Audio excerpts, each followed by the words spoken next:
Hello everyone.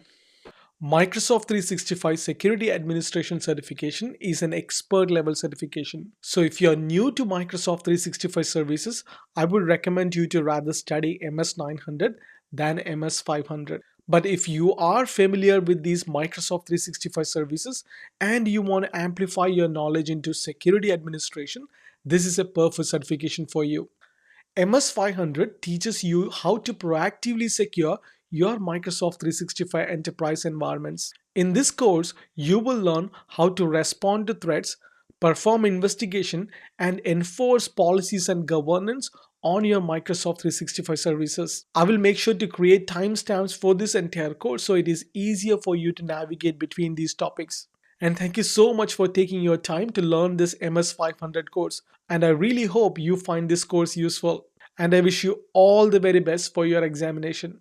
As a security administrator, you need to have a basic conceptual understanding of Microsoft Azure, Windows 10 devices, Office 365, basic understanding of authorization and authentication concepts, and basic understanding about computer network and working knowledge of managing mobile devices as well.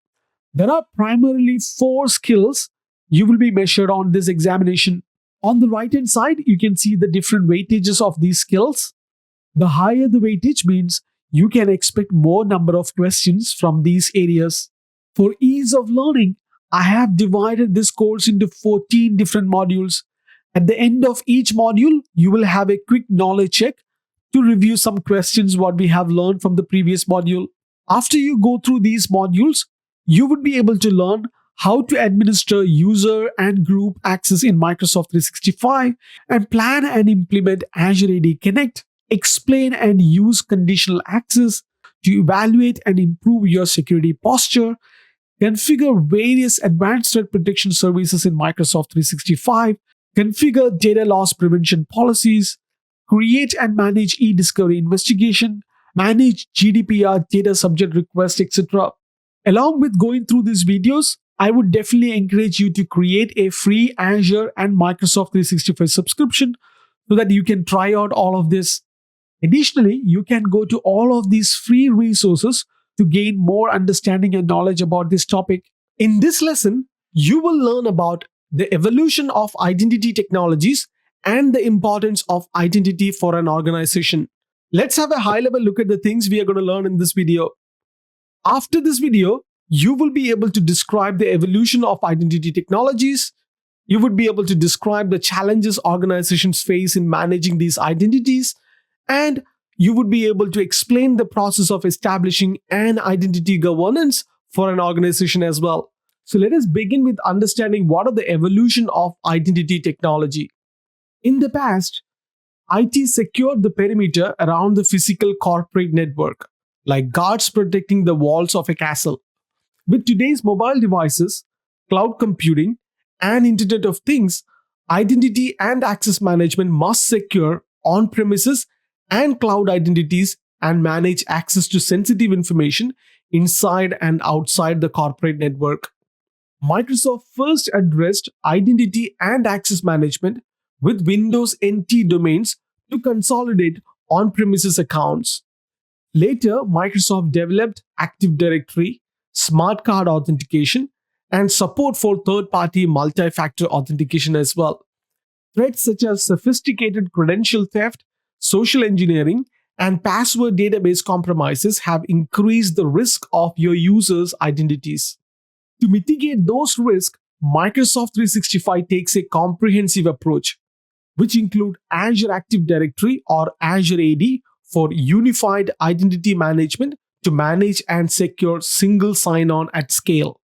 Another Microsoft 365 approach is you could use passwordless authentication, such as integrated phone authentication using Microsoft Authenticator and biometrics, which you could potentially use Windows Hello for users' convenience and productivity. And finally, you could use hardware credential isolation as well, such as Trusted Platform Module, which is known as TPM, and security keys for simple and secure authentication on shared devices. Let's understand the identity challenges. Cybersecurity attacks have become more sophisticated. Passwords alone are no longer fail-proof protection against unauthorized access. Hackers use phishing attacks to steal users' credentials, then bypass network controls and expand access throughout the organization's network. Single factor authentication, such as passwords, isn't enough to deter modern attacks. So, to give you some stats, let's look at some number. 81% of security breaches are caused by identity theft. Cloud, mobile, and Internet of Things assets are frequently outside enterprise firewalls. Identity and access controls are inconsistent across platforms, services, and devices. Once users are outside your network perimeter, they are potentially at risk for attack. Another stats which you need to remember is 73% of users use same password for multiple accounts because they must remember credentials for multiple apps and devices. If a user's identity is breached for one account, it's only a matter of time because hackers move internally or laterally throughout your network. If one of your users is hacked on non-corporate account, it might lead to a vulnerability in their work identity as well. And another key stat is users tend to value productivity over security. 80% of employees admit using non-approved SaaS apps for work, which may introduce vulnerabilities into your network. And identity is the new control plane. Identity is the new central defense and point of control. It secures your organization data across multiple applications, locations, and devices while delivering a comprehensive identity and access management strategy.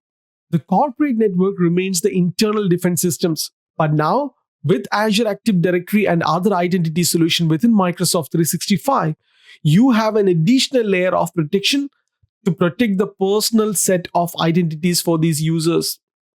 Let's look at a quick example to demonstrate how this identity protection is going to work.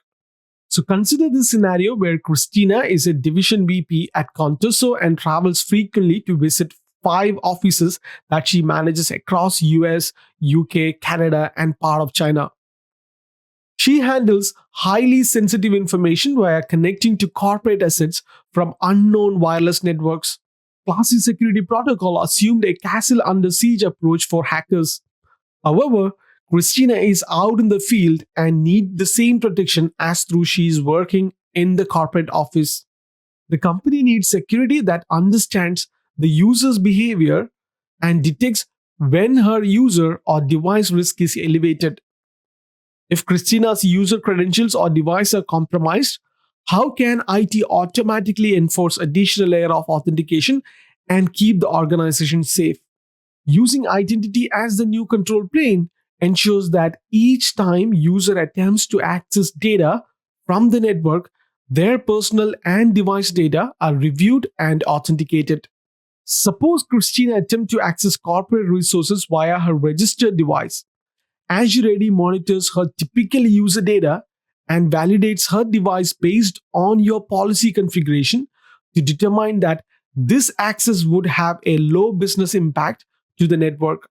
As you can see that in this example, if the device itself is compromised, Microsoft 365 will judge it's not healthy enough to access the network. In this instance, Microsoft Defender can detect and remediate health threats on the device, and Microsoft Intune can send remediation instruction to Christina and guide her towards removing the problem. Let's understand the identity governance process. To create your identity infrastructure, you will designate a primary identity provider. This service stores user accounts and attributes, groups and memberships, and support their ongoing administration as well. So with Microsoft 365, your primary identity provider is either Azure Active Directory Domain Services or ADDS or Azure Active Directory or Azure AD. So what is Active Directory Domain Services? ADDS is an internet identity provider hosted on computers running Windows Server. This is typically used by organizations that have an existing on-premises identity provider. And what is Azure Active Directory on a high level? Azure AD is a cloud-based identity as a service, or it is known as IDaaS. that provides a broad range of capabilities for managing and protecting your environment. This is typically used by organizations that have no existing on premises infrastructure. Azure AD is also used by enterprise customers with on premises infrastructure. You use Azure AD Connect to manage this hybrid identity environment. All right, so if you are wondering what are the steps to plan your identity governance infrastructure in a cloud hybrid deployment, first step is plan for users and group. Identify users, groups, and group membership and their corresponding Azure AD accounts. Second step is secure your privileged identities. So you can plan how to secure your global administrative accounts and determine which users will have global admin roles. And the third step would be configure hybrid identity, which is self explanatory. And the fourth step is configure secure user authentication. So you can plan to set up multi factor authentication as a second layer of security. And the fifth step would be simplify access for users. Plan to use Azure AD to enable self-service password reset, self-service group management, etc. And the last step you could follow is use groups for easier management. So identify Azure AD groups that group owners can manage on their own. Now let's look at the steps to plan your identity governance. The first step which I want you to focus on is plan for users and groups. So what you would ideally do is you identify users, groups, and group membership and their corresponding Azure AD accounts. The second step is to secure your privileged identities. In this step is where you plan how to secure your global administrator account and determine which users have global admin roles and dedicated global admin accounts. And the third step is configure hybrid identity. For hybrid environments, determine which on-premises identities in ADDS you want to sync with the Azure AD tenant, and plan how you will configure Azure AD Connect to implement the synchronization. And the fourth step is configure secure user authentication. This is where you would be able to plan to set up multi-factor authentication as a second layer of security for user sign-ins. And you would be able to determine how you will configure the second authentication method on a per user account basis. Fifth step is simplify access for users. This is where you will plan to use Azure AD to enable self-service password reset or SSPR. This permits users to reset or unlock their passwords without help desk intervention. For hybrid environments, plan to implement password write-back, which allows users to update their passwords through Azure AD SSPR even when their accounts and attributes are stored on premises. And the last step is use group for easier management.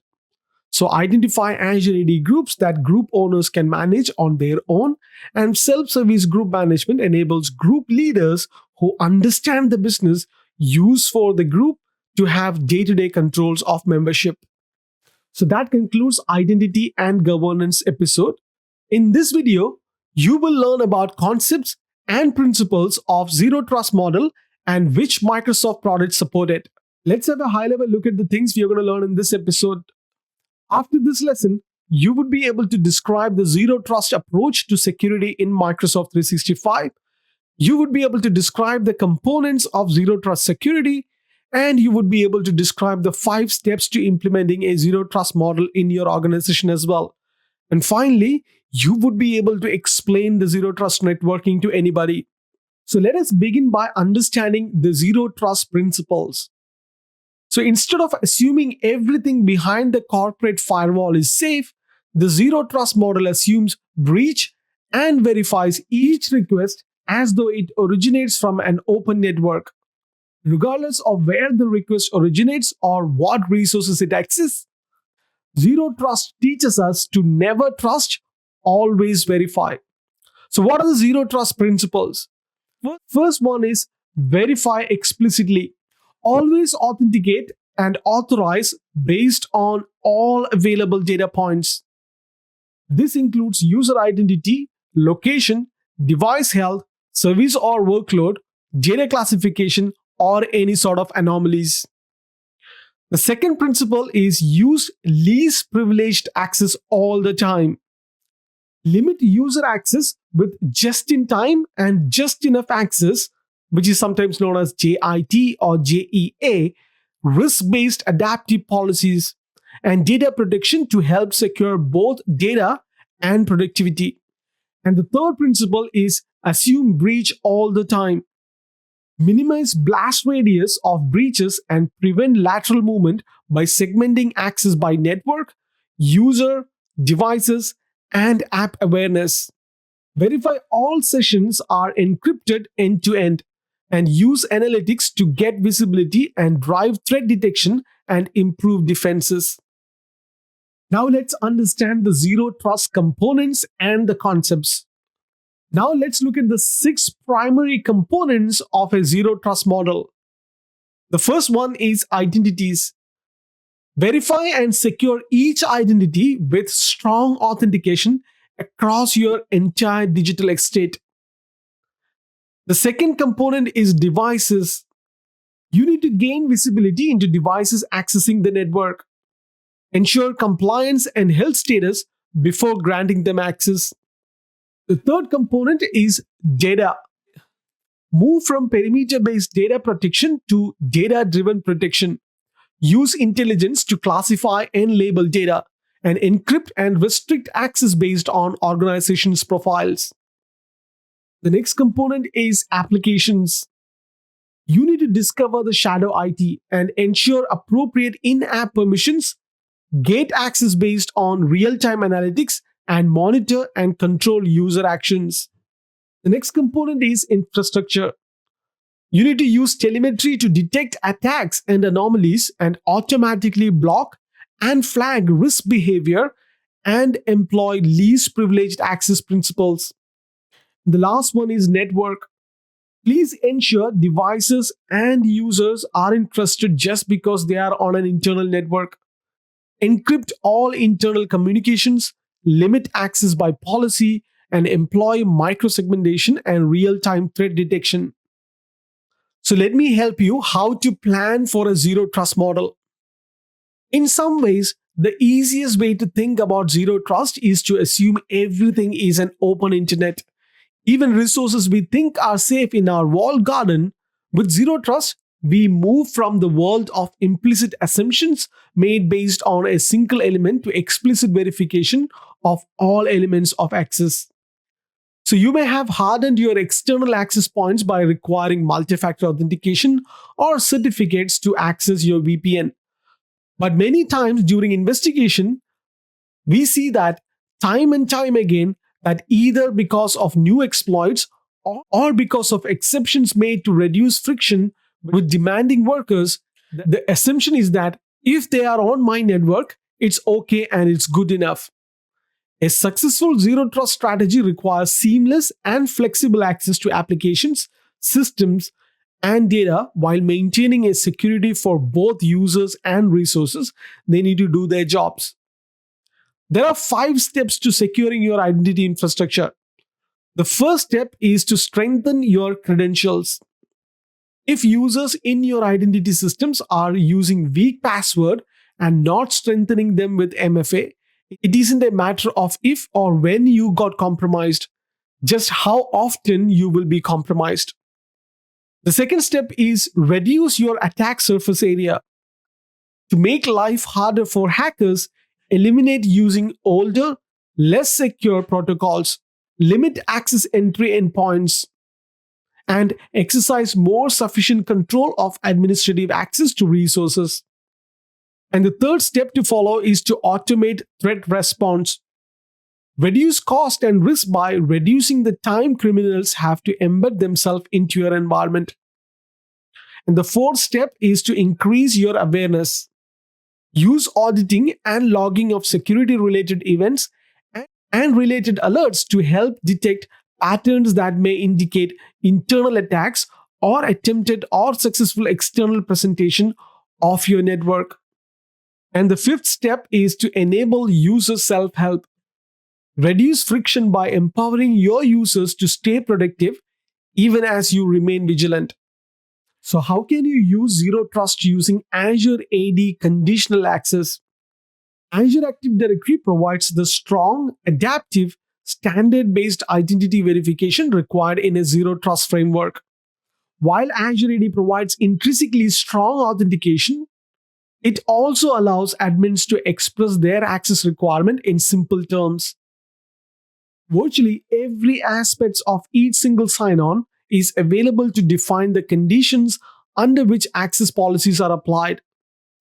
A framework of controls such as additional authentication factors, terms of use, limited access, and other session schematics regulate access. This guarantees we are secure at access in our zero trust approach. Now let's understand zero trust networking. Microsoft has a story and strategy around zero trust networking. Azure Active Directory conditional access is the foundational building block of how customers can implement a zero trust network approach. Conditional access and Azure Active Directory identity protection makes dynamic access control decisions based on user, device, location, and session risk for every resource request. And conditional access provide a set of policies that can be configured to control the circumstances in which users can access corporate resources. Considerations for access include user role, group membership, device health and compliance, mobile applications, location, and sign in risk. And these considerations are used to decide whether to allow access, deny access, or control access with additional authentication challenges, such as using MFA or things like that. So, to accomplish Zero Trust model, Microsoft integrates several components and capabilities in Microsoft 365, which include Windows Defender Advanced Threat Protection. We will talk about that in the later episodes. Then we have Azure Active Directory, Windows Defender System Guard, and Microsoft Intune. All right, so that concludes the Zero Trust model. In this episode, we're going to learn about identity and authentication solution. Let's look at the high-level things we are going to learn in this episode. After this video, you will be able to explain the Microsoft 365 authentication options. You would be able to explain the directory synchronization, and you would be able to explain Azure AD Connect as well. Let's look at what are the Microsoft 365 identity models. To plan for user accounts, you first need to understand the two identity models in Microsoft 365. You can maintain your organization's identity only in the cloud, or you can maintain your on-premises Active Directory domain services identities and use them for authentication when users access Microsoft 365 Cloud, and use them for authentication when users access Microsoft 365 Cloud services. There are two models we need to understand. The first one is cloud-only identity, and the second one is hybrid identity. So let us understand both of this in detail. So what is cloud-only identity? A cloud-only identity uses user accounts that exist only in Azure AD. Cloud identity is typically used by small organizations that do not have on-premises servers or do not use ADDS to manage local identities. Because user accounts are only stored in Azure AD, you manage cloud identities with tools such as the Microsoft 365 Admin Center and Windows PowerShell. What is hybrid identity? Hybrid identity uses accounts that originate in an on-premises ADDS and have a copy in the Azure AD tenant for a Microsoft 365 subscription. However, most changes only flow one way. Changes that you make to ADDS user accounts are synchronized to their copy in Azure AD. But changes made to the cloud-based account in Azure AD, such as new user accounts, are not synchronized with ADDS. When you implement hybrid identity, your on-premises ADDS is the authoritative source for account information. This means that you perform administration tasks mostly on-premises, which are then synchronized to Azure AD. Because the original and authoritative user accounts are stored in the on-premises ADDS, you manage your identities with the same tools as ADDS, such as Active Directory Users and Computers tool. So let's have a look at how the authentication for hybrid identity works. Depending on your business needs and technical requirements, the hybrid identity model and directory synchronization is the most common choice for enterprise customers who are adopting Microsoft 365. Directory synchronization allows you to manage identities in your ADDS, and all updates to user accounts, groups, and contacts are synced to your Azure AD to your Microsoft 365 subscription. There are two types of authentication when using hybrid identity model. The first one is managed authentication. Azure AD handles the authentication process by using locally stored hash version of the password or sends the credentials to on-premises software agent to be authenticated by the on-premises ADDS. The second type is federated authentication. In this type, Azure AD redirects the client computer requesting authentication to other identity provider. Let's understand the password hash synchronization or PHS. With password hash synchronization, you synchronize your ADDS user accounts with Microsoft 365 and manage your users on premises. Hashes of user passwords are synchronized for your ADDS to Azure AD, so the users have the same password on premises and in the cloud. This is the simplest way to enable authentication for ADDS identities in Azure AD. When passwords are changed or reset on premises, the new password hash are synchronized to Azure Active Directory so that your users can always use the same password for cloud resources and on premises resources. And the user passwords are never sent to Azure AD or stored in Azure AD in clear text. Some premium features of Azure AD, such as identity protection, require password hash synchronization regardless of which authentication method is selected. Now let's understand pass-through authentication or PTA. Pass-through authentication provides a simple password validation for Azure AD authentication services using a software agent running on one or more on-premises servers to validate the users directly with your ADDS. With pass-through authentication, you synchronize ADDS user accounts with Microsoft 365 and manage your user on-premises.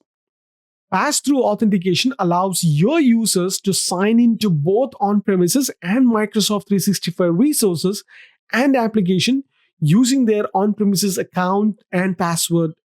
This configuration validates user passwords directly against your on-premises ADDS without storing password hashes in Azure AD.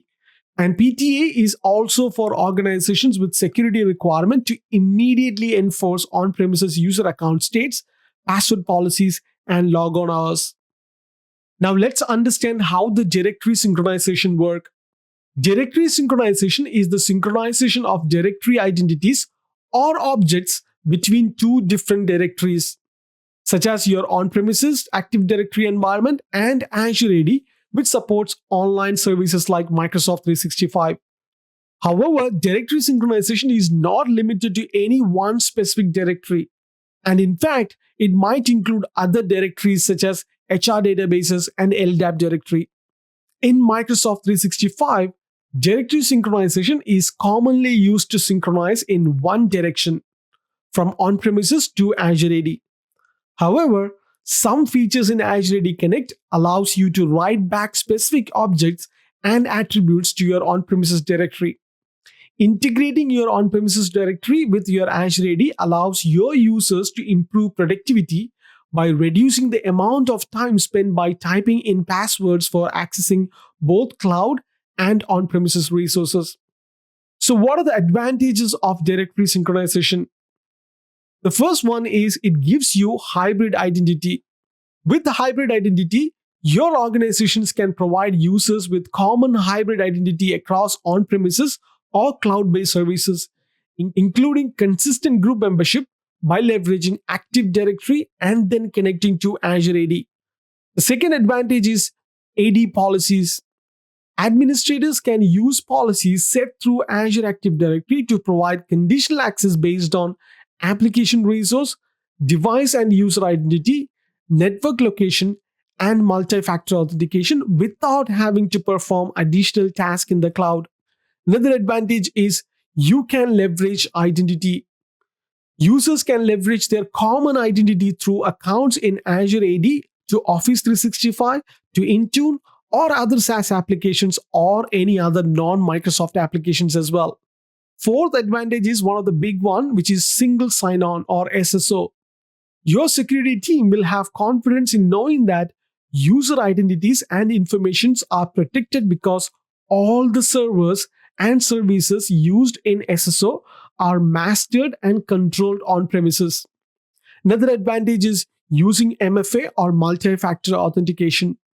Your security team will have greater confidence when they have the option to use strong authentication. User will have a greater confidence when they have an option to use a strong authentication. And the last advantage is common identity model. Developers can build application that leverages common identity model. So what is Azure AD Connect? The Azure Active Directory Connect or Azure AD Connect tool, formerly known as Windows Azure Active Directory Synchronization or Directory Synchronization. This is officially recommended directory synchronization tool for Microsoft 365. Azure AD Connect is designed to operate as a software-based tool that you configure once and it automatically runs in the background without any user interaction. For Microsoft 365, the purpose of the tool is to enable coexistence between your on-premises Active Directory environment and Microsoft 365 in the cloud. Azure AD Connect is made up of three parts: the synchronization service, the optional Active Directory Federation service piece, and the monitoring piece, which is done using Azure AD Connect Health. When using Azure AD Connect, new users, groups, contact objects in your on-premises Active Directory are added to your Microsoft 365. And attributes for existing user, groups, and contacts that are modified in your on-premises Active Directory are modified in your Microsoft 365 as well. When you delete a user, group, contact object from your on-premises Active Directory, these are subsequently deleted from your Microsoft 365 as well. Additionally, Azure AD Connect supports multiple Active Directory forest environments, multiple Exchange organizations to one Microsoft 365 tenant as well. So what are the additional Azure AD Connect features?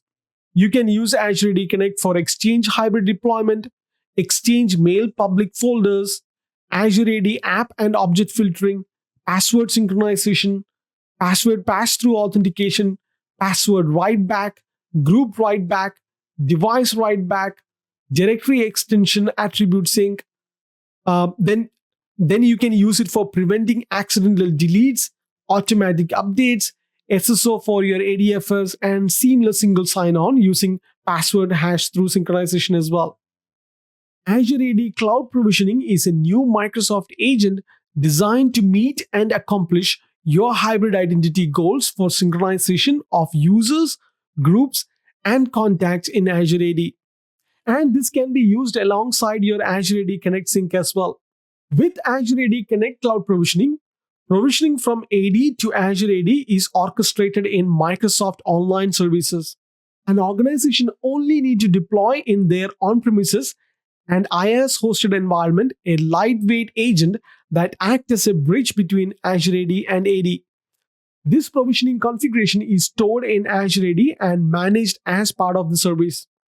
Alright, so now we understand identity and authentication solution within Microsoft 365. In this episode, you will learn about various administrative tasks for maintaining user accounts, including creating and managing user objects, assigning Office 365 licenses to your users, and recovering deleted user accounts. Let's have a high-level look at the things you're going to learn in this video. After this video, you will be able to describe user identities in Microsoft 365. You will learn about how to create user accounts from both Microsoft 365 Admin Center and Windows PowerShell. You will be able to learn how to manage user accounts and licenses, recover deleted user accounts, and describe and use Microsoft 365 admin roles, and will be able to describe the various types of groups available in Microsoft 365. Microsoft 365 uses the cloud-based user identity and authentication service, Azure Active Directory to manage users. Choosing which identity management solution you are going to use for your on-premises and Microsoft 365 is an early decision that is one of the foundation of your cloud infrastructure, because changing this configuration later can be very difficult. So carefully consider the option to determine what works best for the needs for your organization. You can choose from two main authentication models in Microsoft 365 to set up and manage user accounts. They are cloud authentication and federated authentication. It's important to carefully consider which of these authentication and identity models to use to get up and running. Think about the time, existing complexity, and cost to implement and maintain each of these authentication and identity options. These factors are different for every organization, and you should understand the key concepts for the identity option to help you choose the authentication and identity model you want to use for your deployment. So let's discuss some of the authentication option. The first one is cloud only. The cloud only identities are exactly as the name suggests. The user identity only exists in the cloud, so all password management and policy control are done through Azure AD. The second option is directory synchronization with pass-through authentication. This authentication option provides a simple password validation for Azure AD authentication services. Another option is using single sign-on with Active Directory Federation Services or SSO with ADFS. The SSO option hand over authentication control to your directory service. Therefore, users no longer authenticate against Azure AD, but against your ADFS. So how can you create these user accounts? Depending on your needs, you can use some of these following methods. First, you can create in Microsoft 365 Admin Center. This is a simple web interface for individually creating and managing users. It is also available as an app for mobile devices or tablets as Microsoft 365 Admin app. Second option is import multiple users. This option provides a method for bulk importation of multiple users into your Microsoft 365 Admin Center through comma separated value or CSV files. The third option is Windows PowerShell. You can use commandless based and script based interface to create and manage single or multiple users. And the last option is directory synchronization. This option requires you to provision and manage users by synchronizing Microsoft 365 with an on-premises directory service such as Active Directory. You can use Azure AD Connect tool to synchronize on-premises Active Directory objects with Azure AD in Microsoft 365. The most common and easiest way to create user account in the non-directory synchronized environment is to use your Microsoft 365 Admin Center or Microsoft 365 Admin app. So let's understand how can you manage user accounts and licenses. Managing user accounts involves managing several account settings such as assigning administrator roles, setting users sign-in status, specifying user location settings, and assigning licenses. Regardless of the method that you use to provision the user account, you can manage these user settings in using Microsoft 365 Admin Center or PowerShell commandlets. You can select a user and you can go to the settings and you can pretty much manage everything from this particular window. Account tab will give you all the information about modifying the user account. Devices give you information about what all devices this user used to log into the services. And licenses and apps is where you come and modify the location of the user and which licenses you would like to assign for that particular user. You can practically delete a user account from this window as well. That's how you can remove a user from a directory. Let's understand the administrator roles available. In Microsoft 365, you use administrator role to assign specific administrative functions to users. Each admin role maps to common business functions and provides people in your organization permissions to do specific tasks in Microsoft 365 Admin Center. So within your Microsoft 365 Admin Center, you can select a user and you can click on roles and select the manage roles. This will give you an indication of what the admin role currently is. If you want to provide an admin role, you can select the admin role options and you can select basically any admin roles available in this section. Additional admin roles such as compliance administrator and company administrator are available not only but are managed using either the Office 365 Security and Compliance Admin Center or using Windows PowerShell. All admin roles are not mutually exclusive, but they can be combined, but can assign one or more admin roles to a user, such as the Exchange admin, SharePoint admin, or user management administrator roles.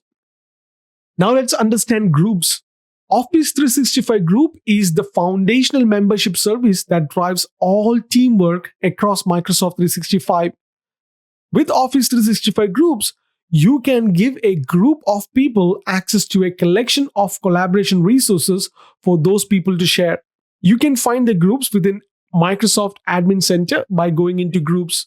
You can use groups to give access to a shared Outlook inbox, a shared calendar, a SharePoint document library, a planner, Power BI, Yammer, team, or a roadmap as well. With Office 365 Group, you don't have to manually assign permission to each of these resources because adding people to the group automatically give them the permission they need to use the tools that the group provides. Any Office 365 user can create a group unless you limit group creation to a specific set of people. And groups have following roles as well. When you create a group, you can create groups based on the roles such as owners, members, and guests. Only global admins, user admins, and group admins can create and manage groups in Microsoft 365 Admin Center. Now that we have understood what are groups and users, in this episode, you will learn about various password related tasks for a user account, including creating and configuring password policies, configuring self service password management, and configuring multi factor authentication. Let's have a high level look at the things what you're going to learn in this video. After this video, you will be able to plan for password policies and authentication, implement multi-factor authentication in Office 365, plan and implement self-service password management. You would be able to explain Windows Hello for Business and implement password alternatives. Microsoft 365 helps provide secure access by requiring users to sign in with a password. You need to perform various tasks to manage password for your organization's users. These tasks can include changing passwords, setting password expiration, and resetting passwords. In Microsoft 365, users' password never expire by default. You can go to Microsoft 365 Admin Center and change the settings for your organization. So let me show you how you can do that. I'm on my Microsoft 365 Admin Center. On the left hand side, you can click on Settings. Under Settings, go to Org Settings. Within Org Settings, you can go to Security and Privacy. Within that, you would be able to find Password Expiration Policy. So this is where you would be able to set the number of days you want this password to expire and the days before a user is notified before expiration as well. And once you make the change, you can click on Save. If a user does not change his or her password before the expiration time has elapsed, they can still change it by using the password update page that appears the next time they sign in. Alternately, you can reset their password for them. You also have the option on the password update page to set user password to never expire. This disables password expiration for all users. However, disabling password expiration for all users is not recommended because of the potential that a password will be hacked or leaked over time. Next thing you need to understand is you can reset user passwords as well. You can reset a password for one or more users on the active users page. And if you forget your own administrative password, there are two available options. Either you can ask other administrator to reset it for you, or you can reset the password yourself as well. So let me show you how it is done in the Microsoft admin portal. I'm on my admin center now. On the left hand side, click on active users. You can select a user or multiple user and click on reset the password, or you can directly click on a user and go to the reset password option, and you have two options here. First, you can create your own password and select this option that will prompt the user to reset the password when they sign in for the first time. The next option is you can use the auto generate password option as well. If resetting the password for yourself, you must complete the entire admin password reset process within 10 minutes. Otherwise, you will need to start the process over. Let's look at multi factor authentication. About 81% of all successful attacks result from weak or compromised credentials. Multi factor authentication helps safeguard access to data and applications.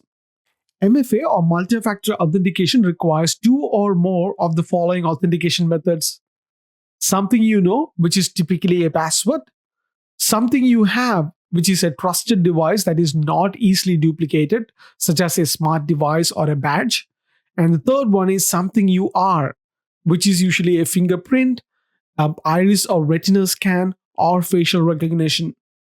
The two step verification creates a second security layer. Compromising multiple authentication factors presents a significant challenge for attackers because even if they manage to compromise a user's password, they can't use it without also processing one of the additional authentication methods. So let me show you how you can set up your multi-factor authentication in Admin Center. I'm on my Microsoft 365 Admin Center. I'm going to go to Active Users. And right on top of the active user screen, you would be able to find multi-factor authentication. This takes you to another page where you can set up all these configuration required for an MFA. First, you would be able to see the list of users just like how you have seen on the active screen. The only difference is on the right hand side here, you would be able to find which users you have enabled MFA, which users you have disabled it, and which users you have enforced MFA. One of the important page is you have to go to service settings. This is where you would be able to configure the app password settings. Trusted IP, this will enable users to skip MFA if they are under a familiar location, or it is known as you can whitelist an IP address. Then we have the verification options. The first one is call to phone. In this method, users receive a phone call with instructions for the users to press the pound key. After they press the pound key, users are signed in. The second option is text message to phone. In this method, users receive a text message containing a 6-digit code that they must enter into the Office 365 portal. Third option is notification through a mobile app. In this option, users configure a smartphone app that receives a notification that users need to confirm to sign in to Microsoft 365. Smartphone apps are available for your iPhone and Android devices. And the last option is verification code from mobile app. In this option, users configure a smartphone app and enter the 6-digit code from the app into the portal. And the last settings is you can remember the MFA settings on your trusted devices. That will reduce the number of times users have to use if they have already used that device to sign into any Microsoft services. You can define how many number of days to trust the devices in this specific box. Now let's understand self-service password reset. Self-service password reset or SSPR allows users to reset their own password without requiring intervention by an administrator. SSPR is not enabled by default. The Microsoft 365 Enterprise Administrator need to enable SSPR for all the users or for specific group. So let me show you how it is done or where you can configure this. To demonstrate self-service password reset, I logged into my Azure portal by going into portal.azure.com. Search for Azure Active Directory in the global search box or click on Azure AD. Click on Users. Under Users, click on Password Reset. By default, this will be selected as none.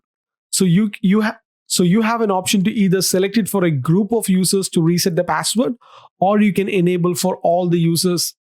I recommend keeping SSPR security group users so that you can add the users who you want to enable the self-service password reset option. To reset the password, users must authenticate their identity first. There are some verification methods that are available. You can send to alternate email address, you can receive a call to your office phone or receive a call to your mobile phone, text to your mobile phone, or answer some security questions as well. If user forget their passwords, they can reset them by clicking the can't access your account link on the Microsoft 365 sign-in page. However, if the users have not entered their alternate personal information, they will not be able to reset their password, and they will have to contact the tenant administrator to reset their password. So, what are the password alternatives available? So, first, let's understand what is passwordless authentication. Users want to be productive and sometimes feel that security measures infringe on productivity. Passwordless authentication methods remove vulnerable passwords from the equation entirely so that users are authenticated by combining something you have, like a smartphone or a badge, or something you are, which is a biometric, and something you know, which is a pin or a specific which is a pin tied to a specific device. And passwordless authentication removes the biggest vulnerability to the security perimeter, which is a weak password that can be stolen easily. And passwordless authentication uses facial recognition and biometric authentication to help ensure the right person has the right access. And it ties your PIN to your device so that a hacker would need to steal both to access your device or data. And if you're wondering how can you use passwordless authentication with Azure Active Directory, Azure AD support FIDO2, a new open standard for secure authentication that locks the credential to a device. FIDO2 enables you to manage passwordless authentication for your users and groups to all your Azure AD connected apps and services. This means that you can keep identities safe no matter where you are physically. And FIDO2 security keys offer flexibility for workers who rotate between computers and devices. So, what are the advantages of FIDO2? Password free access to as many apps and devices are possible, and you get strong two factor authentication on Windows 10 devices with Windows Hello. Let's understand what is Microsoft Authenticator. The Microsoft Authenticator app is another passwordless solution. It uses technology similar to Windows Hello and is packaged into a simple app on an Android or iOS mobile device. It enables smartphone or tablet users to verify their identity and authenticate to their Azure AD account. Users confirm their identity through PIN, fingerprint scan, or facial or iris recognition. Before users can perform passwordless sign in with Microsoft Authenticator, you should ensure that their accounts are enabled for Azure MFA and they enroll their devices by using Microsoft Intune or third party endpoint management solution. Now let's understand what is Windows Hello for Business. In Windows 10, Windows Hello for Business replaces password with strong two-factor authentication on PCs and mobile devices. This authentication consists of new type of user credentials that is tied to a device and uses a biometric or PIN. Windows Hello for Business lets users authenticate to an Active Directory or Azure Active Directory account. And Windows Hello is more personal way for your users to sign in to their Windows 10 devices with just a look or a touch. Users will get enterprise grade security without having to type in a password. And Windows Hello introduces system support for biometric authentication using your face, iris, or fingerprint to unlock your devices with technology that is much safer than traditional passwords. In order to use Windows Hello, you must have a PIN for your login already set up. On your Windows 10, go to your settings and click on Accounts and select Sign In options. This is where you would be able to set up your Windows Hello options. So you can see options like face, fingerprint, or iris if your PC has a fingerprint reader or a camera that support it. Once set up, you would be able to sign in with a quick swipe on your fingerprint reader or a glance at your camera. Now let's understand what is Azure AD Smart Lockout. Smart Lockout assists in locking out bad actors who are trying to guess your user's password or use brute force method to get in. It can recognize sign-ins coming from valid users and treat them differently than one of the attackers and other unknown sources. Smart Lockout locks out the attackers while letting your users continue to access their accounts and be productive. By default, Smart Lockouts locks the account from sign-in attempts for 1 minute after 10 failed attempts. The account locks again after each subsequent failed sign-in attempt for 1 minute at first and longer in subsequent attempts. So let me show you where you can find this Smart Lockout. To find the Azure AD Smart Lockout, you have to log into portal.azure.com and go to your Azure Active Directory. On the left-hand side, go to Security. Under Manage, you can click on Authentication Methods and select Password Protection. This is where you would be able to set the password lockout threshold, duration, and custom banned passwords as well. Alright, so that concludes password management episode. We just finished module 1. In this video, we're going to do a quick knowledge check on all the things what we have learned in the previous episodes. Let's look at the first question. What group type in Microsoft 365 provides a shared workspace for email, conversations, files, and calendar events? The right answer is Office 365 group, or it is known as Microsoft 365 group. Let's look at question number 2. Which of the following is not a zero trust principle?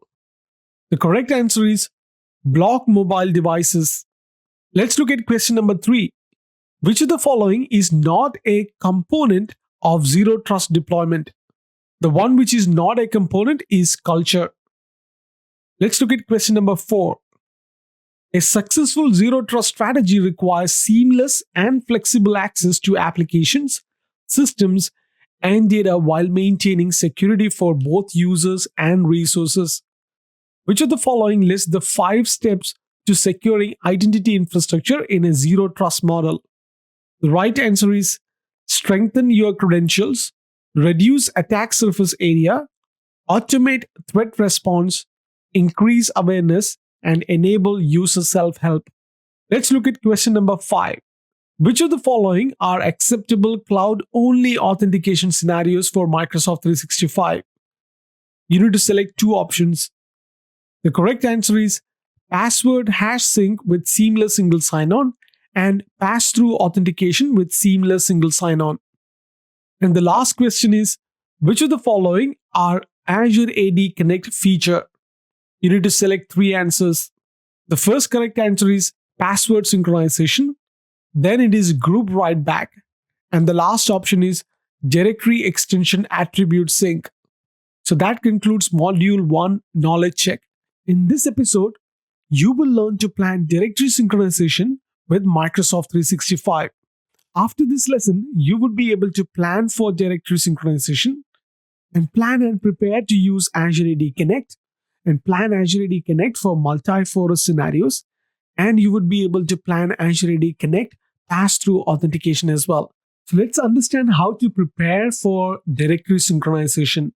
Before you deploy Azure AD Connect to synchronize your on-premises Active Directory object to Azure AD, you need to prepare your environment by analyzing Azure AD. Consider activating directory synchronization as long-term commitment. Consider activating directory synchronization as a long-term commitment.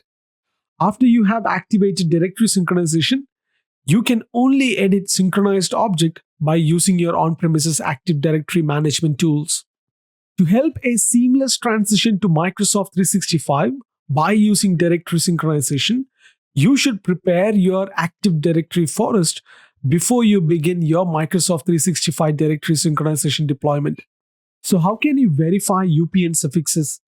So, before deploying directory synchronization, it is important to verify that on premises user object in Active Directory have a UPN suffix configured and that the value is correct for both Active Directory domain and Microsoft 365. If an internet routable domain is used as UPN, then this domain should be the UPN suffix so that the user principal names are of the form of user at the rate domain. If the UPN suffix must be changed in the on-premises Active Directory, it is important to check for any application that might be dependent on a specific UPN. If directory synchronization has already been deployed and the user's UPN for Microsoft 365 might not match the user's on-premises UPN defined in the Active Directory, this can occur if the user was assigned a Microsoft 365 subscription license before the domain was verified.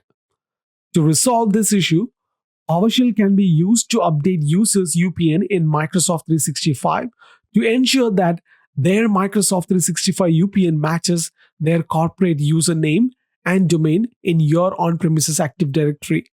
While the Microsoft 365 readiness check provide a valuable information about your environment, they do not resolve any issues identified by the tool. Instead, resolving these issues is the job of the Microsoft 365 ID Fix tool, which identifies and remediates the majority of object synchronization error in your Active Directory forest in preparation for deployment to Microsoft 365. This remediation enables you to successfully synchronize users, contacts, and groups from your on-premises Active Directory into the Microsoft 365 environment. Depending on the method you use, Microsoft 365 ID Fix tool provide confirmation that each change is enforced, transition rollback, well-known exclusions, save to file, import of CSV, Verboros login, and support for multi-tenant and dedicated Microsoft 365 tenants. So let's look at how to plan for an Azure AD Connect. Although Azure AD Connect is easy to implement, if you have a complex Active Directory implementation or special requirements, you need to thoroughly plan the Azure AD Connect tool implementation. To start your planning, you should collect answers to the following question, which I'm going to talk about right now. The first one is, on what server do you want to install the Azure AD Connect? Another question is, do you require an Azure AD Connect failover scenario? And do you want to synchronize one or more Active Directories or multiple forests? Another question could be, do you want to synchronize all or only part of your Active Directory? Or do you want to synchronize all object attributes or use specific filters? And finally, do you want to use advanced configuration features such as password synchronization, password write back, or device write back? Your decisions whether to implement password hash synchronization will affect the next steps. If you implement password hash synchronization, the user will be able to authenticate using their same username and password as their on-premises. Before installing Azure AD Connect, you must consider the following topics to decide what server to install the tool on. Azure AD Connect can be installed on a domain controller, member server, or non-domain joint server as well. The supported operating system starts with Windows Server 2008 and later. If your Active Directory has less than 100,000 objects, you can use the light version of SQL Server Express that will be installed to the Azure AD Connect server. If you have more than 100,000 objects, you need to plan an additional SQL server to manage the database and load. You cannot have more than one Azure AD Connect server connected to a single Azure AD or Microsoft 365 tenant. There is a 1-to-1 ratio between Azure AD tenant and a server that runs Azure AD Connect. If you want to have more than one Azure AD Connect server, you need to deploy more than one Azure AD tenant. This is a table which displays the minimum hardware requirement for the Azure AD Connect Sync computer. Now let's understand how to plan your Azure AD Connect topologies. The first is Evaluate consolidating your forest. In general, there are more overhead required to maintain multiple forests. Unless your organization has security constraints that dictate the need for separate forest, consider simplifying your on premises environment. Second consideration is use only in your primary logon forest. Consider deploying Microsoft 365 only in your primary logon forest for your initial rollout of Microsoft 365. Hybrid deployments are supported for organizations with multiple on premises Active Directory forests and a single Microsoft 365 tenant. For hybrid deployment features and considerations, multi forest organizations are defined as organizations having servers deployed in multiple Active Directory forests. Organizations that utilize a resource forest for user accounts but maintain all servers in a single forest are not classified as multi forest in hybrid deployment scenarios. These types of organizations should consider themselves a single forest organization when planning and configuring a hybrid deployment. So, how do you plan an Azure AD Connect pass-through authentication? Azure AD pass-through authentication helps ensure that password validation for services that rely on Azure AD is always performed against an on-premises Active Directory. If pass-through authentication fails, automatic failover to password sync is performed if it's enabled. Unlike the ADFS solution, pass-through authentication is easy to implement and maintain. Azure AD pass-through authentication is configured by using Azure AD Connect, and it works by using an on-premises agent that listens for external password validation requests. You can deploy this agent to one or more servers to provide high availability. There is no need to deploy this server to the perimeter network as all communication is outbound only. A server that runs the agent for pass-through authentication should be joined to the Active Directory domain where users are located. So when a user accesses a cloud service that relies on Azure AD, he or she is presented with an Azure AD login page. After a user enters his or her credentials into the Azure AD login page, the Azure AD service checks if the connector for the pass-through authentication is configured for the user's domain. If it is, credentials are placed on the connector queue for validation. A connector agent deployed on premises then retrieves user credentials and performs authentication against the locally deployed Active Directory. Response from Active Directory is returned to the connector, and the connector provides this response to Azure AD. How can you plan Azure AD Connect password hash synchronization? With password hash synchronization, hashes of user passwords are synchronized from on-premises Active Directory to Azure AD. When passwords are changed or reset on-premises, the new password hashes are synchronized to Azure AD immediately so that your users can always use the same password for cloud resources and on-premises resources.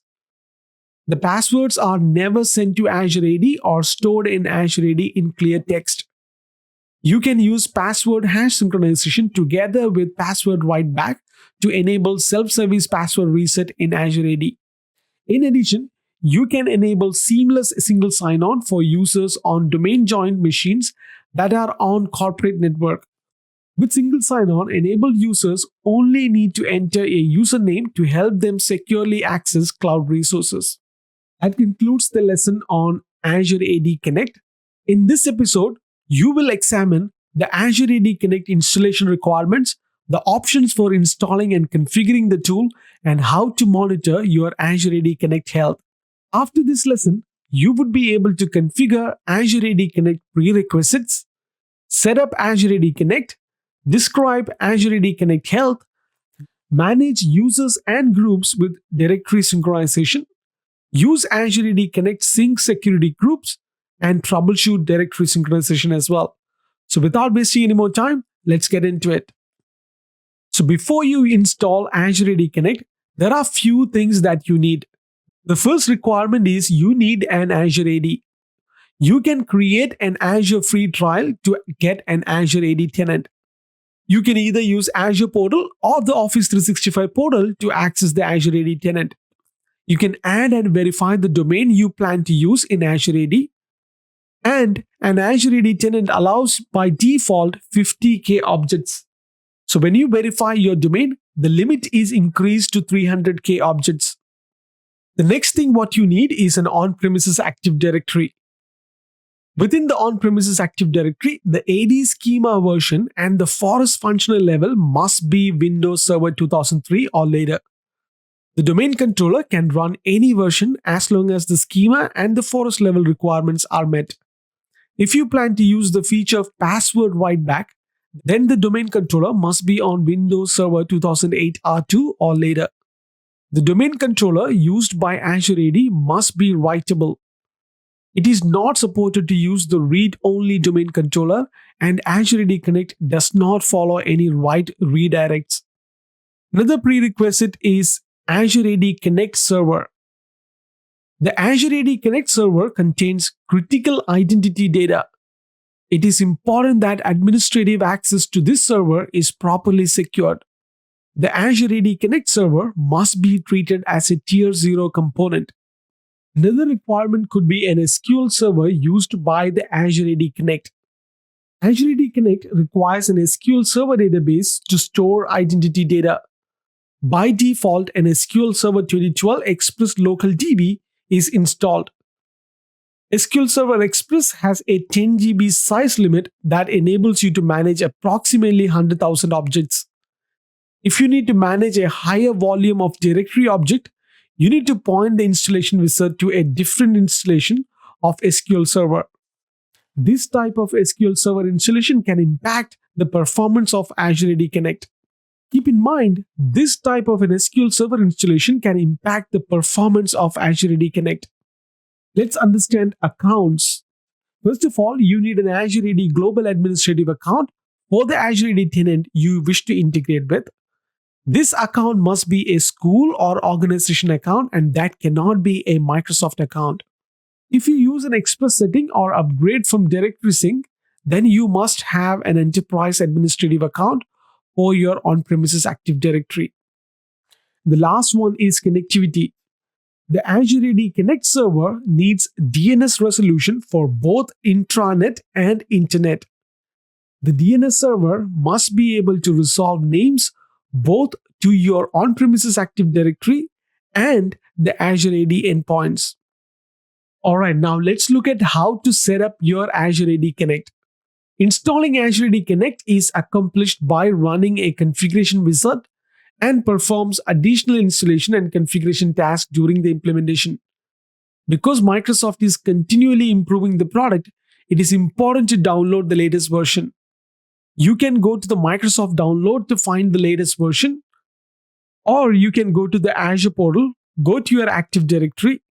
On the left-hand side under Manage, go to Azure AD Connect. And if you have not installed and configured Azure AD Connect, you would be able to download the tool from here as well. During installation of Azure AD Connect, you can choose to install it either on an Express or custom setup. Express setup is the most common option and is used by 90% of all installation.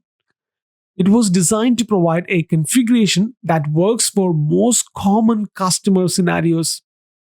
It assumes that you have a single Active Directory forest on premises and you have an enterprise administrator account you can use for the installation, and you have less than 100,000 objects in your on-premises Active Directory.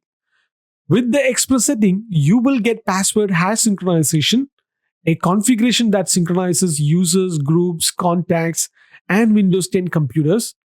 Automatic upgrade is enabled to make sure that you always use the latest available version. You can use custom setup when you do not have access to your enterprise admin account, where you have more than one forest, or you have domains in your forest not reachable from the Connect server, or you plan to use federation or pass-through authentication for user sign-in, or you have more than 100,000 objects and need to use a full SQL server. It's very important for us to understand what is Azure AD Connect Health as well. Azure AD Connect Health provides robust monitoring for your on-premises identity infrastructure. It enables you to maintain a reliable connection to Office 365 and Microsoft Online Services. This reliability is achieved by providing monitoring capabilities for your key identity components. Also, it also makes the key data points about three components easily accessible. Azure AD Connect helps for ADFS support ADFS 2.0 on Windows Server 2008 and R2, and Windows Server 2012 and R2, and Windows Server 2016 as well. Let's understand how can you manage users with directory synchronization. There are several required management tasks that you must perform as a security and compliance administrator to ensure users synchronize efficiently and that you successfully deploy Azure AD Connect. The first task is managing user accounts. It's important to note that you create, modify, and delete user objects using your local Active Directory users and computer snap-in or Windows PowerShell in your on-premises Active Directory. You cannot manage synchronized user accounts using your Microsoft 365 Admin Center or Exchange Online Admin Center because all synchronized attributes are not synchronized back to your on-premises environment.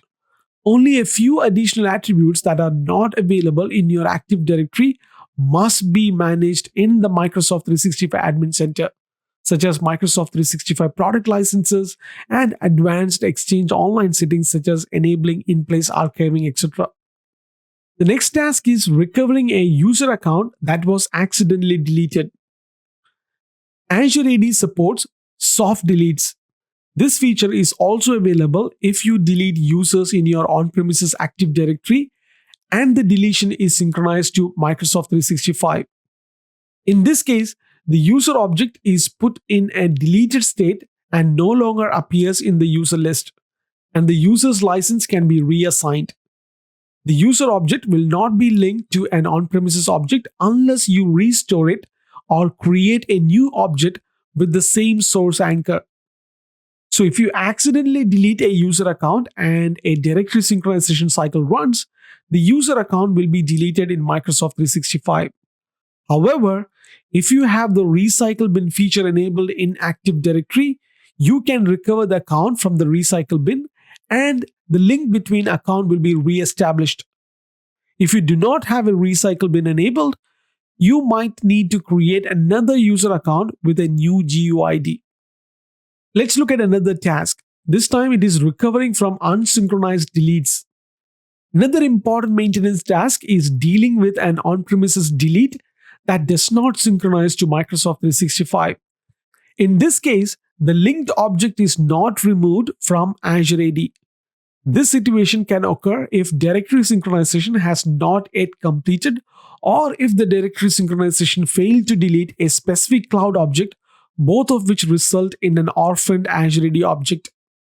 And the last task is enhanced user management. Azure AD Connect offers additional enhanced user management features including password write back and device write back. So what is a password write back? Users can change their password through the login page or through user settings in Microsoft 365 and have them written back to the organization on-premises Active Directory. And what is device write back? Device write back is used to enable conditional access based on either devices to ADFS protected application or on relied third-party trust. This provides additional security and assurance that access to application is granted only to trusted devices. Once you implement directory synchronization using Azure AD Connect between your Active Directory and Azure AD, you need to manage all group membership in your Active Directory. Like the directory synchronization of users from on-premises Active Directory to Azure AD, groups in Active Directory also synchronize from on-premises Active Directory to Azure AD. And similar to the user write back feature, the group write back feature also writes Microsoft 365 groups from Azure AD to your on-premises Active Directory as well. This feature is included as an optional feature in your Azure AD Connect. Let's talk about Azure AD Connect Sync security groups. A Microsoft 365 security and compliance administrator can use these groups to delegate controls in Azure AD Connect to other users. You can also use these groups to assign a user temporary permission to run a manual synchronization or to use Azure AD Connect to troubleshoot directory synchronization issues.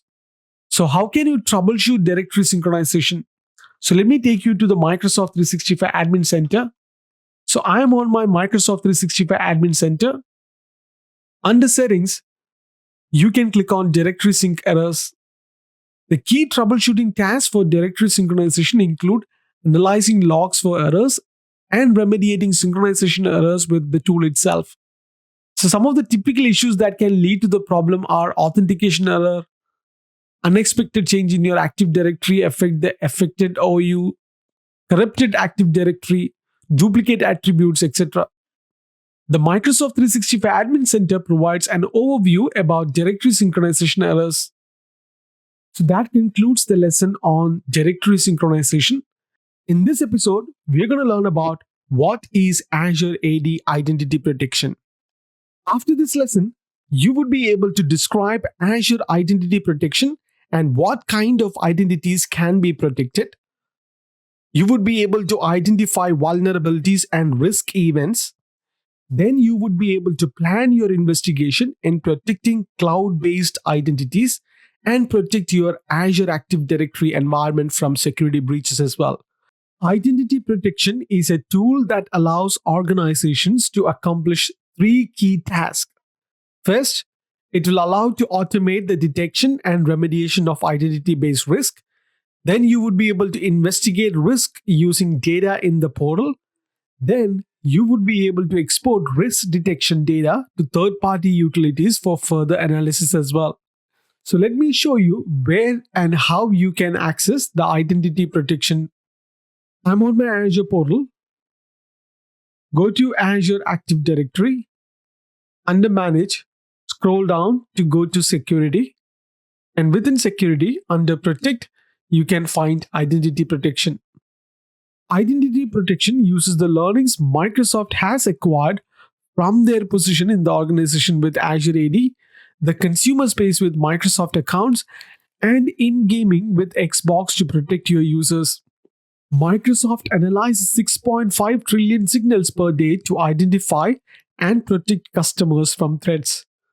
The signals generated by and fed to identity protection can be further fed into tools like conditional access to make access decisions, or fed back to a security information and even management tool for further investigation based on your organization's enforced policies. Let's have a look at some of the classification of identity protection risk. The first detection type is atypical travel. Sign in from a typical location based on user's recent sign in is detected. Then it can flag any anonymous IP address as well. Sign in from an anonymous IP address, for example, Tor browser or anonymizer VPN, etc. Then it can flag unfamiliar sign in properties as well. You would be able to find risk based on malware linked IP address, leak credentials, Azure AD threat intelligence, etc. The next thing we need to understand is about risk investigation. Administrators can review detections and take manual actions on them if needed. There are three key reports that administrators use for investigation in identity protection: risky user, risky sign-in, and risk detections. Another thing you need to understand is about exporting risk data. The data from identity protection can be exported to other tools for archive and further investigation and correlation. The Microsoft Graph-based APIs allow organizations to collect their data for further processing in a tool such as SIM. Another component you need to understand is about permissions. Identity protection requires users to have security reader, security operator, security administrator, global reader, and global administrator's role in order to access these reports. Now let us understand how to detect vulnerabilities and risk events. A vulnerability is a weakness which can be exploited by a threat actor, such as an attacker, to perform unauthorized actions within a computer system. Recommended solutions enable organizations to address these vulnerabilities to improve their security posture and prevent attackers from exploiting them. So let me explain how you can use Azure Identity Protection to address these issues. First, if you don't have multi-factor authentication registration not configured, this vulnerability can affect the deployment of Azure multi-factor authentication in your organization. Azure MFA provides a second layer of security to users' authentication. It helps safeguard access to data and application while meeting user demand for a single sign-on process. It delivers strong authentication through a range of easy verification options, such as a phone call, text message, mobile app notification, verification code, and third party OAuth tokens. So, what is the recommended action here? Microsoft recommends that you require Azure multi factor authentication for user sign ins. Multi factor authentication plays a key role in risk based conditional access policies available through Azure Identity Protection. Second scenario is unmanaged cloud apps. This vulnerability helps you identify unmanaged cloud apps in your organization. In modern enterprises, IT departments are often unaware of all the cloud applications that users in their organizations are using to do their work. It is easy to see why administrators have concerns about unauthorized access to corporate data, possible data leakage, and other security risks as well. So, what is the recommended action here? So, Microsoft recommends deploying cloud application discovery to discover unmanaged application and to manage their application using Azure Active Directory. And the third scenario is security alerts from privileged identity management. This vulnerability helps you discover and resolve alerts about privileged identities in your organization. To enable users to carry out privileged operations, organizations need to grant users temporary or permanent privileged access in Azure AD, Azure, or Office 365 resources, or other SaaS applications as well. Each of these privileged users increase the attack surface of your organization. This vulnerability helps you identify users with unnecessary privileged access and take appropriate action to reduce or eliminate the risk they pose. So, what is the recommended action here? Microsoft recommends that your organization uses Azure AD Privileged Identity Management to manage, control, and monitor privileged identities and their access to resources in Azure AD as well as other Microsoft online services such as Office 365 and Microsoft Intune. Let's have a look into Azure AD risk events. Most security breaches occur when attackers gain access to an environment by stealing a user's identity. Discovering compromised identities is no easy task. Azure Active Directory uses adaptive machine learning algorithms and heuristics to detect suspicious actions that are related to an organization's user account. Each detected suspicious action is stored in a record called a risk event. Currently, Azure Active Directory detects 6 types of risk events: users with leaked credentials, sign ins from anonymous IP address, impossible travel to a typical location, sign ins from infected devices, sign ins from IP addresses with suspicious activity, and sign ins from unfamiliar locations as well. Please note that the insight you get for a detected risk event is tied to your Azure AD subscription. With Azure Active Directory Premium P2 Edition, you get the most detailed information about all underlying detections. So, what is users with leaked credentials? When cybercriminals compromise valid passwords of legitimate users, the criminals often share those credentials. This is usually done by posting them publicly on the dark web or pay site or by trading or selling the credentials on black market. The Microsoft Leak Credential Service acquires username password pairs by monitoring public and dark websites and by working with researchers, law enforcement, security teams at Microsoft, and other trusted sources. So, what is sign in from anonymous IP address means? This risk event type identifies users who have successfully signed in from an IP address that has been identified as an anonymous proxy IP address. These proxies are used by people who want to hide their device IP address and may be used for malicious intent. And what about impossible travel to typical locations? This risk event type identifies two sign-in originating from geographically distant locations where at least one of the locations may also be atypical for the user's given past behavior. Among several other factors, this machine learning algorithm considers the time between the two sign in and the time it would have taken the user to travel from one location to the second location. Please note that the algorithm ignores obvious false positives contributing to the impossible travel conditions, such as using VPNs and locations regularly used by other users in the organization. The system has an initial learning period of 14 days during which it learns new user sign in behavior. So, what is sign in from unfamiliar location means?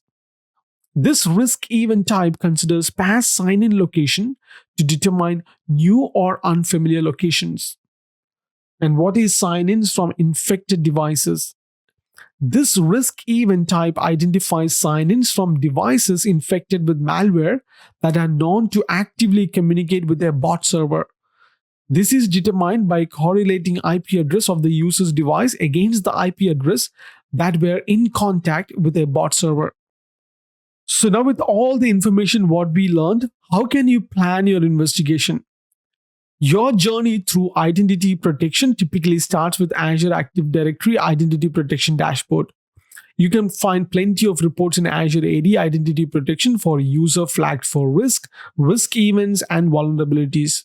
You can configure some security options like your security policies, notification, and multi-factor authentication registration as well. So the dashboard is typically the starting point of your investigation. Let's understand how to mitigate sign-in risk events. A sign-in risk level is an indication. It usually has high, medium, or low of the likelihood that a sign-in attempt was not performed by the legitimate owner of a user account. A mitigation is an action to limit the ability of an attacker to exploit a compromised identity or device without restoring the identity or device to a safe state. A mitigation does not resolve previous sign-in risk events associated with the identity or device. Now let's talk about user risk. All active risk events that were detected by Azure Active Directory for the user contribute to a logical concept called user risk. A user flagged for risk is an indicator of a user account that might have been compromised. Alright, so now let's understand how can you close risk events manually. In most cases, you will take remediation actions such as a secure password reset to automatically close the risk events. The next one is how can you remediate user risk events? A remediation is an action to secure an identity or a device that was previously suspected or known to be compromised. A remediation action restores the identity or device to a safe state, and it resolves previous risk events associated with the identity or device. And the last stage is using Azure Identity Protection notifications. Azure Identity Protection sends two types of automated notification emails to help you manage user risk and risk events. Users at risk detected email and weekly digest email. That concludes the lesson on Azure Identity Protection. In this video, we're going to do a knowledge check on MS-500 Module 2. Let's look at the first question. Which statement about the default password policy settings for Microsoft 365 users is correct? The correct answer is passwords expire after 90 days and user receive notification expiration 14 days before it occurs. Let's look at question number 2. Which of the following is not a valid second factor authentication for a user who has been enabled for multi-factor authentication?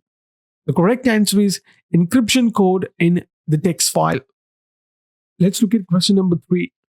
If you delete users in your on-premises Active Directory and the deletion is synchronized to Office 365, the user object is put in a deleted state and no longer appears in the users list. Which Windows PowerShell commandlet can you use for resetting a user? The correct answer is restore-ms all user. Let's look at question number 4. Which Windows PowerShell command triggers a manual full directory synchronization? The correct answer is start-adsync sync cycle dash policy type initial. Let's have a look at the 5th question. Your organizations want additional Azure AD Connect servers to mitigate disaster recovery scenarios. How can this be achieved? The correct answer is install additional Azure AD Connect servers in staging mode. Let's look at question number 6. When planning Azure AD Connect directory synchronization, deciding which object to use as the source anchor attribute is important. How will the source anchor attribute be used? The correct answer is the source anchor attribute is required for matching both the source and the target object, thereby linking both objects together. Alright, so that concludes Module 2 Knowledge Check. In the next video, we are starting Module 3, and the first lesson in Module 3 is Application Management. After this video, you would be able to explain the concepts of seamless single sign-on. You would be able to describe how Azure AD works with application and describe the Azure AD App Gallery as well. And you would be able to explain the concept of Azure AD Application Proxy. What is an identity and access management system? An application is a piece of software that is used for some purpose. Most applications require users to sign in so that the application can provide a tailored experience for that particular user. In other words, the application needs to know the identity of the user using the application because it knows what functionality to offer or remove for the user. Azure AD simplifies the way you manage your application by providing a single identity system for your cloud and on-premises apps. You can add your software as a service application or on-premises application and line of business application to Azure AD. Then users sign in once to securely and seamlessly access these applications along with your Office 365 and other business applications from Microsoft. You can reduce administrative cost by automatic user provisioning. You can also use multi-factor authentication and conditional access policies to provide secure application access as well. So let me first show you where you can find this application management. I'm on my Azure portal. Go to your Azure Active Directory. Under Manage, click on Enterprise Applications. This is where you would be able to find all the application which is available. You can click to add a new application. And this is where you have all the type of application. The first one is Azure AD Application Gallery. So you can browse through this gallery and find the application what you want. Then you have the custom application you are developing. Then we have the on-premises application and we have a non-gallery applications as well. So let me explain you all of this one by one. First, let's talk about Azure AD Gallery applications. Azure AD has a gallery that contains thousands of applications that has been pre-integrated for single sign-on with Azure AD. Some of the applications your organization uses are probably in the gallery. The second type is on-premises application with application proxy.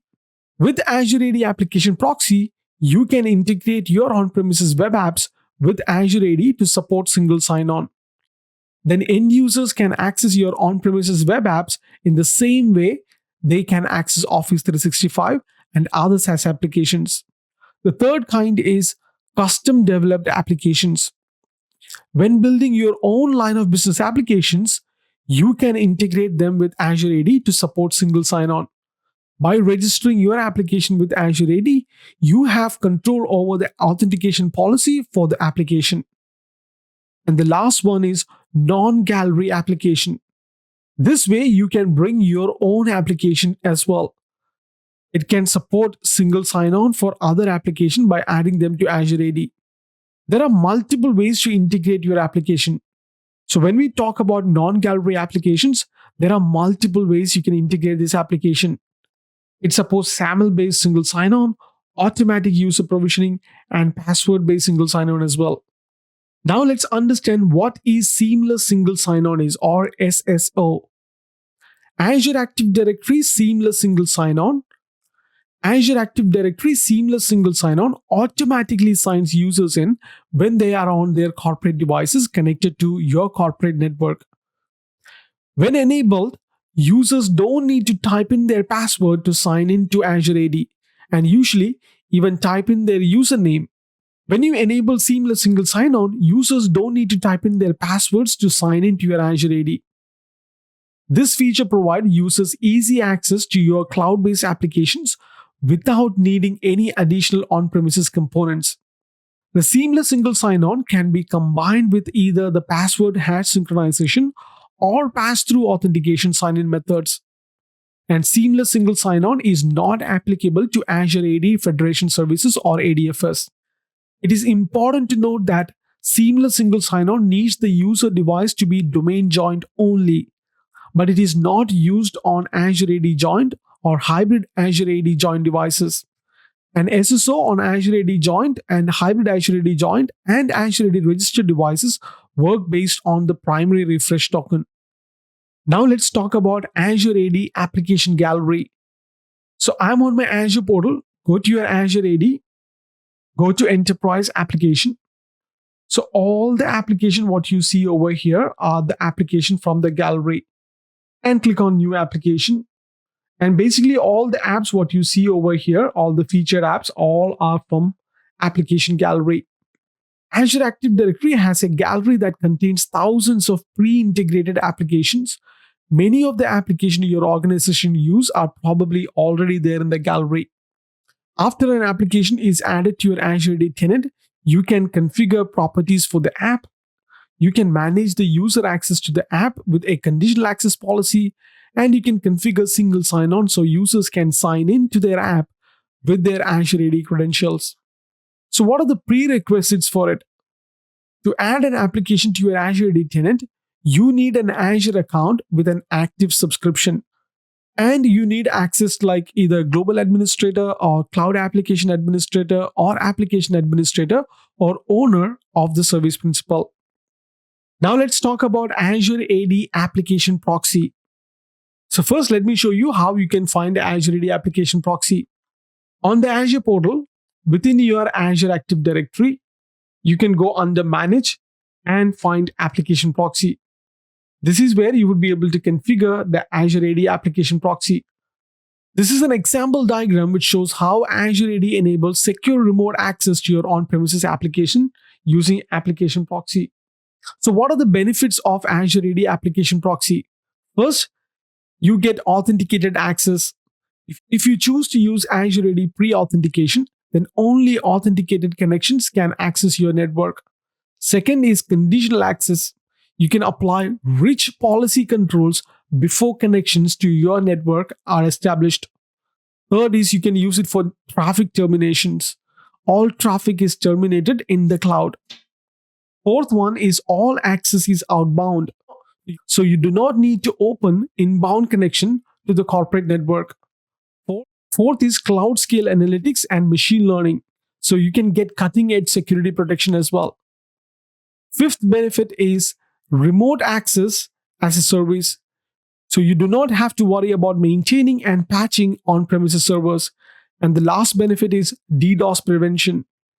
Applications published through Application Proxy are protected against distributed denial of service or DDoS attacks. Now let's talk about secure hybrid access. You can now protect your on-premises and cloud legacy authentication applications by connecting them to Azure AD with your existing application delivery controller or network. This way, you can bridge the gap and strengthen your security posture across all applications with Azure AD capabilities like Azure AD Conditional Access and Azure AD Identity Protection. Using your existing networking and delivery controller, you can easily protect legacy applications that are still critical to your business processes, but that you couldn't protect before with Azure AD. It's likely you already have everything you need to start protecting these applications. So that concludes application management lesson. In the next video, we're going to learn about identity governance. After this episode, you will be able to explain the concepts of conditional access, describe conditional access policies, and describe the interaction of conditional access policies to federate users and conduct Azure AD access reviews as well. And finally, you would be able to describe what is Azure AD security defaults. Let's talk about Azure AD identity governance.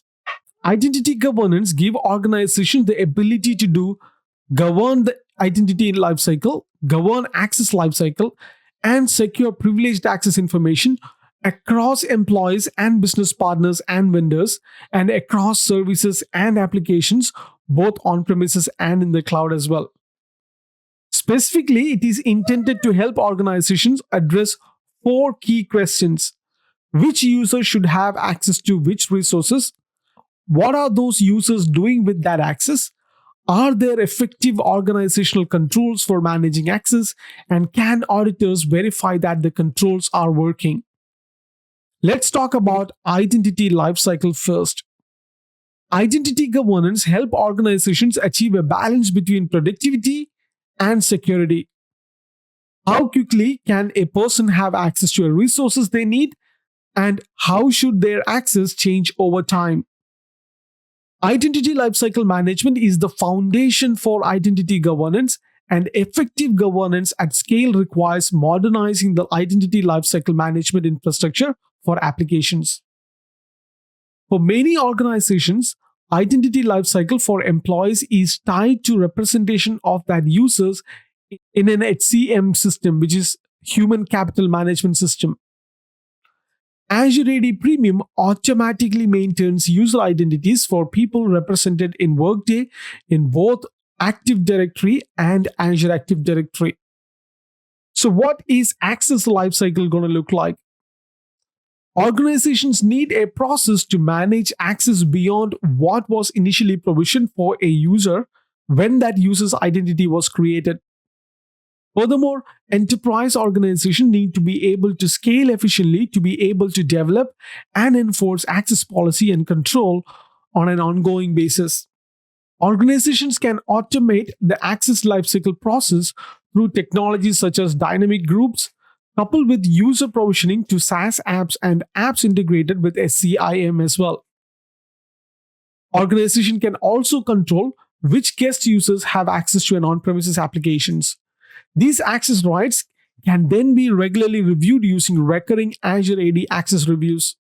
The next one is privileged access lifecycle. Historically, privileged access has been described by other vendors as a separate capability from identity governance. Azure AD Privileged Identity or PIM provides additional controls tailoring to securing access rights for resources across Azure AD, Azure, and other Microsoft Online services. The just-in-time access and role change alerting capabilities provided by Azure AD Privileged Identity Management, in addition to multi-factor authentication and conditional access, provide a comprehensive set of governance control to help secure your company's resources. Let's talk about conditional access. Security is a top concern for organizations using the cloud. A key aspect of cloud security is identity and access when it comes to managing your cloud resources. Users can access your organization resources using a variety of devices and apps from anywhere. As a result of this, just focusing on who can access a resource is not sufficient anymore. To master the balance between security and productivity, you also need to factor how a resource is accessed into an access control decision. With Azure Active Directory conditional access, you can address this requirement.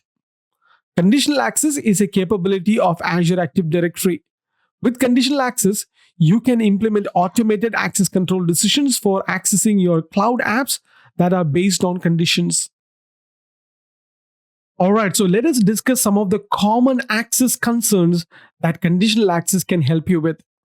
The first one is sign-in risk. Azure AD Identity Protection detects sign-in risk. So how do you restrict access if a detected sign-in risk indicates a bad actor? What if you would like to get stronger evidence that a sign in was performed by the legitimate user. And what if your doubts are strong enough to even block specific users from accessing an app? Another scenario is network location. Azure AD is accessible from anywhere. So, what if an access attempt is performed from a network location that is not under the control of your IT department? The next scenario would be device management. In Azure AD, users can access cloud apps from broad range of devices including mobile and also personal device. The fourth scenario is client application. Today you have access to many cloud apps using different apps types such as web-based apps, mobile apps, or desktop apps. What if an access attempt is performed using a client app type that causes known issues? Now let's talk about conditional access policies. A conditional access policy is a definition of access scenario using a pattern. So when this happens, then do this. Then do this specifies the response of your policy. It is important to note that the objective of conditional access policy is to not grant access to a cloud app. In Azure AD, granting access to cloud apps is subject to user assignments. With a conditional access policy, you control how authorized users can access cloud apps under specific conditions. With Azure AD conditional access, you can control how authorized users can access your cloud apps. The objective of conditional access policy is to enforce additional access control on access attempt to a cloud app based on how an access attempt is performed. A policy-based approach to protect access to your cloud app enables you to start drafting the policy requirement for your environment. So now let's understand what is Azure AD access reviews. So first, let me show you where you can find access reviews. I'm on my Azure portal. Go to Azure Active Directory and under Manage, go to Identity Governance. So within Identity Governance, you can create your access reviews. So Azure AD access reviews enable organizations to effectively manage group membership, access to enterprise applications, and privileged role assignments. With access reviews, you can evaluate guest user access by reviewing their access to applications and membership of groups. And then you can evaluate employees' access to application and group membership with access reviews. And you can collect access review controls into programs that are relevant to your organization to track reviews for compliance or risk-sensitive applications. So let me help you understand when to use access reviews. If you have too many users in privileged role, it's a good idea to check how many users have administrative access and how many of them are global administrators, and if there are any invited guests or partners that have not been removed after being assigned to an administrative task. Another scenario when you can use access review is when automation is infeasible. You can create rules for dynamic membership on security groups or Office 365 groups, but what if the HR data is not in Azure AD, or if users still need to access after leaving the group to train their replacement? And the third use case is when a group is used for a new purpose. If you have a group that is going to be synced to Azure AD, or if you plan to enable application Salesforce for everyone in the sales team group, it would be useful to ask the group owner to review the group membership prior to the group being used in a different risk content. Another scenario is business critical data access. So for certain resources, it might be required to ask people outside of IT to regularly sign out and give a justification on why they need access for auditing purposes. The fourth type is to maintain a policy's exemption list. In an ideal world, all users would follow the access policies to secure access to your organization resources.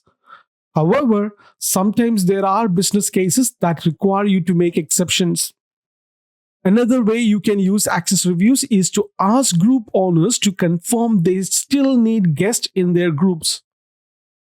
Employee access might be automated with some on-premises IAM, but not invited guest. If a group gives guest access to business sensitive content, then it's the group's owner's responsibility to confirm the guests still have a legitimate business need for access. The last use case scenario is have reviews recur periodically. You can set up recurring access reviews of users at set frequencies such as weekly, monthly, quarterly, or annually, and the reviewers will be notified at the start of each review. And reviewers can approve or deny access with a friendly interface and with the help of smart recommendations. Let's talk about Azure AD security defaults. Security default in Azure Active Directory make it easier to be secure and help protect your organization. Security defaults contain pre-configured security settings for common attacks. Microsoft is making security default available to everyone. The goal is to ensure that all organizations have a basic level of security enabled at no extra cost. You turn on security default in the Azure portal. Another interesting thing is you can turn on conditional access on a report-only mode as well. Report-only mode is a new conditional access policy state that allows administrators to evaluate the impact of conditional access policies before enabling them in their environment. So with this view, you would be able to view conditional access policies can be enabled in report-only mode, or during sign-in, policy in report-only mode are evaluated but not enforced. Customers with the Azure Monitor subscription can monitor the impact of their conditional access policies using the Conditional Access Insight workbook. So what is risk-based conditional access? Organizations with Azure AD P2 licenses can create conditional access policies incorporating Azure AD identity protection risk scenarios into their conditional access policies. These scenarios include user risk and sign-in risk. So what is user risk? So with user risk, Microsoft works with researchers, law enforcement, various security teams at Microsoft, and other trusted sources to find leaked users and password pairs. And the user risk policy may be configured through conditional access or Azure AD identity protection. And the second type is sign-in risk. Most users have a normal behavior that can be tracked. When they fall outside of their norm, it could be risky to allow them to just sign in. You may want to block that user or maybe just ask them to perform multi-factor authentication to prove that they are really who they say they are. A sign-in risk represents the probability that given authentication request isn't authorized by the identity owner. Alright, so that concludes the conditional access episode. In this video, I'm going to explain what are the different types you can manage your devices using Azure and other Microsoft components. After this episode, you would be able to plan for device compliance, configure conditional users and groups, and create policies for your devices, and you will be able to monitor enrolled devices as well. Let's first talk about planning for device compliance. If your devices are managed by Microsoft Intune, you can define how devices should be configured by using device compliance policies. Compliance policies define the rules and settings that should be configured on a device in order for it to be considered compliant. After you configure and deploy a compliance policy, you can monitor device compliance status as well as individual devices that are configured in an expected way. Intune can manage several device types such as iOS, Android, Windows 10, etc. A compliance policy is platform specific, but you can create compliance policies for all supported device types. Some settings such as minimum and maximum operating system version can be used with all device types. Others such as BitLocker or Google Play Protect are platform specific. You can use device compliance information for monitoring and reporting and for providing conditional access to company resources as well. So what are the two types of non-compliant actions? The first one is notify end users through email, and the second one is mark device as non-compliant. So what is notify end users through email? You can customize an email notification before sending it to the end user. You can customize the recipient's subject and message body, including company logo and contact information. Microsoft Intune includes details about the non compliant device in the email notification. The second type is mark device as non compliant. So you can specify the number of days after which the device is marked as non compliant. This can be immediately after the device is flagged as non compliant, or you can give the user a grace period in which he or she can update the device to make it compliant as well. And the device compliance policies can be used in two ways: with conditional access and without conditional access. So, what is with conditional access? For devices that comply with the policy rules, you can allow these devices to access email and other company resources. And if the device doesn't comply with policy rules, then they don't have access to company resources. So, what is without conditional access? You can also use device compliance policies without any conditional access as well. When you use compliance policies without conditional access, there are no access restrictions to company resources. So, how can you configure conditional users and groups? So, after you enroll the devices to Intune, a built in mobile device management or MDM agent automatically begins to sync with the device details to Intune. And device detail include information such as name of the device, operating system, total and free storage space, enroll date, encrypted status, and compliance status as well. You can view device information on the Intune Blade in the Azure portal or when generating reports. In Azure AD, you can create users and device groups with static or dynamic membership. So let me show you how you can find these groups in Azure AD. So I'm on my Azure portal. Go to Azure Active Directory. Under Manage, click on Groups. So when you create a group, there are two ways you can create: security or Microsoft 365 group. And the type of the user group is assigned, dynamic user, or dynamic devices. These Azure AD user groups and device groups are used by Intune as well, because Intune does not have its own groups. Now let's talk about creating conditional access policies. First, let me take you to the Azure portal and show you how you can create a conditional access policy. In Azure portal, within Azure Active Directory, you can scroll down and find security. Within security, under protect, you would be able to see conditional access. Create a new policy. These are the settings which I have displayed on that. And there are a lot of settings for user assignment and group assignment, which apps and action you want to include, what are the conditions we talked about: user risk, sign-in risk, device platforms, location, client apps, and device state. And what are the type of access control you want to give? Do you want to block the user or grant the user control? If you want to grant, do you want to provide multi-factor authentication or other set of extra verification, etc.? And we have the session affinity as well. So with conditional access, you can implement automated access control decisions for accessing your cloud apps that are based on conditions. There are two types of conditional access with Intune. First one is device-based conditional access, and second one is app-based conditional access. This is an example diagram which shows the steps that are performed when you apply app protection policies to the Outlook app, followed by a conditional access policy that adds the Outlook app to the approved list of apps that can be used when accessing company email. Let's talk about conditional access with Microsoft Intune. There are two types of conditional access with Intune: device-based conditional access and app-based conditional access. So what is device-based conditional access? Intune provides device compliance policy capabilities that evaluate the compliance status of the devices. The compliance status is reported to Azure Active Directory that uses it to enforce the conditional access policy created in the Azure Active Directory when the user tried to access company resources.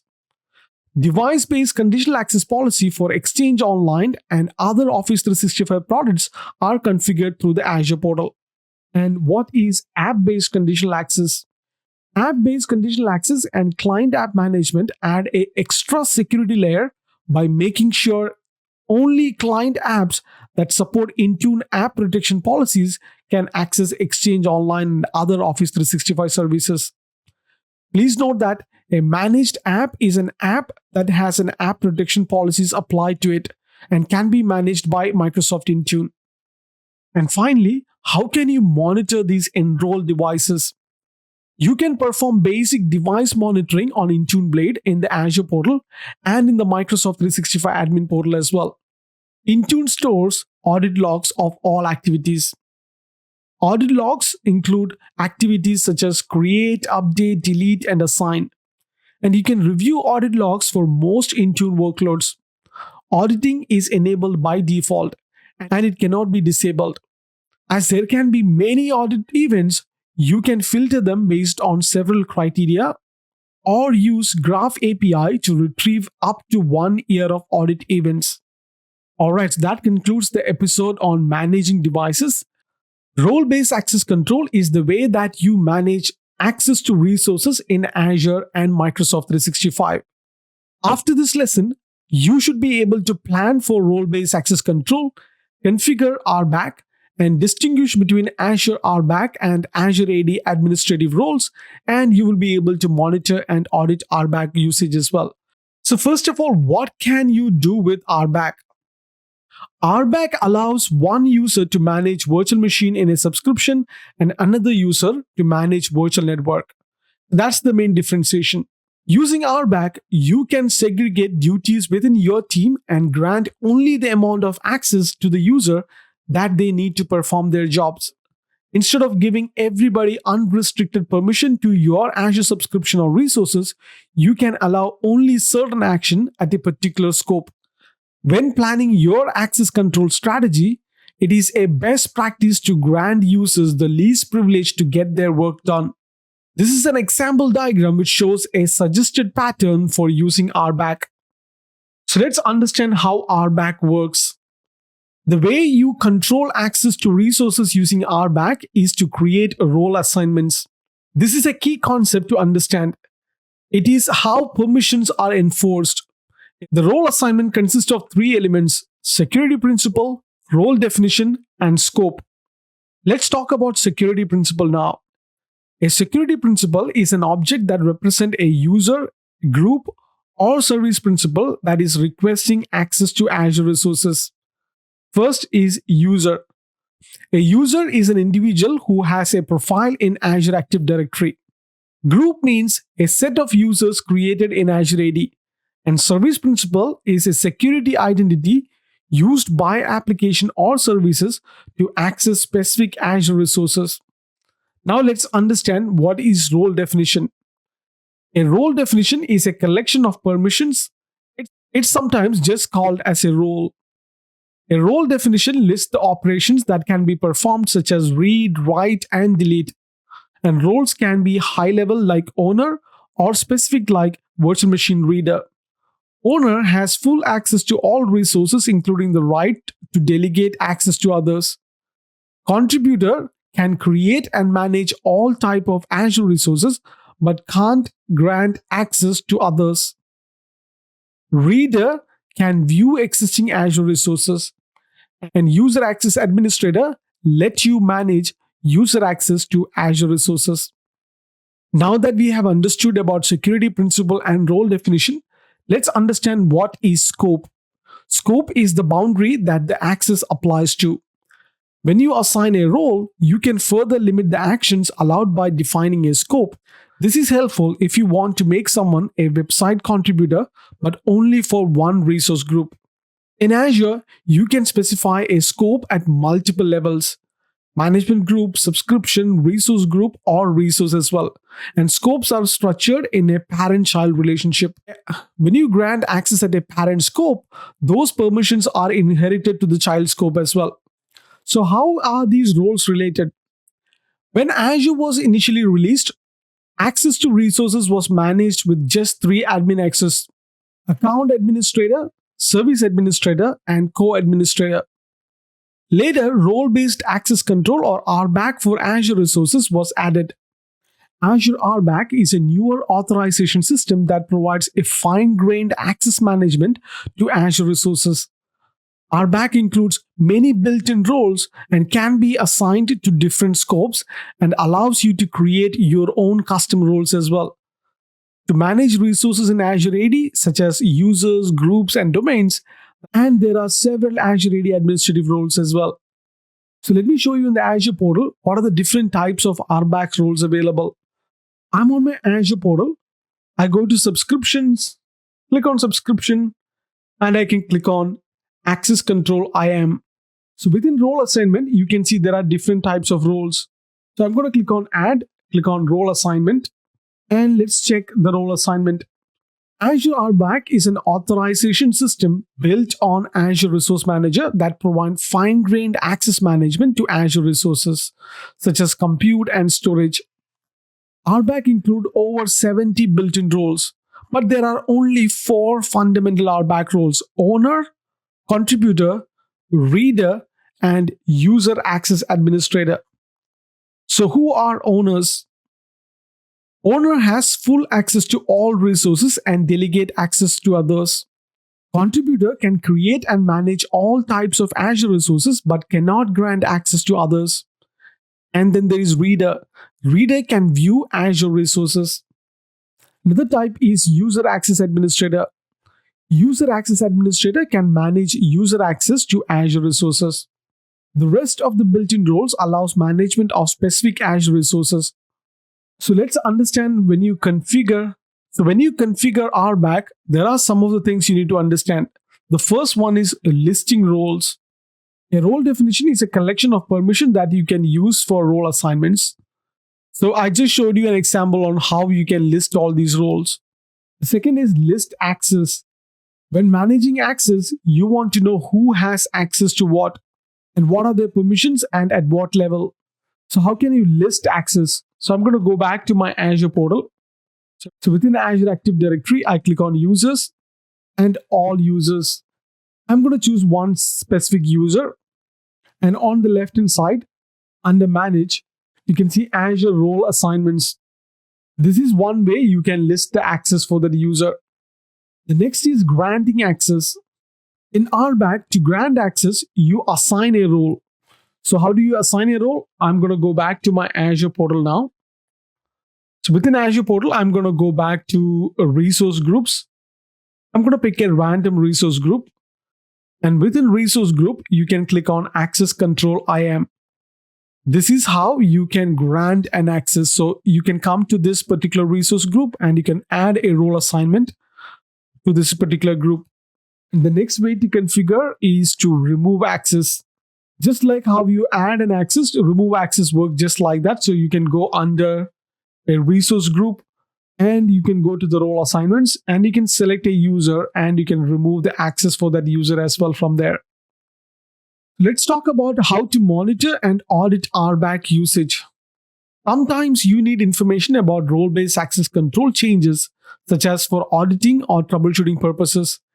Anytime someone makes change to the role assignment or role definitions within your subscription, the changes get logged in Azure Activity Log. You can view the activity logs to see all the RBAC changes for the past 90 days. So let me show you where you can find that. So I'm going to go back to the Azure portal. I'm going to pick a resource group. I'm going to go under a resource group. And within a resource group, you can click on activity log. This is an easier way to get started to view the activity logs. And this includes a link to download the logs as a CSV as well. And activity log in the portal has several filters. The RBAC related filter include event category and operation as well. That concludes a lesson on role-based access control. In this video, we will review the different types of solutions for external access.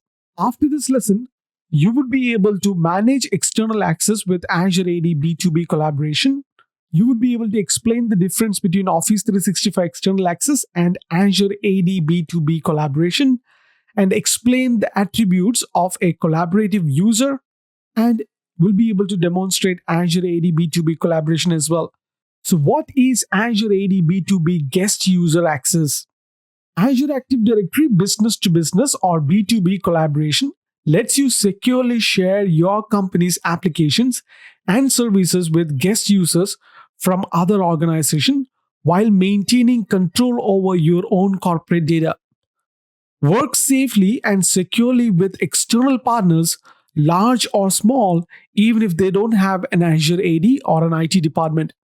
A simple invitation and a redemption process lets partners use their own credentials to access your company resources. Developers can use Azure AD business to business APIs to customize the invitation process or write applications like self service sign in portals, etc. With Azure AD B2B, the partners can use their own identity management solution, so there is no external administrative overhead for your organization. Other attributes include the partner uses their own identities and credentials, where Azure AD is not required, or you don't need to manage external accounts or passwords as well, or you don't need to sync accounts or manage account lifecycles as well. You can invite guest users with a simple invitation and redemption process. Guest users sign into your apps and services with their own work, school, or social identities. If the guest user doesn't have Microsoft account or an Azure AD account, one is created for them when they redeem their invitation. Let's talk about the properties of an Azure AD B2B user. Depending on the inviting organization's need, Azure AD B2B collaboration users can be in one of these following states. The first state could be homed in an external instance of an Azure AD and represented as a guest user in the inviting organization. In this case, B2B user signs in using Azure AD account that belongs to the invited tenant. If the partner organization doesn't use the Azure AD, the guest user in the Azure AD is still created. State 2 is homed in Microsoft or other account and represented as guest user in the host organization. In this case, the guest user signs in with Microsoft account or social account like google.com or similar. The invited user identity is created as a Microsoft account in the inviting organization's directory during offer redemption. State 3 is homed in the host organization's on-premises AD and synced with the host organization's Azure AD. You can use Azure AD Connect to sync the partner account to the cloud as Azure AD B2B users with the user type as guest. The last state is homed in the host organization Azure AD with user type equal to guest and credentials that the host organization manages. Now let's understand the key properties of Azure AD B2B collaboration user. The first one is user type. This property indicates the relationship of the user to the host tenancy. This property can have two values, member and guest. So what is member? This value indicates an employee of a host organization and users in the organization's payroll. For example, this user expects to have access to internal only sites, and this user is not considered an external collaborator. The next value is guest. This value indicates a user who isn't considered internal to the company, such as an external collaborator, partner, or customer. Such a user isn't expected to receive a CEO's internal memo or receive company benefits, for example. The next property is source. This property indicates how the users sign in. The first value is invited user. This user has been invited but has not yet redeemed an invitation. The next one is external Azure Active Directory. This user is homed in an external organization and authenticates by using Azure AD account that belongs to the other organization. This type of sign-in corresponds to state 1. Another one is Microsoft account.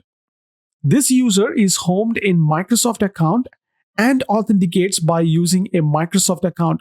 Another type is Windows Server Active Directory. This user is signed in from on-premises Active Directory that belongs to this organization. And the last one is Azure Active Directory. This user authenticates by using Azure AD account that belongs to this organization. External sharing in Office 365, which include OneDrive, SharePoint, Online, Unified Groups, etc., and Azure Active Directory B2B collaboration are technically the same thing. All external sharing except OneDrive and SharePoint Online include guest in Office 365 groups, which they already uses Azure AD B2B collaboration invitation APIs for sharing.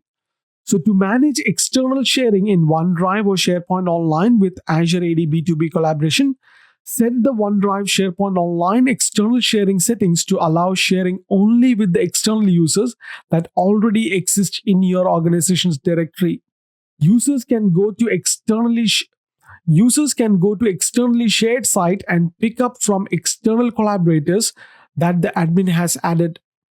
The admin can add the external collaboration through the B2B collaboration invitation APIs. Now let's understand Microsoft Teams external and guest access. First, let's talk about the external access. External access is turned on by default in Teams, which means your organization can communicate with all external domains. The team admin can turn it off or specify which domain to include or exclude. So if you want external users to have access to Teams and channels, guest access might be a better way to go. So what is guest access? You can use guest access to add an individual user to a team where they can chat, call, meet, and collaborate on organization's files stored in SharePoint or OneDrive for Business using Microsoft 365 apps such as Word, Excel, or PowerPoint. A guest user can be given nearly all the same Teams capabilities as a native team member. Alright, so that concludes external access rights.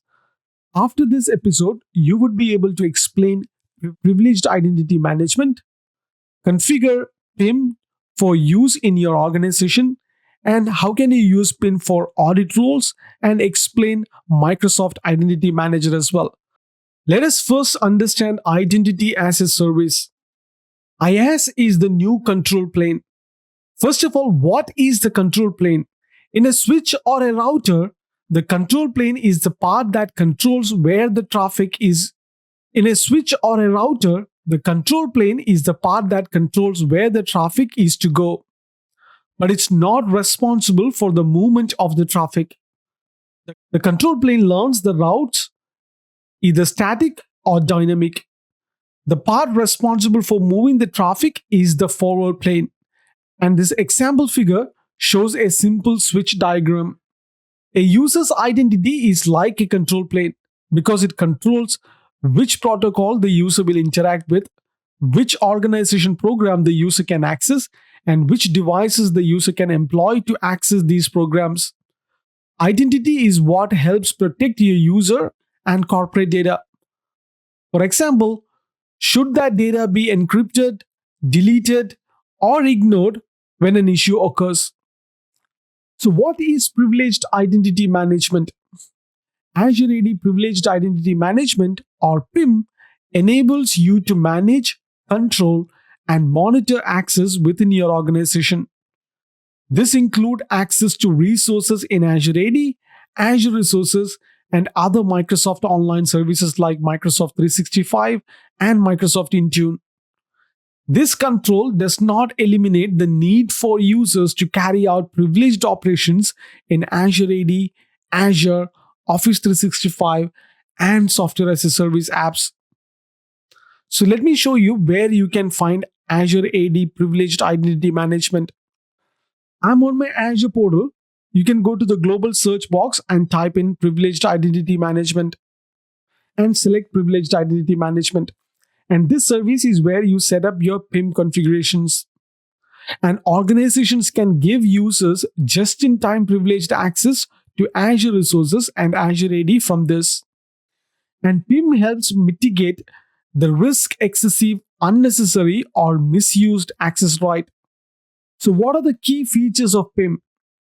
And PIM provides just-in-time privileged access to Azure AD and Azure resources. You can use PIM for assigning time-bound access to resources by using start and end times. You can use PIM for requiring approval to activate privileged roles.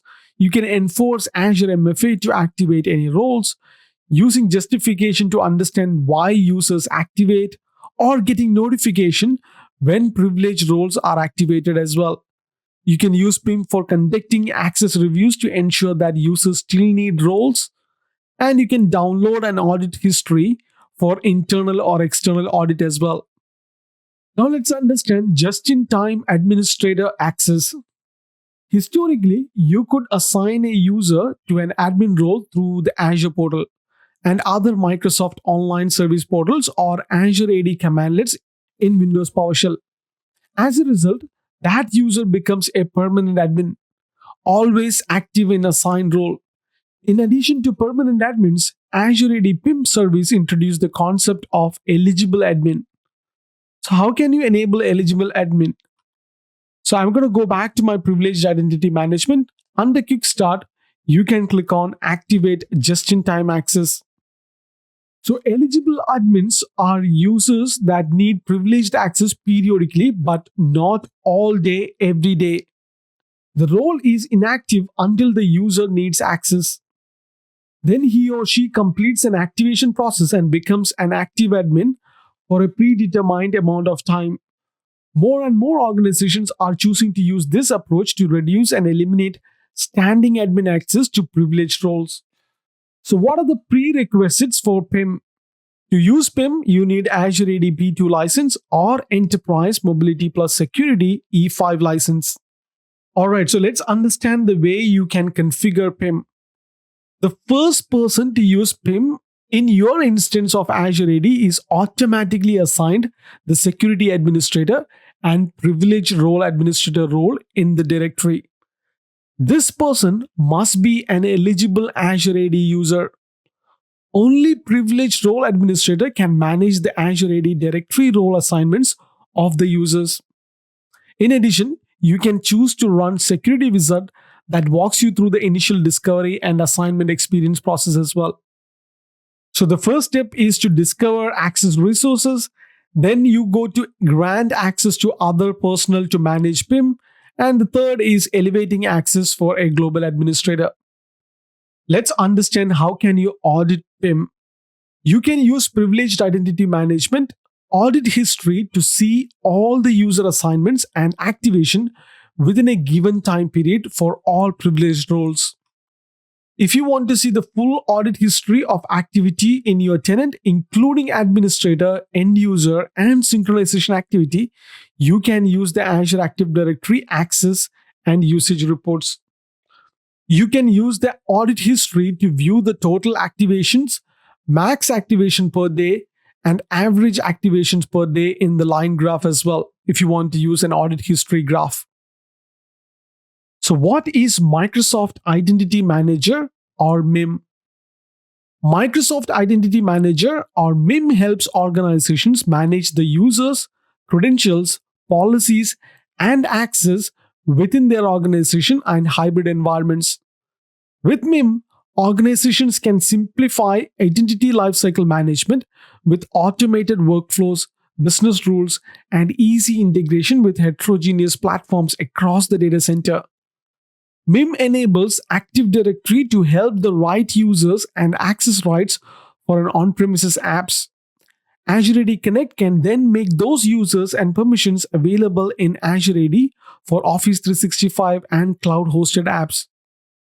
On-premises Active Directory, Azure AD, or hybrid combination of the two all offers services for users and device authorization, identity, and role management and provisioning.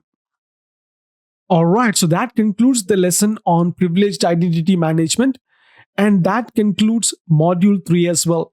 In this video, we're going to do a knowledge check on all the things what we have learned in module 3. Let's look at the first question. If a user wants to access a specific company resource, what should you configure if you want users to authenticate by using MFA? The correct answer is conditional access policy. Let's look at question number 2. Which of the following best describes outside partner collaboration in the context of Azure B2B collaboration? The correct answer is the partner uses their own identity management solution, so there is no external administrative overhead for your organization. Let's look at the third question. Which of the following is something you cannot do with role-based access control or RBAC? The correct answer is allow external access to resources in Microsoft Teams. Alright, so that concludes Module 3 review check. In the next video, we are starting Module 4, and the first lesson is threat vectors and data breaches. After this lesson, you would be able to understand the kill chain scenarios. You gain knowledge in understanding the workplace threat landscape, and you understand different types of attacks as well. Most attacks follow a common process referring to within the security industry as the kill chain. An attack follows a basic pattern and proceeds from one stop to the next in order to achieve the desired outcomes. This stepwise process can be defended against by implementing security measures on choke points in the chain. Since any step can be bypassed through various exploitation techniques, the best strategy applies defense at every step along the chain. The threat landscape across the globe has changed dramatically over the past several years, with hackers using more sophisticated methods to compromise users and networks alike. At the same time, more and more organizations are enjoying the benefits of cloud computing. But as companies move to the cloud, they are understandably concerned how Microsoft 365 will protect their users and data from being compromised by cybercriminals. Let us have a look at the workplace and threat landscape. Office workers' expectations have changed dramatically over the last 2 decades.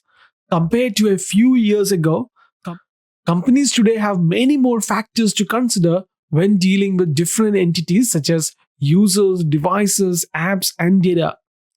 While data is being shared with employees, business partners, and customers, organizations need to protect users' identities and data stored on their devices and apps. Organizations also need to mitigate the risk of providing flexibility and space while maintaining company security policies and detecting threats, all while giving workers a better and more productive experience. In today's cloud centric world, organizations are faced with unregulated, such as files on cloud storage services, and the unknown, such as advanced threat targeting users' email. This new normal is more difficult to protect because data is now stored everywhere. It's on premises, on PCs, on phones, and in the cloud. Microsoft is invested in addressing these challenges and in helping organizations be more secure by helping them to protect against, detect, and respond to a variety of threat vectors. First, let us understand what is phishing. Phishing is a technique a hacker uses to retrieve sensitive information such as users' account credentials or credit card number. For example, a user receives an email that appears to have been sent from a trustworthy source, such as a bank or the user's IT administrator. Phishing attempts often entice users to click a link to a malicious website that looks legitimate except for the URL of the website in question. Upon entering the site, users may be directed to enter personal information that hackers can then use to their advantage. Another possibility is that the site is infected with malware, which infects the user's computer with a payload such as virus. So, what is virus? A computer virus is a type of malicious software program or malware. When executed, the virus replicates itself by modifying other computer programs and inserting its own code, infecting files, or even the boot sector of the hard drive. The next way to infect someone's computer is by using Trojan horse. So, what are Trojans? Trojans typically act as a backdoor that enables a hacker to control or use the infected computer to their advantage. Depending on its design, Trojans can perform many tasks, some of which include blocking antivirus software or installation of applications, stealing passwords and credit card numbers, and infecting other computers and devices connected to the same network. The next type of infection is rootkit. A rootkit is a type of malware designed to provide a hacker with administrative access to a computer without being detected. When used, a rootkit can provide a hacker with full access to the computer, which can lead to stealing or falsifying documents. The ability to conceal other malwares, such as password stealing keyloggers and viruses, and using the computer for attacks on other computers as well.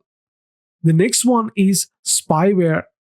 Spyware is often used to gather information about internet activities, keystrokes, passwords, and other sensitive data. And spyware can also be used as adware, where the software delivers pop up ads in addition to tracking user behavior. This is an example of a phishing email. So, phishing email usually contain branding and URLs that on the surface appear legitimate.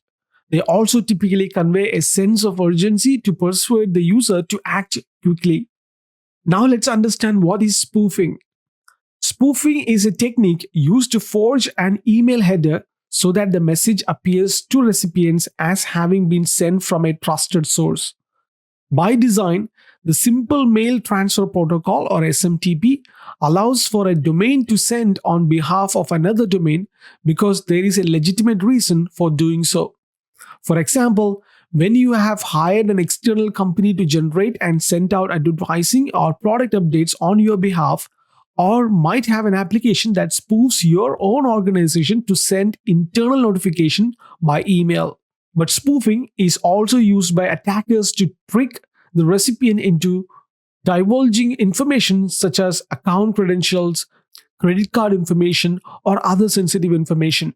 When a user sees the sender information in the message, it looks like someone they know or domain they trust, even though the message was sent from an attacker. Let's understand what is spam and malware. While spam and bulk email are often a nuisance, they typically don't carry a payload that causes harm to user system. For the most part, they are usually unwanted email that get in the way of a user productivity. On the other hand, malware can cause great harm to an organization. Malware is a short form of malicious software, which is often received in email as either an attachment or embedded link to a malicious website or file. Malware typically works in two stages. Stage 1 is the attachment or a website you visit that is infected, and the malware uses code to exploit a user's computer using macros and JavaScript to plant a payload such as a virus or Trojan horse. Stage 2 is delivering this payload. So this is an example of a simple code. Looks harmless enough. The two lines at the bottom of the image force the user browser to be redirected to the malicious website. The two lines at the bottom of the image force the user's browser to be redirected to a malicious website. So what is an account breach? An account breach occurs when a user's account is compromised, such that it can be used by an attacker to access network resource. If the account is an administrative account, then the hacker can immediately begin sourcing the network to gain access to critical data. If the breached account is a regular user, the hacker can use various techniques to obtain administrator privileges. This is referred to as an elevation of privilege. So one of the recommended methods that can be used to mitigate an account breach is to use multi-factor authentication. Now let's understand what is elevation of privilege. In an elevation of privilege scenario, an attacker has compromised one or more accounts and is now working to increase his or her power. In Microsoft 365, the target is usually global administrator privileges, but specific service privileges are also desirable if the targeted data is in that product or service. There are a few variations of the attack pattern that can occur. For example, if the initially breached account is a regular user, the attacker can either try to get that account promoted to a global administrator, or they can use it to steal other accounts that have or can have administrative privileges as well. If the administrators share the same machine and the machine gets compromised, it then becomes easy for the attacker to figure out how to log onto the shared machine and run a credential harvesting tool. These credentials can then be used to access the system with administrator privileges. Now let's understand what is data exfiltration. Once a network is compromised, an attacker can use a variety of techniques to move data out of your tenant. Data exfiltration is the unauthorized retrieval of data from a computer or service. The data can be stolen in any number of ways, including through a breach of an account with access to data or through system and infrastructure attack that give the attacker local or system admin privileges to the computers that store the data outside of Microsoft 365. So how can you prevent data exfiltration? So there are several methods you can use. First one is access control list. You can establish standards for determining who should have access to specific kinds of data and then create processes to monitor and maintain those access controls. The second way of preventing is using external sharing policies. So you can prevent data leakage to external endpoints by configuring your tenant to restrict certain type of sharing. Another way to prevent is by using least privilege. Users will often grant permissions to document and document libraries that exceed the access that is required. So take the time to only grant the required minimum privilege to the smallest group of users that you can. So another key strategy you can employ is to set up and use data classification metadata, particularly with data shared on SharePoint sites and OneDrive. This requires you to determine a set of risk tiers such as high business impact, medium business impact, low business impact, etc. And then require sites and documents to tag data in your systems with the appropriate classification. This enables you to monitor very sensitive data as well as leverage specific technologies to further protect high business impact data. And the last way is data loss prevention policies or using DLPs. The data classification scheme that is based on risk tiers is most effective when used in combination with the DLP feature in Microsoft 365. This technology enables you to configure rules about how to handle data moving in and out of your tenant. It can help you prevent sensitive document content from being emailed to external parties and prevent your users from sending social security number in emails. Now let's understand data deletion and spillage. Data deletion occurs when an attacker deletes your data, usually in a way that makes recovery difficult, if not impossible. A variant of this type of attack includes ransomware. With ransomware, an attacker compromises the network, encrypts data, and then demands a payment to get the key to decrypt the data. So, how can you prevent data deletion? Your core prevention strategy should be to ensure that you have the sufficient redundancies built into your data management process to minimize the impact of data deletion. Data in Microsoft 365 is automatically backed up and made redundant for maximum availability by the service. However, it's still possible for an attacker to delete data from SharePoint sites and recycle bins, making it almost impossible to recover. Therefore, it's critical that you have a process for backing up mission critical data to offline stores that you know how to restore. So, what is data spillage? Data spillage occurs when protected data is transferred to a system that doesn't provide the same level of protection as the source. For example, sensitive data in your tenant spills outside the boundaries of your control. This can be caused by both malicious as well as non-malicious behavior. And now let's understand how you can prevent data spillage.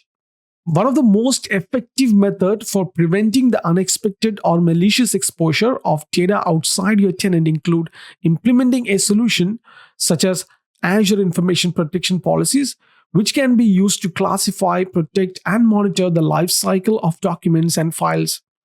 Documents that contain regular expressions like credit cards and social security number can be protected using data loss prevention policies. So what is coin mining? Cybercriminals are always looking for new ways to make money. With the rise of digital currencies, also known as cryptocurrencies, criminals see a unique opportunity to infiltrate an organization and secretly mine for coins by reconfiguring malware. So, how coin miners work? Many infections start with email messages with attachments that try to install malware, and websites hosting exploit kits that attempts to use vulnerabilities in web browsers and other software to install coin miners, and websites taking advantage of computer processing power by running script while users browse the website. So mining is the process of running complex mathematical calculations necessary to maintain the blockchain ledger. This process generates coins but requires sufficient computing resources. Coin miners are not inherently malicious. Some individuals and organizations invest in hardware and electric power for legitimate coin mining operations. However, others look for alternative sources of computing power and try to find their way into corporate networks. And these coin miners are not wanted in enterprise environments because they eat up precious computing resources. And cybercriminals see an opportunity to make money by running malware campaigns that distribute, install, and run Trojan mines at the expense of other people's computing resources. And what are the other type of attacks available? So, two additional types of attacks worth mentioning are password cracking and malicious insider, because both are used in the kill chain of events. So, what is password cracking? In this scenario, an attacker has acquired access to an application, service, or data store that allows them to try many different password combinations for an account. Using specialized software, attackers can try thousands upon thousands of combinations in a very short amount of time. If the password is very short, very weak, very common, or the same as another account password owned by the user, the chances are very good that an attacker can guess the password and compromise the account. Another type of attack is malicious insider. In this scenario, one of your approved users is performing illicit activities in your tenant. These sorts of attacks can be the most damaging because the user usually knows a lot about your company and understand very clearly how to maximize the negative impact to the company and its data. Motivations of malicious insider vary, but typically one include disgruntled employee looking for ways to make extra money. Before leaving the company, they want to cause issues for others and to simply spite specific individuals or organization as a whole. A malicious insider may even take steps to ensure long-term access by building in backdoor accounts or go straight to exfiltration or deleting sensitive data. Users with administrative rights are typically the most dangerous malicious insider. Alright, so that concludes the video on threat vectors and data breaches. In this lesson, we're going to learn about security strategies and principles. After this lesson, you would be able to describe an organizational threat protection mindset, explain how to apply security strategy principle to secure your environment, and you would be able to develop simulated attacks to train your security administrators and operations teams. So without wasting any more time, let's get into it. So what is Microsoft security principles? Microsoft principle for strategic security include an effective defense requires you to dramatically increase the cost to the attacker, assume your identities are always under attack, apply attack graph thinking, defense in depth is critical, and protect, detect, and respond all the time, and above all, assume compromise all the time. And how can we measure security success? Security return on investment or SROI is difficult to calculate because both components of risk are difficult to measure. The first one is impact. Many of the outcomes are unknown and difficult to measure. For example, which competitive product have benefited from intelligence stolen from your environment? And likelihood. This is driven by uncertainty influenced by adaptive or reactive human attacker decisions. That is, they are not random. So then what is defender investment? Defender investment consists of security budget, which is the cost of purchasing technology and hiring people, and the time and attention of the team members. And what is defender return? Defender return is composed of your ability to reduce the attacker's return of investment, which discourages attackers, encouraging them to move on to the easier target and thereby reducing the frequency of attacks. Reduce the business impact of any attack on your organization. And what is attacker's ROI? So, what is attacker's return? Attacker's return is the success rate of attacks and therefore largely out of the control of individual defenders. An attacker's investment is the best opportunity for a defender to affect return of investment. By adopting a strategy of defeating the cheapest attack mechanisms, you force an attacker to spend more money, time, and resource to successfully attack you. Let's understand the defender's dilemma. The oldest dilemma facing defenders: as the defender, you have to be right every time, everywhere, and forever. An attacker just have to be right once. When you look at the technology stack, there is a spectrum of assets ranging from commodity assets with low intrinsic value to the organization, all the way up to the assets with unique value like data, user accounts, and devices and applications. Security is difficult because we never have enough resources to secure all the assets. This reality results in a lot of security projects remaining in the backlog.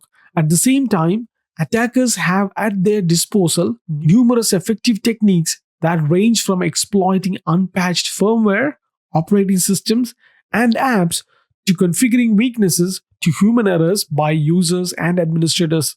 The first advantage of the cloud is that it allows you to transfer day to day responsibility for many layers of the stack to the cloud provider. So, constant connectivity and resource tracking improvements of cloud technologies let you do more with less resources.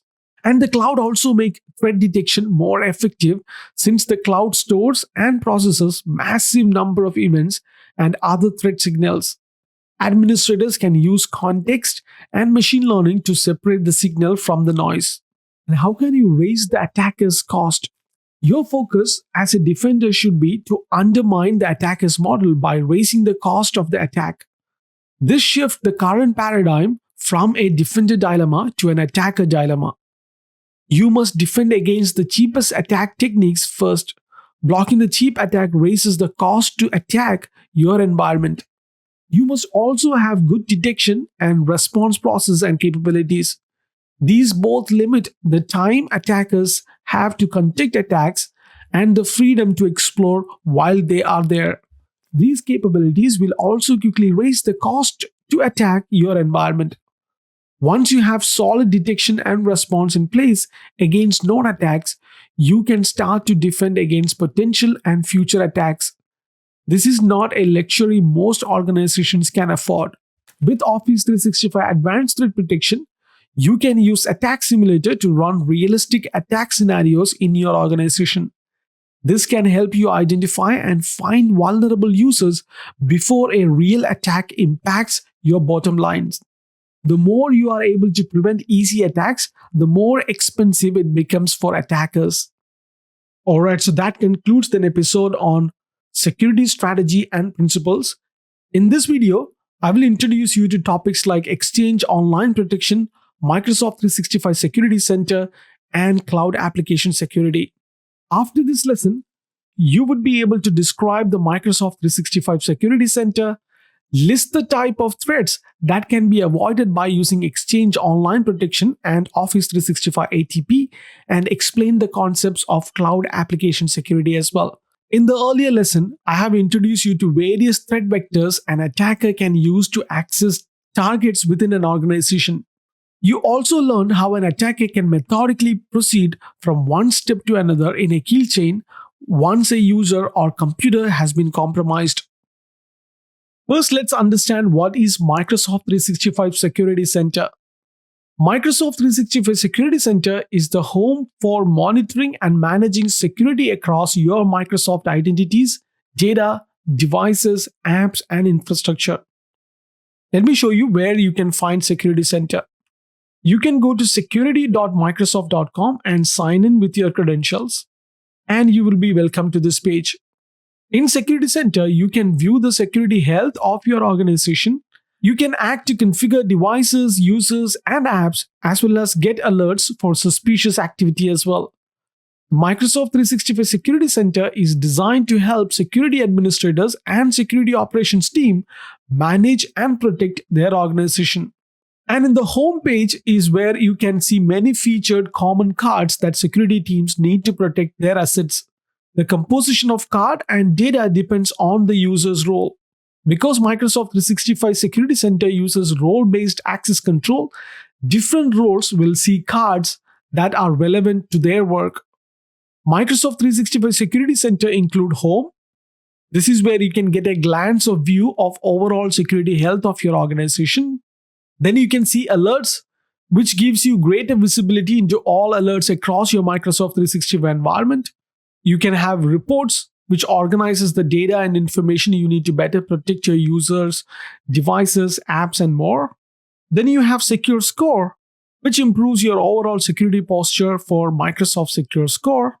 Then we have Hunting, which proactively search for malware, suspicious files, activities in your Microsoft 365 organization. Classification, which helps protect data loss by adding labels to classify documents, email messages, sites, and more. When a label is applied automatically or by a user, the content or site is protected based on the settings chosen. Then we have different policies. So you can set up policies to manage devices, protect against threats, and receive alerts about various activities in your organizations. And finally, we have permissions. So this is where you can manage who in your organization has access to Microsoft 365 Security Center to view content and perform tasks. And you can also assign Microsoft 365 permissions in Azure AD Portal as well. Now let's talk about Exchange Online protection with Office 365 ATP. Microsoft 365 services provide email protection against spoofing and phishing attacks, spam, and malware with Exchange Online protection, or it is known as EOP. EOP provides email security through a combination of techniques including IP and URL reputation, domain reputation, spam filtering, malware filtering, content filtering, and connection filtering. Office 365 ATP is a collection of features designed to combat advanced targeted threats such as zero-day malware attacks, certain types of phishing campaigns, and malicious URLs embedded in the email and documents. These features include safe attachments. So what is safe attachments? Safe attachments protect against zero-day malicious attachment by opening a suspected unknown attachment in a special hypervisor environment and testing for malicious activity. It is designed to detect malicious attachment even before antivirus signatures are available. Then we have safe links. Safe links provide time-of-click protection, thereby preventing users from going to malicious websites and phishing scams when they click on links in emails and documents. Spoofing intelligence detects when a sender appears to be sending mail on behalf of one or more user accounts within one of your organization's domains. Another feature is quarantine. You can use this feature when messages can be sent to quarantine that are identified by Office 365 services as spam, bulk mail, phishing mail containing malware, or because they match the mail flow rule. By default, Office 365 sends phishing messages and messages containing malware directly to quarantine. Unauthorized users can review, delete, or manage email messages sent to quarantine as well. And last is ATP anti-phishing. This applies a set of machine learning models together with impersonation detection algorithms to incoming messages to provide protection for commodity and sphere phishing attacks. All messages are subject to an extensive set of machine learning models trained to detect phishing messages, together with a set of advanced algorithms used to protect against various users and domain impersonation attacks. An ATP anti-phishing protects your organization according to policies that are set by your Office 365 Global or security administrators. Let's talk about cloud application security. Microsoft Cloud App Security is a cloud access security broker that supports various deployment modes, including log collection, API connectors, and reverse proxy. It provides rich visibility, control over data travel, and sophisticated analytics to identify and combat cyber threats across all your Microsoft and third party cloud services. Microsoft Cloud App Security natively integrates with leading Microsoft solutions and is designed with security professionals in mind. It provides simple deployment, centralized management, and innovative automation capabilities. Let's have a look at the Cloud App Security Framework. First, let's understand, discover, and control the use of shadow IT. You can use this framework to identify cloud apps, IaaS, and PaaS services used by your organization. And you can investigate usage patterns, assess the risk level, and determine the business readiness for more than 16,000 SaaS apps against more than 80 risks while managing them to ensure security and compliance. Second framework is protect your sensitive information anywhere in the cloud. You can understand, classify, and protect the exposure of sensitive information at rest. Then you can leverage out of box policies and automated processes to apply controls in real time across all your cloud apps. The third option is protect against cyber threats and anomalies. You can detect unusual behavior across cloud apps to identify ransomware, compromised user, or rogue applications. And you can analyze high risk usage and remediate automatically to limit the risk to your organization. So, what is Microsoft Defender Advanced Threat Protection, or Microsoft Defender ATP? So, let's talk about the primary components of Microsoft Defender ATP. The first one is Threat and Vulnerability Management. This built in capability uses a game changing risk based approach to the discovery, prioritization, and remediation of endpoint vulnerabilities and misconfigurations. Second is Attack Surface Reduction. The attack surface reduction set of capabilities provide the first line of defense in the stack by ensuring configuration settings and properly set and exploit mitigation techniques are applied. These set of capabilities resist attack and exploitations. Another component is next generation protection. To further reinforce the security perimeter of your network, Microsoft Defender ATP uses next generation protection designed to catch all type of emerging threats. Another component is endpoint detection and response. Endpoint and detection response capabilities are put in place to detect, investigate, and respond to advanced threats that may have made it past the first two security pillars. Another one is automated investigation and remediation. In conjunction with being able to quickly respond to advanced attacks, Microsoft Defender ATP offers automatic investigation and remediation capabilities that help reduce the volume of alerts in minutes at scale. Sixth component is Secure Score for devices. Microsoft Defender ATP includes Secure Score for devices to help you dynamically assess the security state of your enterprise network, identify unprotected systems, and take recommended actions to improve the overall security of your organization. Another component is Microsoft Threat Experts. Microsoft Defender ATP's new managed threat hunting service provide proactive hunting, prioritization, and additional context and insight that further empower Security Operations Center to identify and respond to threat quickly and accurately. Next component is management and APIs. You can use this to integrate Microsoft Defender Advanced Threat Protection into your existing workflows. And the last one is Microsoft Threat Protection. Microsoft Defender ATP is part of Microsoft Threat Detection solution that helps implement end-to-end security across possible attack surfaces in modern workplace. This is by bringing the power of Microsoft Threat Protection to your organization. Let's understand one more ATP. This time it is Azure Advanced Threat Protection. Azure Advanced Threat Protection is a cloud-based security solution that leverages your on-premises Active Directory signals to identify, detect, and investigate advanced threats, compromised identities, and malicious insider action directed at your organization.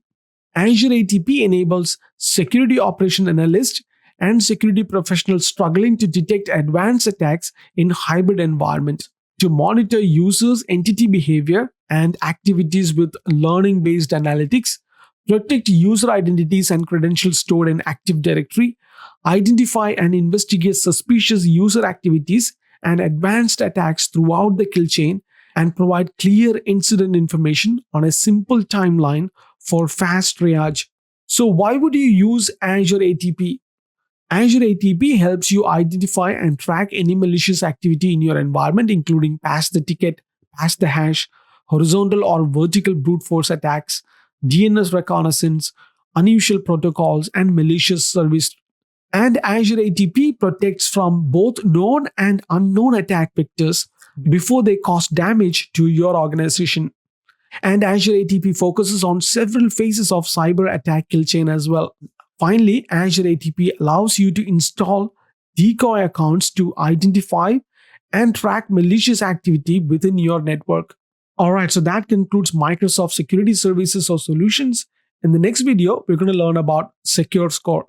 After this lesson, you would be able to describe the benefits of Secure Score and what kind of services can be analyzed, and describe how to collect data using Secure Score API, and describe how to use the tool to identify gaps between your current state and where you would like to be with regards to security, and know where to identify actions that will increase your security while mitigating risk. So, without wasting any more time, let's get into it. Microsoft Secure Score is a measurement of an organization's security posture with a higher number indicating more improvement actions taken. Following the security score recommendation can protect your organization from threats. From a centralized dashboard in Microsoft 365 Security Center, organizations can monitor and work on security of their Microsoft 365 identities, data, apps, devices, and infrastructure.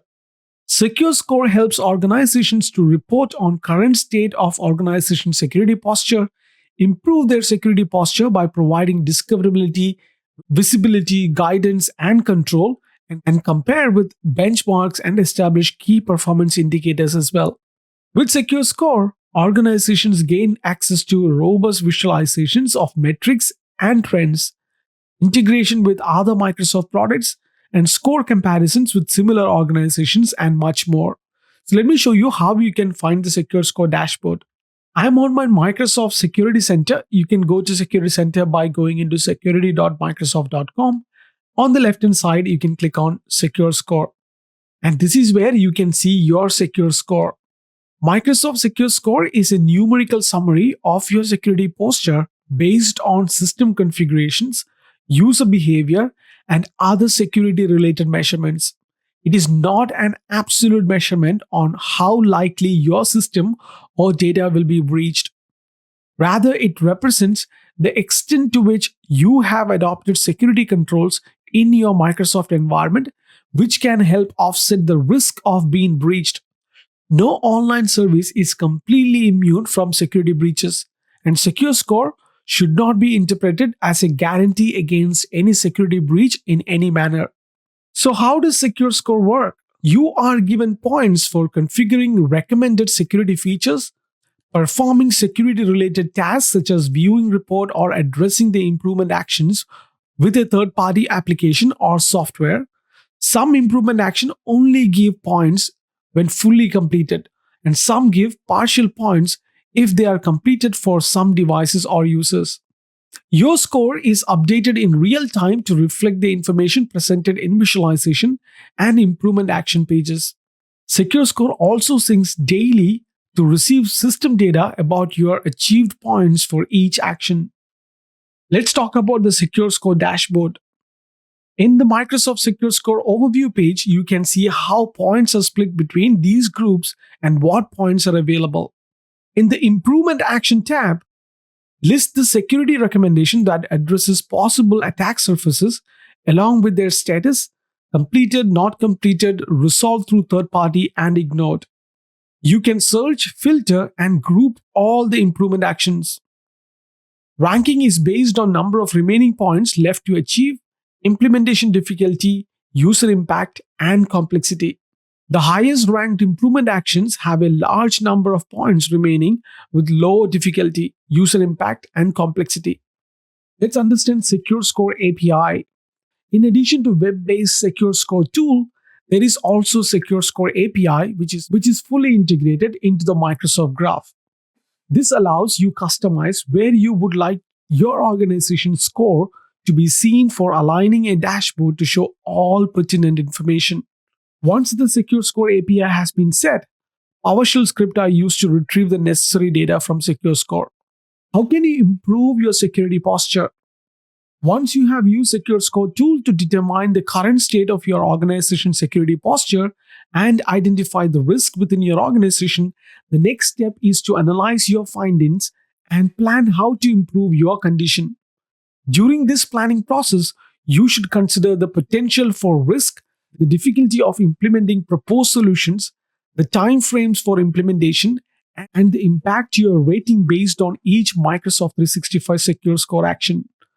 Based on a combination of these factors, you should prioritize your objectives, which will result in your roadmap to a safer, more secure environment. Please note that planning and implementation should involve all the key stakeholders in your organization, including the Chief Information Security Officer, the IT Security Manager, and administrators who manage Active Directory, Exchange, networking, and so on. That concludes the module on Secure Score. In this video, we're going to do a module 4 knowledge check. Let's look at the first question. Preventing data exfiltration is most effective when a data classification scheme is used in combination with which of the following? The correct answer is data loss prevention. Question number 2. Which of the following payloads can be delivered through malware? The answers are rootkit, Trojan horse, and spyware. Let's look at question number 3. Which of the following strategies can be used to help prevent data deletion? The correct answers are elevation of privilege and build redundancies into data management processes. Question number 4. Which of the following statements are true regarding data spillage? Select 3. Correct answers are documents that contain data such as credit cards can be protected using data loss prevention policies. Data spillage is either malicious or non-malicious. And the third answer is data spillage occurs when data crosses a boundary of control. Let's look at question number 5. Which of the following strategies can be used to help prevent malicious elevation of privilege? Select 3. Answers are multi-factor authentication, minimize the number of global admin members to no less than 2 and no more than 5, and minimize the use of multiple users logging on to the same computer. Let's look at question number 6. Which of the following are common intentions of a spoofing campaign? The answers are spear phishing, walling malware delivery, and minimize the use of multiple users logging on to the same computer. Let's look at question number 7. Fill in the blanks. Malware uses code to exploit a user's computer by using either dash or dash to plant a payload. The correct answer is JavaScript and macros. Question number 8. Account credentials and personal computers can become compromised through which of the following methods? 3 answers. Select 3 answers. Phishing, spoofing, and malicious attachments. Let's look at question number 9. Which of the following features are designed to prevent malware by protecting users from malicious email and attachment? Select 2. Advanced threat protection and Exchange online protection. That concludes module 4 knowledge check. In the next video, we're going to start module 5. The first lesson is EOP. After this lesson, you would be able to describe the anti-malware pipeline as email is analyzed by Exchange online protection. You would be able to list several mechanisms used to filter spam and malware and describe additional solutions administrators may implement to provide additional protection against phishing and spoofing. And you would be able to describe the benefits of spoof intelligence feature in the Security Center. Let's understand the anti-malware pipeline in Microsoft 365. Before email enters the Microsoft 365 network and is processed by EOP, techniques such as IP and center reputation combined with heuristics catch a sizable amount of spam and bulk email at the first entry point in Microsoft 365. Once mail passes through the first entry point in Microsoft 365, it is scanned by multiple signature based antivirus scanners. This alone is effective in catching up to 80% of commodity malware coming into the network. But malicious attachments that are heavily modified or released with a lot of different variants coming out at the same time can still get through. Next up is Exchange Online Protection scans individual files using a technique called reputation block. With reputation block, Exchange Online Protection compares file attachment with the results of scan that were previously performed throughout the Microsoft 365. Then it checks to see if there are specific files or pieces of files that are previously identified as malicious that appears to match something in an incoming message. Once these signals are collected, the results are run through a machine learning model and set of static rules to determine if the file is simply suspicious or truly malicious. The anti-malware pipeline that is comprised of Exchange Online Protection and ATP provides protection against all types of spam and advanced threats by using multi-layer defense in-depth approach to solving email security. This is where the steps are being explained in detail on what are the steps it goes through when it goes through the anti-malware pipeline of Microsoft 365. Now let's understand what is zero-hour auto purge or ZAP. Zero-hour auto purge is an email protection feature in Office 365 that retroactively detects and neutralizes malicious phishing, scam, or malware messages that have already been delivered to Exchange Online mailboxes. ZAP is available with the default Exchange Online protection that included with any Office 365 subscription that contains Exchange Online mailboxes. ZAP doesn't work in standalone EOP environments that protects on-premises Exchange mailboxes. So what is a malware ZAP? For read or unread messages that are found to contain malware after delivery, ZAP quarantines the messages that combines the malware attachment. Only admins can view and manage malware messages from quarantine. Malware ZAP is enabled by default in anti-malware policies. So what is phish ZAP? For read or unread messages that are identified as phish after delivery, the ZAP outcome depends on the actions that configured for a phishing email filtering verdict in the applicable anti-spam policy. And the last one is spam ZAP. By default, spam ZAP is enabled in anti-spam policies, and the default action for spam filtering verdict is move message to junk email folder, which means spam ZAP moves unread messages to the junk folder by default. Let's understand phishing and spoofing protection. By design, the SMTP protocol supports spoofing. It allows a domain user to send messages on behalf of another domain because there are legitimate reasons for doing so. But spoofing is also used by phishers to get someone to believe that they are receiving mail from someone who they are not, usually to trick the recipient into divulging account credentials or sharing sensitive information. Exchange Online Protection has built-in anti-spoofing and anti-phishing protection designed to detect legitimate cases of spoofing while shielding organizations from illegitimate ones. However, sometimes the service doesn't have enough intelligence or history to make that determination.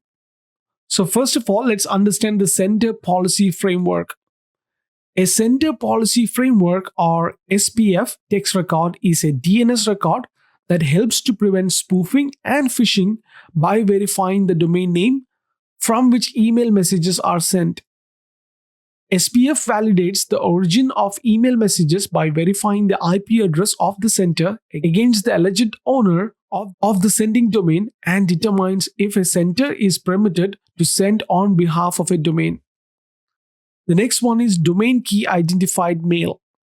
Domain Keys Identified Mail or DKIM can be enabled in Microsoft 365 for custom domains and helps to prevent spoofers from sending messages that appear to be coming from your domain. It does so by adding a digital signature to email messages in the message header. When you configure DKIM, you authorize your domain to associate or sign its name to an email message by using cryptographic authentication. Email systems that receive email from your domain can use this digital signature to determine if incoming email they receive from you is legitimate. The last step you can implement is domain-based messaging and reporting compliance. Domain-based messaging and reporting compliance, or DMARC, can also be enabled for custom domains. This authentication technique protects organizations from phishers who have spoofed the 5322 dot from email address, which is the email address displayed in mail clients such as Outlook and Outlook.com. Let's talk about spoof intelligence.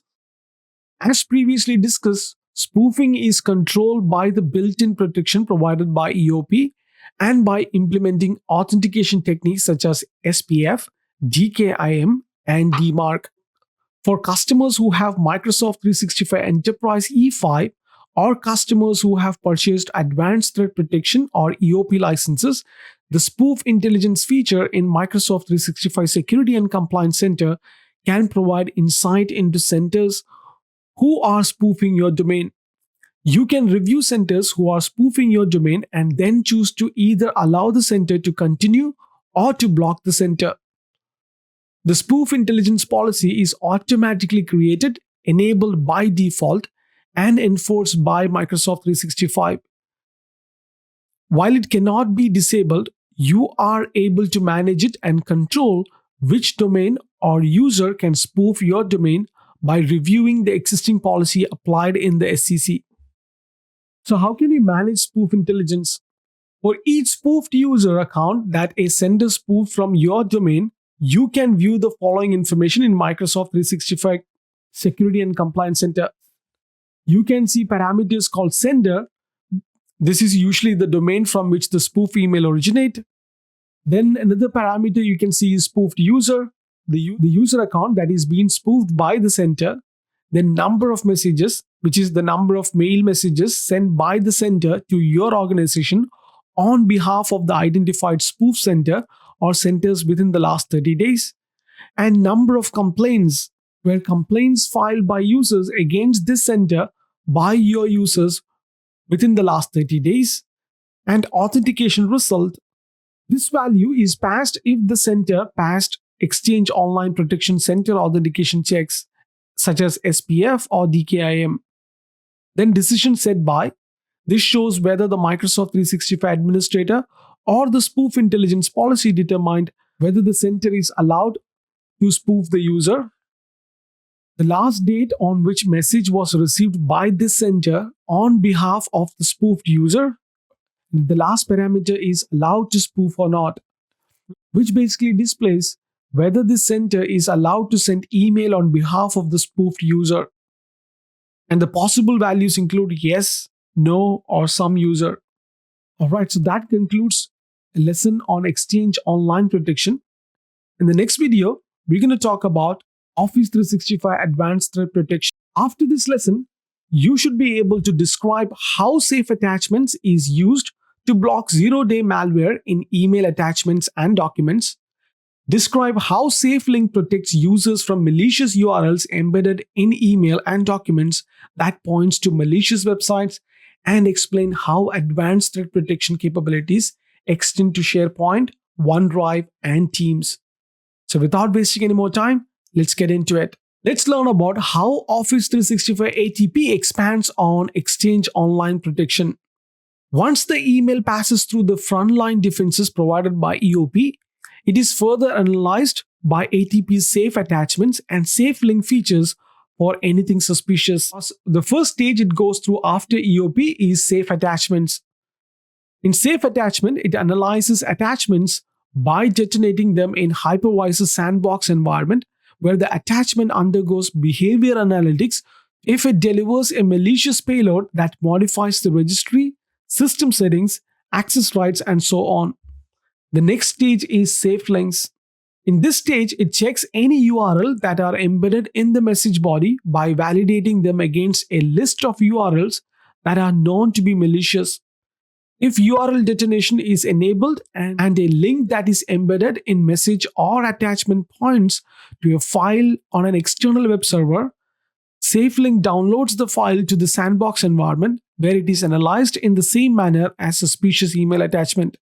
This is an example image which shows what happens as mail flows through Exchange Online Protection and ATP anti-malware pipeline. Let's understand safe attachments in detail. People regularly send, receive, and share attachments such as documents, presentations, spreadsheets, and more. Safe attachment is a feature in Office 365 ATP that opens every attachment of supported file type in a special hypervisor environment and checks to see if the attachment is malicious and then takes appropriate action to protect your organization. It is designed to protect organization by detecting malicious attachments even before antivirus signatures are made available. Safe attachment analyzes attachments that are common targets for malicious content, such as different versions of Office files such as Word, PowerPoint, Excel, PDF, executable file types, and Flash files. So how does it work while selecting attachment to test? Safe attachments works on email attachments that are received from senders in your organization and external senders who are outside of your organization. The feature protects your organization according to policies that are set by your Microsoft 365 enterprise or security administrators. When an ATP safe attachment policy is in place and someone covered by that policy views their email in Microsoft 365, their email attachments are checked and appropriate actions are taken based on organization's ATP safe attachment policies. Second type of testing is attachment testing. Attachments are tested in virtual environments that run different versions of the Windows operating system and applications. The attachments are executed or detonated and undergo a behavioral analytics to determine if the file executes malicious behavior such as installing a Trojan horse or a virus that makes changes to the registry or system settings that result in the system or network being more vulnerable to attack. The third type of testing is safe attachments example. Depending on how your policies are defined, people can continue working without ever knowing they were sent malicious files. Now let's talk about safe links. Safe links is a feature in ATP that provides users from malicious URLs that are commonly used in phishing attacks to extract sensitive information from a user. When an email with an embedded URL is delivered to a recipient, the web page or attachment on the other side of the link may be safe to view at the time of delivery, but it may not be safe at the point in time when the user opens the email and clicks the link.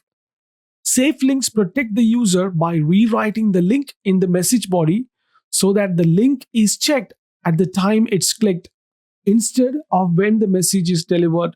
When a user clicks a link in a message or document, Safe Links checks to see if the link is malicious by redirecting the URL to a secure server in the Microsoft 365 environment that checks the URL against a block list of non-malicious websites. If the site is safe, then the browser is redirected to the original destination website. But if the site is on the block list, then the user is blocked and the browser displays a warning page like this example image. What is URL detonation? URL detonation is a capability that combines elements of safe links and safe attachment into a single feature to protect users in the event a link points to a malicious file on a web server. When a user clicks a link to a file on the web server, the file is downloaded into Safe Attachment sandbox environment and detonated. As the content is being analyzed, a web page is presented to the user explaining that a scan is in process. If the file is ultimately determined to be malicious, then the user is redirected to a warning page advising the user that the site is malicious.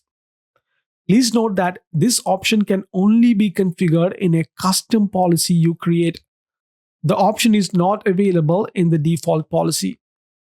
Let's talk about Office 365 ATP for SharePoint, OneDrive, and Teams. People regularly share files and collaborate using SharePoint, OneDrive, and Microsoft Teams. With Office 365 Advanced Threat Protection, your organization can collaborate in a safe manner, and ATP helps detect and block files that are identified as malicious in team sites and document libraries. So, how does it work?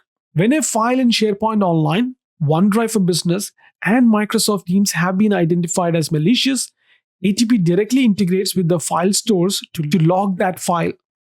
This is an example image which shows the example of malicious file detected in a library.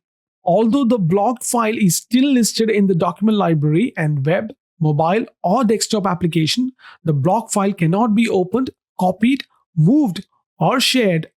And this is an example which shows how it looks like on a user's mobile device. That concludes Office 365 ATP lesson.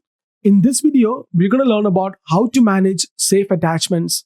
After this lesson, you should be able to create and modify safe attachments policies in Security and Compliance Center.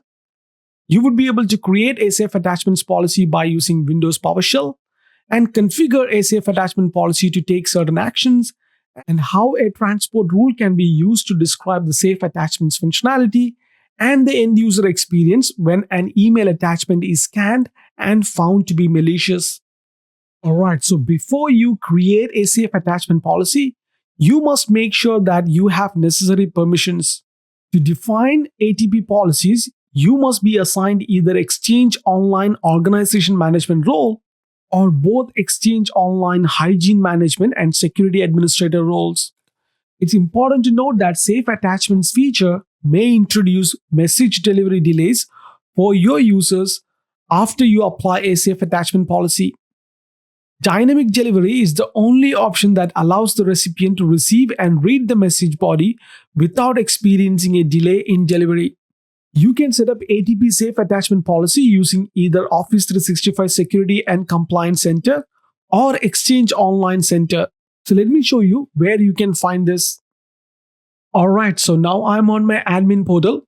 You can go to Microsoft 365 admin portal by going into admin.microsoft365.com. And then on the left hand side, under Admin Center, click on Security. This opens a new control plane where you would be able to define all Office 365 security and compliance policies and settings. On the left hand side, find Threat Management and scroll down till you find Policy. Within Policy, you can click on Safe Attachments.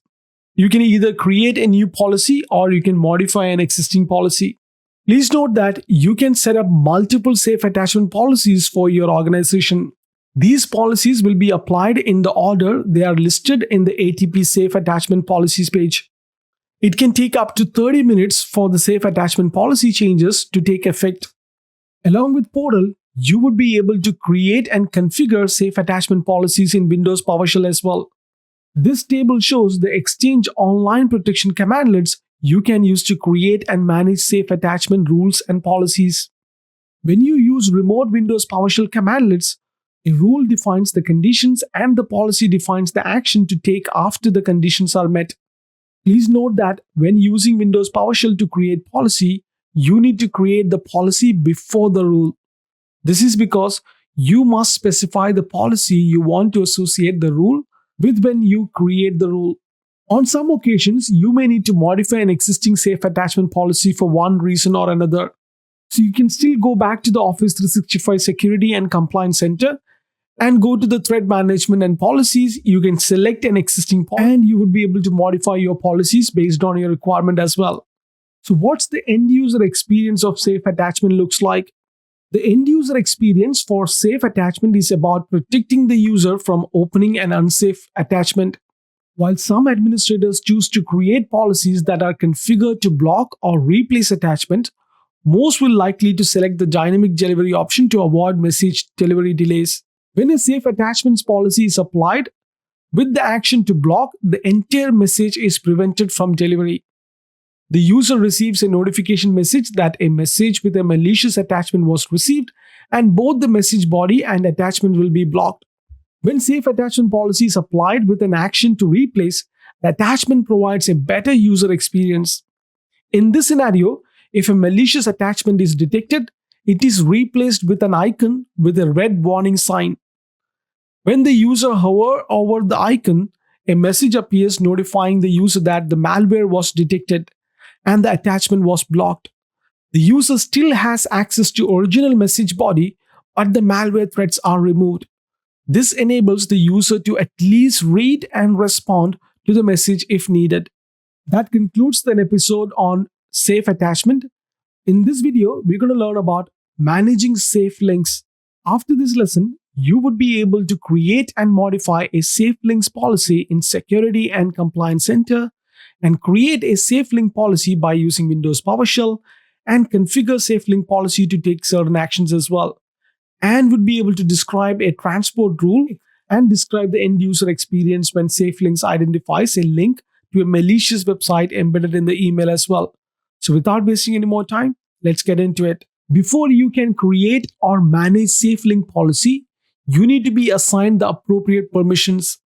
In this case, you must be a member of organization management or hygiene management role groups. So let me show you, first of all, how to create a new SafeLink policy. I'm on my Microsoft 365 Admin Center. You can go to admin.microsoft.com to go to Admin Center. And on the left-hand side, under Admin Center, click on Security. This opens a new admin portal where you would be able to manage all security and compliance policies. Scroll down till you find Threat Management and go to Policies.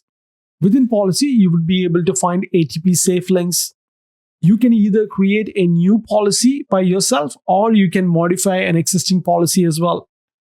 Just like Safe Attachment, Windows PowerShell can be used to configure SafeLink rules and policies as well.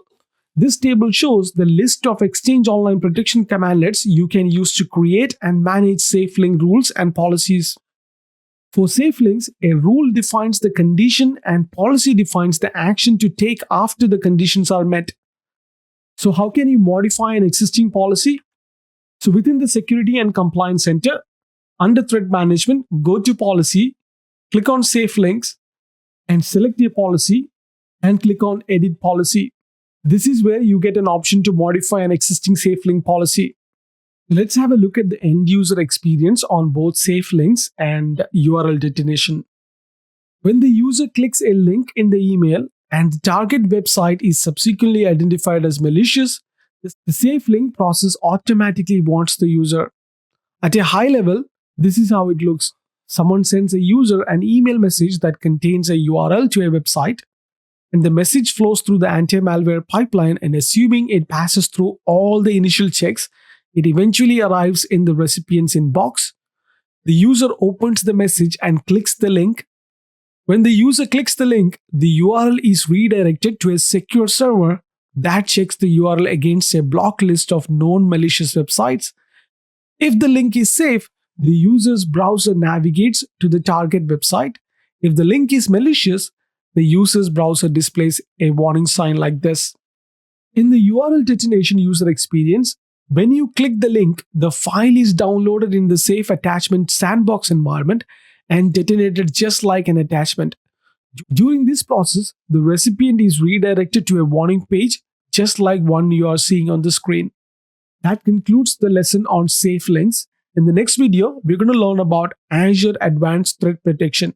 After this lesson, you would be able to explain Azure Advanced Threat Protection and will be able to configure Azure Advanced Threat Protection and respond to alerts and identify which Azure ATP reports may be suitable for your organization. So let's understand what is Azure Advanced Threat Protection. Azure ATP monitors your domain controllers by capturing and parsing network traffic and leveraging Windows events directly from your domain controllers. Then analyzes the data for attacks and threats, utilizing profiling, deterministic detection, machine learning, and behavior algorithms. Azure ATP learns about your network, enables detection of anomalies, and warns you of suspicious activities. Azure ATP detects multiple suspicious activities, focusing on several phases of the cybersecurity kill chain, which includes lateral movement cycle, reconnaissance, domain dominance, etc. So what is lateral movement cycle? Lateral movement cycle is when an attacker invests time and effort in spreading their attack surface inside your network. What is reconnaissance? Reconnaissance is when an attacker gathers information on how the environment is built. They are building their plan for the next phase of the attack.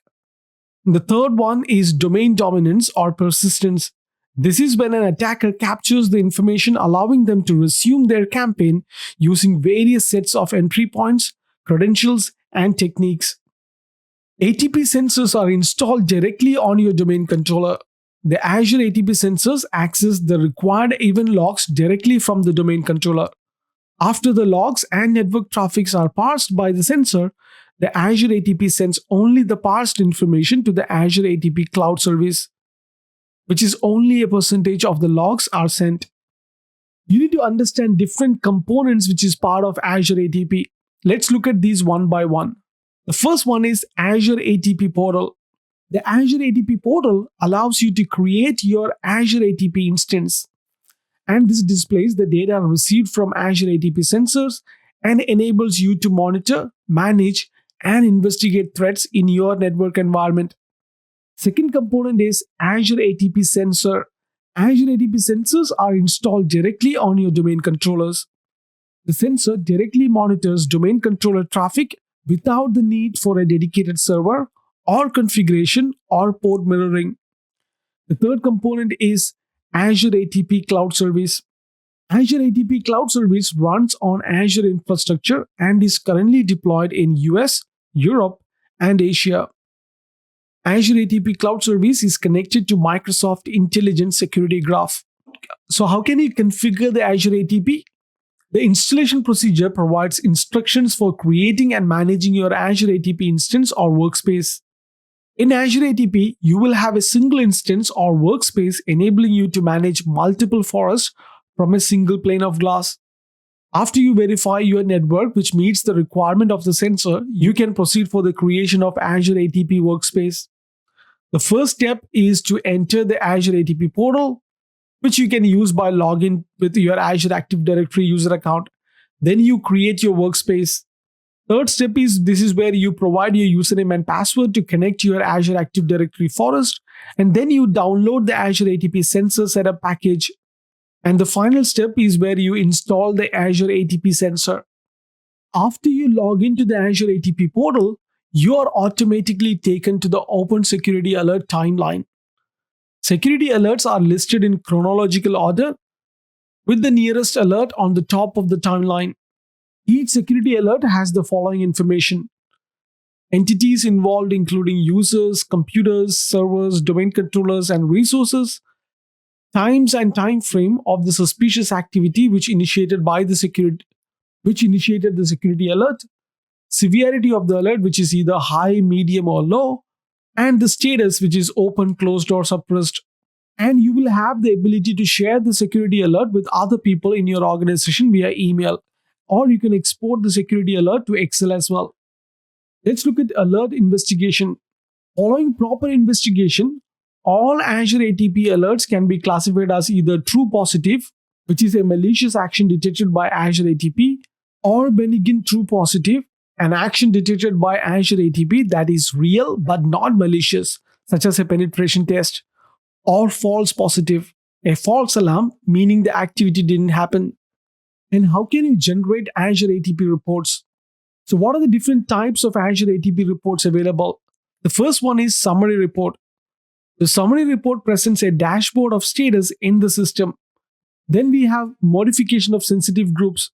This report lists every time a modification is made to sensitive groups. If you are using Azure ATP standalone sensors to receive a full report about your sensitive group, it is necessary to make sure that events are forwarded from your domain controller to the standalone sensors. Another report is passwords exposed in clear text. Some services use LDAP non-secure protocol to send account credentials in plain text. This can even happen for sensitive accounts. Attackers monitoring network traffic can catch and then reuse these credentials for malicious purposes. This report lists all source computer and account password that Azure ATP detected as being sent in clear text. The last one is lateral movement path to sensitive accounts. This report lists the sensitive accounts that are exposed via lateral movement paths. That concludes the lesson on Azure ATP. In the next one, we are going to learn about Microsoft Defender ATP.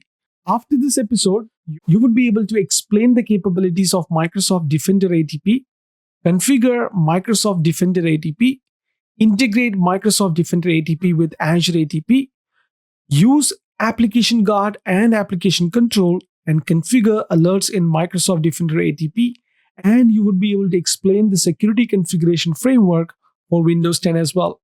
So without wasting any more time, let's get into it. Microsoft Defender Advanced Threat Protection is an additional cloud-based online service that assists organizations in detecting, investigating, and responding to advanced persistent threats. Microsoft Defender Advanced Threat Protection provides behavior-based advanced attack detection, a forensic timeline, and a unique threat intelligence knowledge base. Microsoft Defender ATP uses endpoint behavioral sensors, cloud security analytics, and threat intelligence. So, what is endpoint behavioral sensors? This is embedded in Windows 10.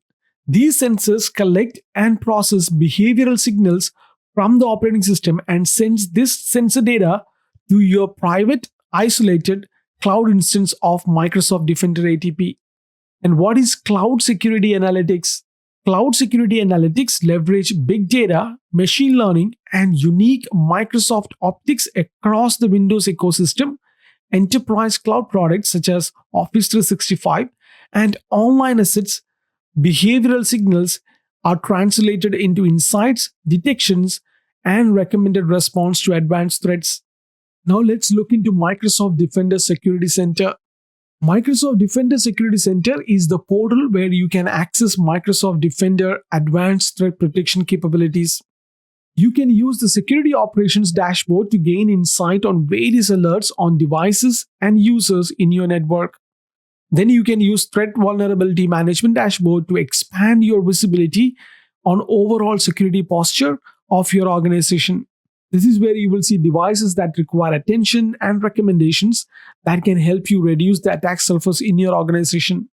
Please note that malware-related detections will only appear if your devices are using Microsoft Defender Antivirus as the default real-time protection anti-malware product.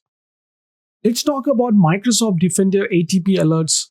Defender ATP notifies you of possible malicious events, attributes, and contextual information through alerts. A summary of new alert is displayed in the Security Operations dashboard, and you can access all alerts in the alert queue. And you can manage alerts by selecting an alert in the alert queue or the alerts related to this machine section in the machine details view. You can integrate Microsoft Defender to Security Center as well. When you use Microsoft Defender ATP, you would get some features in your Security Center. Some of the features are advanced post-breach detection sensors, wherein Microsoft Defender ATP sensors for Windows servers collect a vast array of behavioral signals.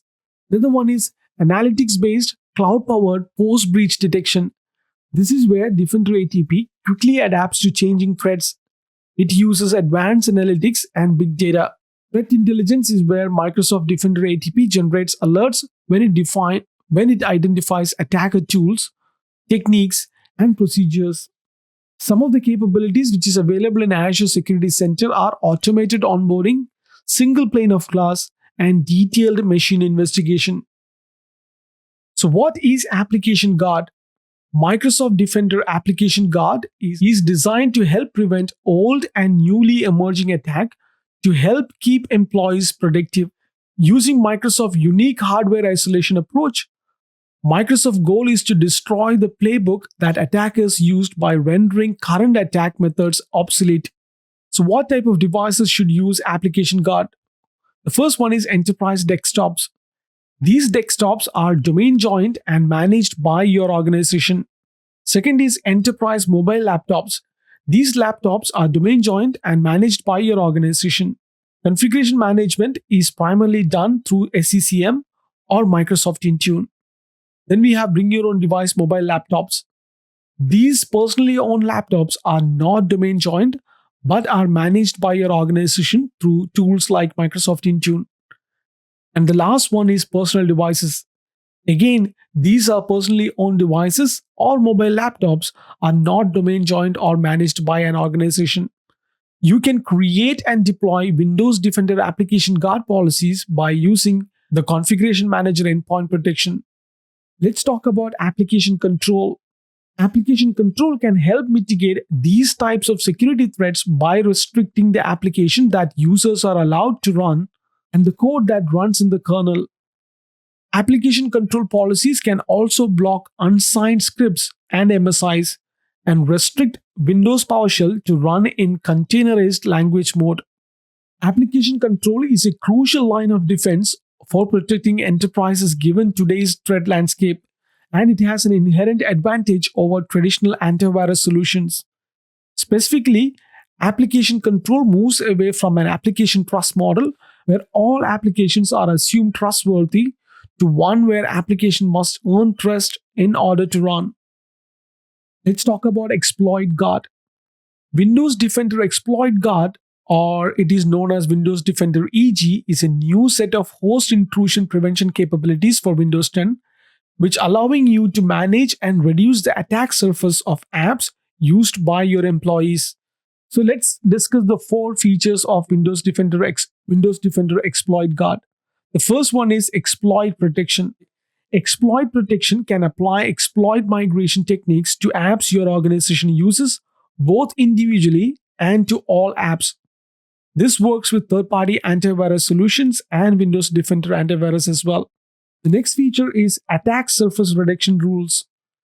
This can reduce the attack surface of your application with intelligent rules that shop the vectors used by Office scripted mail-based malware, and this requires Windows Defender AV.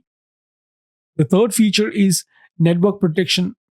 This extends the malware and social engineering protection offered by Windows Defender Smart Screen in Windows Edge to cover network traffic and connectivity on your organization devices. This again requires Windows Defender antivirus. And the fourth type is controlled folder access. This helps protect files in key system folders from changes made by malicious and suspicious apps, including file encrypting, ransomware malware. This also again requires Windows Defender antivirus. Let's understand the security configuration framework. The security configuration framework organizes devices into one of 5 distinct security configurations. Let's look at level 1. In level 1 enterprise basic security, Microsoft recommend this configuration as a minimum security configuration for an enterprise device. Recommendations for this level are generally straightforward and are designed to be deployable within 30 days. The second level is Enterprise Enhanced Security. Microsoft recommends this configuration for devices where users access sensitive or confidential information. Some of the controls may have an impact to app compact and therefore will often go through an audit configure enforce workflow. Recommendations for this level are generally accessible to most organizations and are designed to be deployable within 90 days. And the third layer is Enterprise High Security. Microsoft recommends this configuration for devices run by an organization with a large or more sophisticated security team, or for specific users or groups who are at uniquely high risk. Recommendation for this can be complex and can often go beyond 90 days. The fourth level is DevOps Workstation. Microsoft recommended this configuration for developers and testers who are an attractive target both for supply chain attacks and access to servers and systems containing high-value data and where critical business functions could be disrupted. And the fifth layer or the fifth level is Administrator Workstation. Administrators present the highest risk to the organization through data theft, data alteration, or service disruption. Alright, so that concludes lesson on Microsoft Defender ATP. In the next video, we're going to do a quick knowledge check on Module 5. Let's look at the first question. Which of the following is an email protection feature in the Exchange Online Protection Service that detects messages with spam or malware that previously went undetected and were delivered to users' inboxes? The correct answer is ZAP. Let's look at question number 2. Which mechanism in the anti-malware pipeline is effective in catching up to 80% of commodity malware coming into Office 365 network? The correct answer is signature-based antivirus scanners. Let's look at question number 3. You need to create a policy that will block malicious attachments while delivering the message body to the recipient regardless of a message delivery. Which policy option should you choose? The correct answer is dynamic delivery. Let's look at question number 4. What is the term for malware with an unknown signature? Correct answer is zero-day attack. Let's look at question number 5. Your organization uses Exchange Online Protection and Advanced Threat Protection. What should you implement to enhance your protection against phishing in your organization? The correct answer is safe links. Question number 6. You need to modify your safe attachment policies to protect certain users from repeated attacks using the same malware attachments. Which option should you select? The correct answer is block. Question number 7. What is the first line of defense in the EOP, which is Exchange Online Protection and Advanced Threat Protection anti-malware pipeline? The correct answer is IP and center reputation. Question number 8. Microsoft Defender ATP uses which of the following technologies built into Windows 10? You need to select 3 answers. The first option is cloud security analytics, then threat intelligence, and endpoint behavioral sensors. Let's look at the last question. What type of devices should use Windows Application Guard? Select 3. Enterprise mobile laptops, personal devices, and bring your own devices mobile laptops. That concludes the episode on Module 5 Knowledge Check. In the next video, we are starting Module 6. The first lesson is Security Dashboard. After this lesson, you would be able to describe how the Security Dashboard gives C-level executives insight into top risk, global trends, protection quality, and the organization's exposure to threats. Describe how you can use the Security Dashboard to quickly understand details about trends where threats originate and who the top targeted users are in your organization, and describe how the dashboard can be used as a launching point to enable security analysts to drill down for more details. So without wasting any more time, let's get into it. All right, so before I go into the threat dashboard, let's understand what is this all about. The Security and Compliance Center enables your organization to manage data protection and compliance. It does this in part by providing organizations with a new security dashboard that can be used to review your threat protection status and view and act on security alerts. The security dashboard provides insight into an organization's threat landscape around the globe. It features a color-coded chart of weekly threat detections, graph of malware trends and malware families detected, security trends in the industry, and a heat map of attacks origins for your specific tenant. The security dashboard enables Chief Information Security Officer the ability to gain broad and deep visibility into the enterprise threat landscape to help determine the origins of threats, the potential threat actors, the users impacted by threat, the type of threats, and how best to remediate existing threats and proactively develop strategies against future threats. So let me show you where you can find this dashboard. I'm on my Microsoft 365 admin portal. You can go to admin.microsoft.com to visit this portal. On the left hand side, expand show all, and under admin center, click on security. So within Office 365 security and compliance, you can perform a lot of activities. I will take you through all of these settings when I talk about MS-100 and MS-101 examination. So right now, I'm going to go to threat management and click on dashboard. As you can see that I don't have much data because this is a demo tenant. The threat management summary widget tells you at a glance how your organization was protected from the threats over the past 7 days. The information you will see in the threat management summary depends on what your subscription includes. To view or access threat management summary widget, you must have permissions to view advanced threat protection reports. Then we have threat protection status. The threat protection status widget shows the threat protection effectiveness with a trending and detailed view of phish and malware. The details depend on whether your Office 365 subscription includes Exchange Online Protection with or without Office 365 Advanced Threat Protection. The Global Weekly Threat Detection widget shows how many threats were detected in email messages over past 7 days. This includes number of email messages scanned multiplied by the number of recipients. Then we have threats stopped. This includes the number of email messages identified as containing malware multiplied by the number of recipients. The next one is blocked by ATP. This is calculated by number of email messages blocked by ATP multiplied by the number of recipients. And the last one is removed after delivery.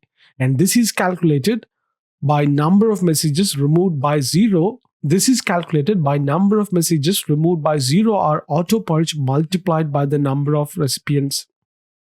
Now let's understand threat investigation and response. If your organization subscription include Office 365 Advanced Threat Protection Plan 2, your security dashboard has a section that includes advanced threat investigation and response tools. Your organization security team can use the information in this section to understand emerging campaigns, investigate threats, and manage incidents. So first, let's understand what are trends. Because I don't have a lot of data in my demo tenant, I took this screenshot to explain you what are trends and alerts.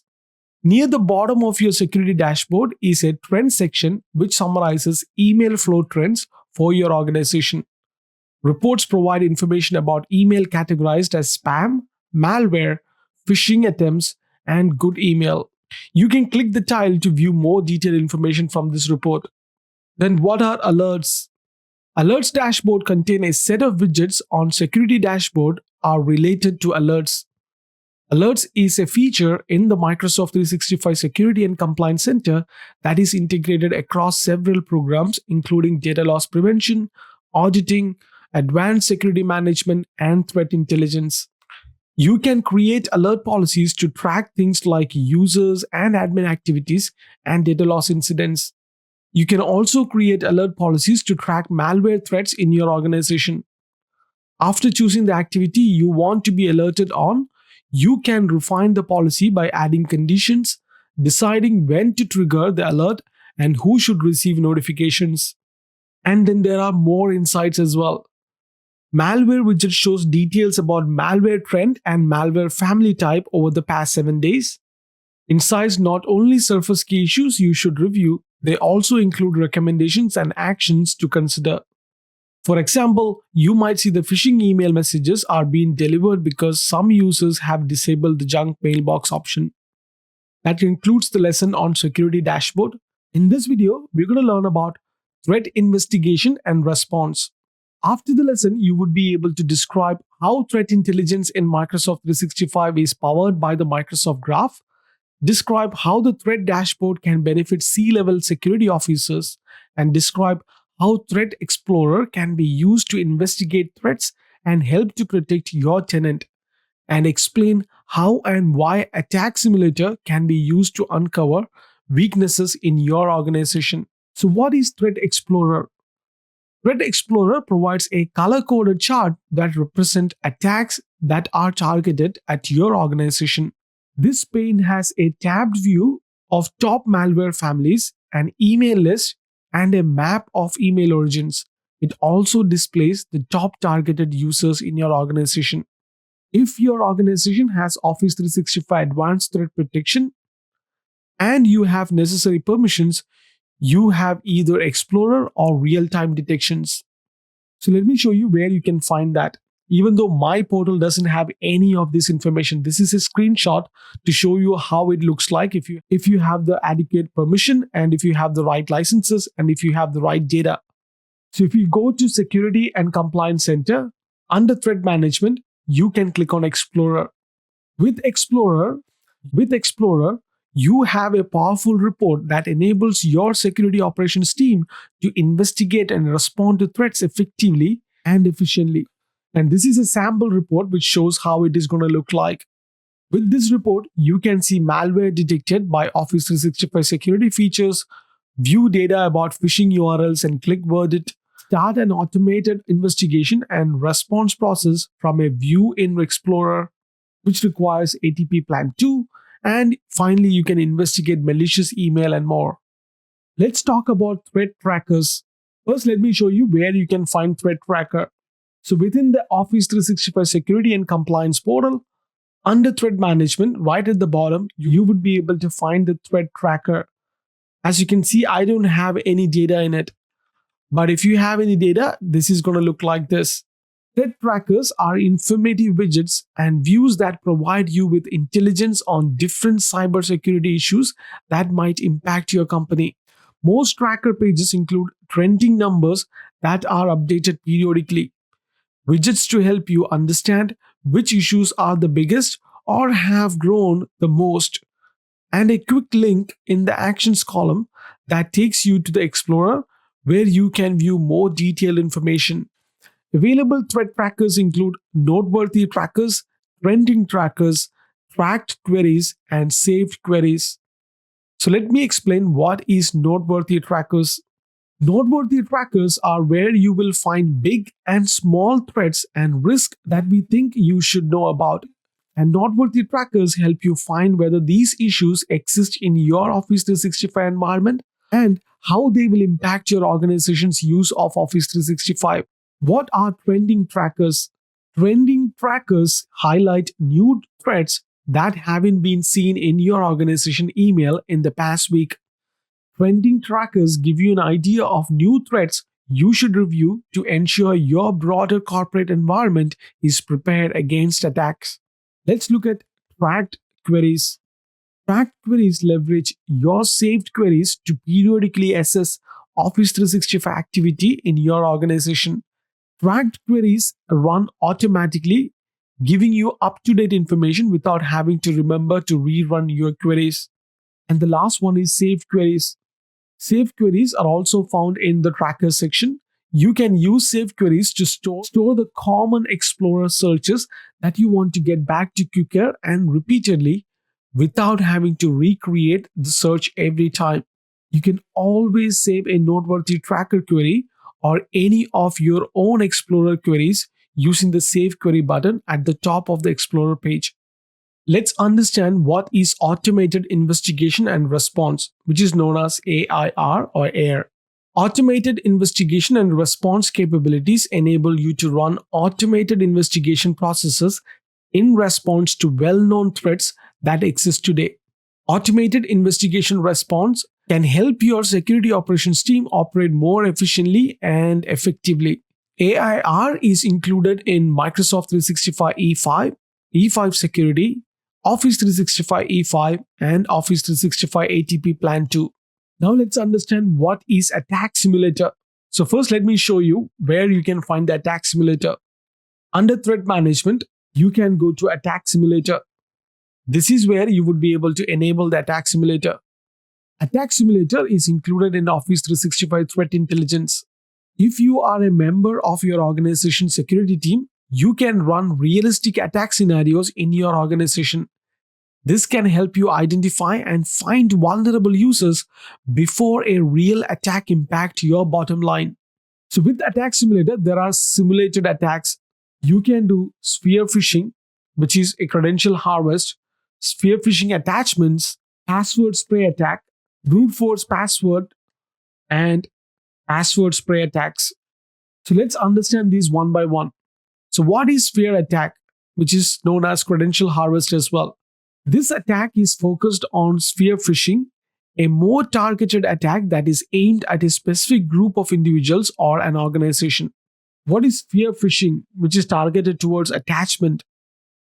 This is another form of spear phishing simulation focused on exploiting an attachment to an email. And what is password spray attack? A password spray attack against an organization is typically used after a bad actor has successfully emulated a list of valid users from the tenant, utilizing their knowledge of common passwords used. It is utilized widely as it is a cheap attack to run and harder to detect than a brute force approaches. The last one is brute force password or directory attack. A brute force password attack against an organization is typically used after a bad actor has successfully emulated a list of key users from the tenant. This attack focuses on letting you specify a set of passwords against a single user. So now let's understand Microsoft Graph Security API. You can use Microsoft Graph Security API to connect Microsoft security protocols, services, and partners to streamline security operations and improve threat protection, detection, and response capabilities. The Microsoft Graph Security API is an intermediary service or broker that provides a single programmatic interface to connect multiple Microsoft Graph Security providers. Requests to the Microsoft Graph Security API are federated to all applicable security providers. The results are aggregated and returned to the requesting application in a common schema, as shown in this example diagram. So, why would you use the Microsoft Graph Security API? The Graph Security API makes it easy to connect with security solutions from Microsoft and partners. It allows you to more readily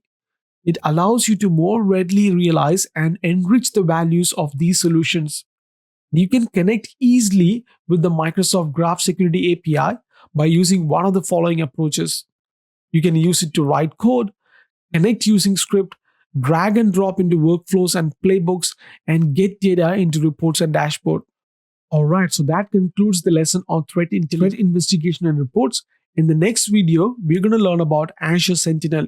After this lesson, you would be able to explain how Azure Sentinel functions, configure permissions and roles for users using Sentinel, connect data sources to Azure Sentinel, and configure templates for Sentinel to identify threats, and explain how playbooks are used to automate threat responses.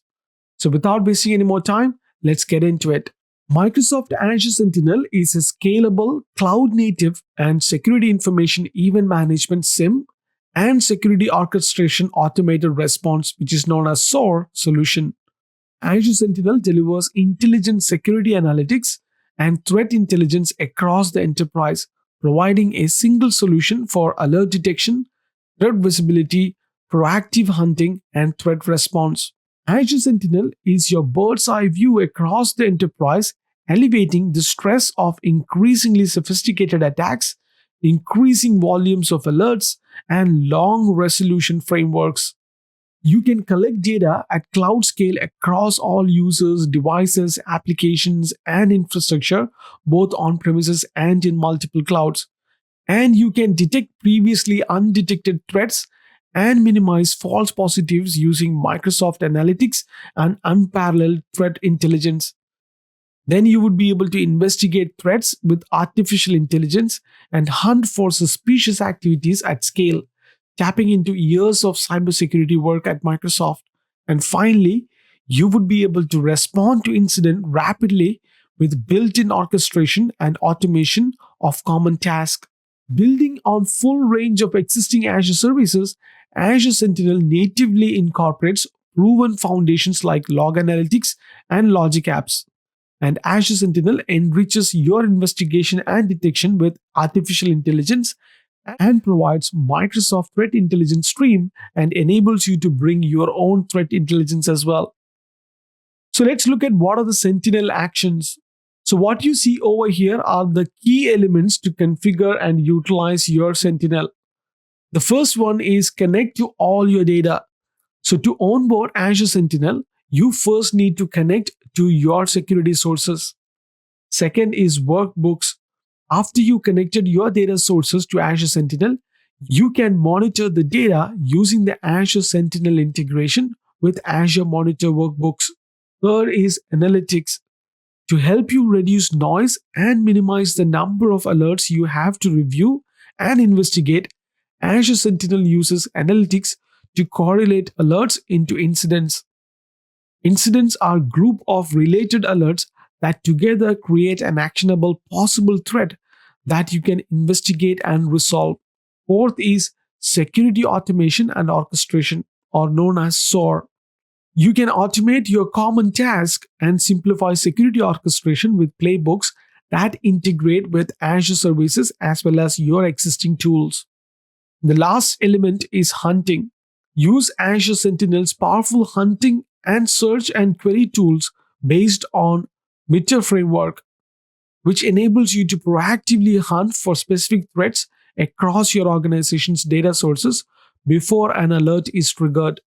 Let's understand the permissions and roles within Azure Sentinel. Azure Sentinel uses role based access control to provide built in roles that can be assigned to users, groups, and services in Azure. Using RBAC, you can use and create roles within your security operations team to grant appropriate access to Azure Sentinel. Based on the roles, you have fine grained control over what users with access to Azure Sentinel can see. You can assign RBAC roles in the Azure Sentinel workspace directly or to the subscription or resource group that the workspace belongs to. So within Azure Sentinel roles, there are three specific built-in roles. All Azure Sentinel built-in roles grant read access to the data in your Azure Sentinel workspace. Then we have Azure roles. Azure roles grant access across all your Azure resources, including Log Analytics Workspace and Azure Sentinel resources. Different roles available are owner, contributor, and reader. The last one is Log Analytics roles. Log Analytics roles grant access across all your Log Analytics workspaces. There are two roles, contributor and reader. So, how do you connect data sources? To onboard Azure Sentinel, you first need to connect to your data sources.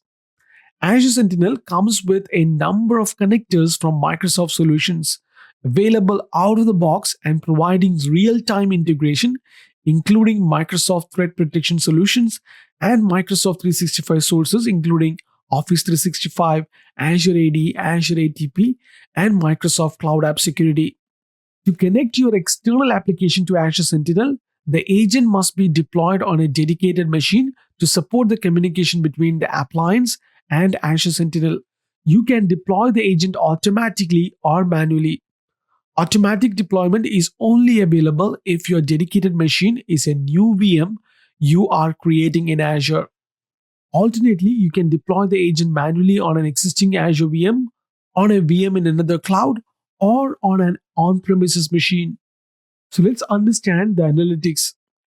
After you connected your data sources to Azure Sentinel, you want to be notified when something suspicious happens. To do this, Azure Sentinel provides you with out-of-the-box built-in templates. So what are the different types of templates available? The first one is Microsoft Security Template. Microsoft Security Templates automatically create Azure Sentinel incidents from the alerts generated in other Microsoft security solutions in real time. Next one is Fusion Template. Based on Fusion technology, advanced multi-stage attack detection in Azure Sentinel uses scalable machine learning algorithms that can correlate many low-fidelity alerts and events across multiple products into high-fidelity and actionable incidents. The next one is Machine Learning Behavioral Analytics. These templates are based on proprietary Microsoft machine learning algorithms, so you cannot see the internal logic of how they work and when they run. The last one is Scheduled. Scheduled analytic rule are scheduled queries written by Microsoft security experts. You can see the query logic and make changes to it.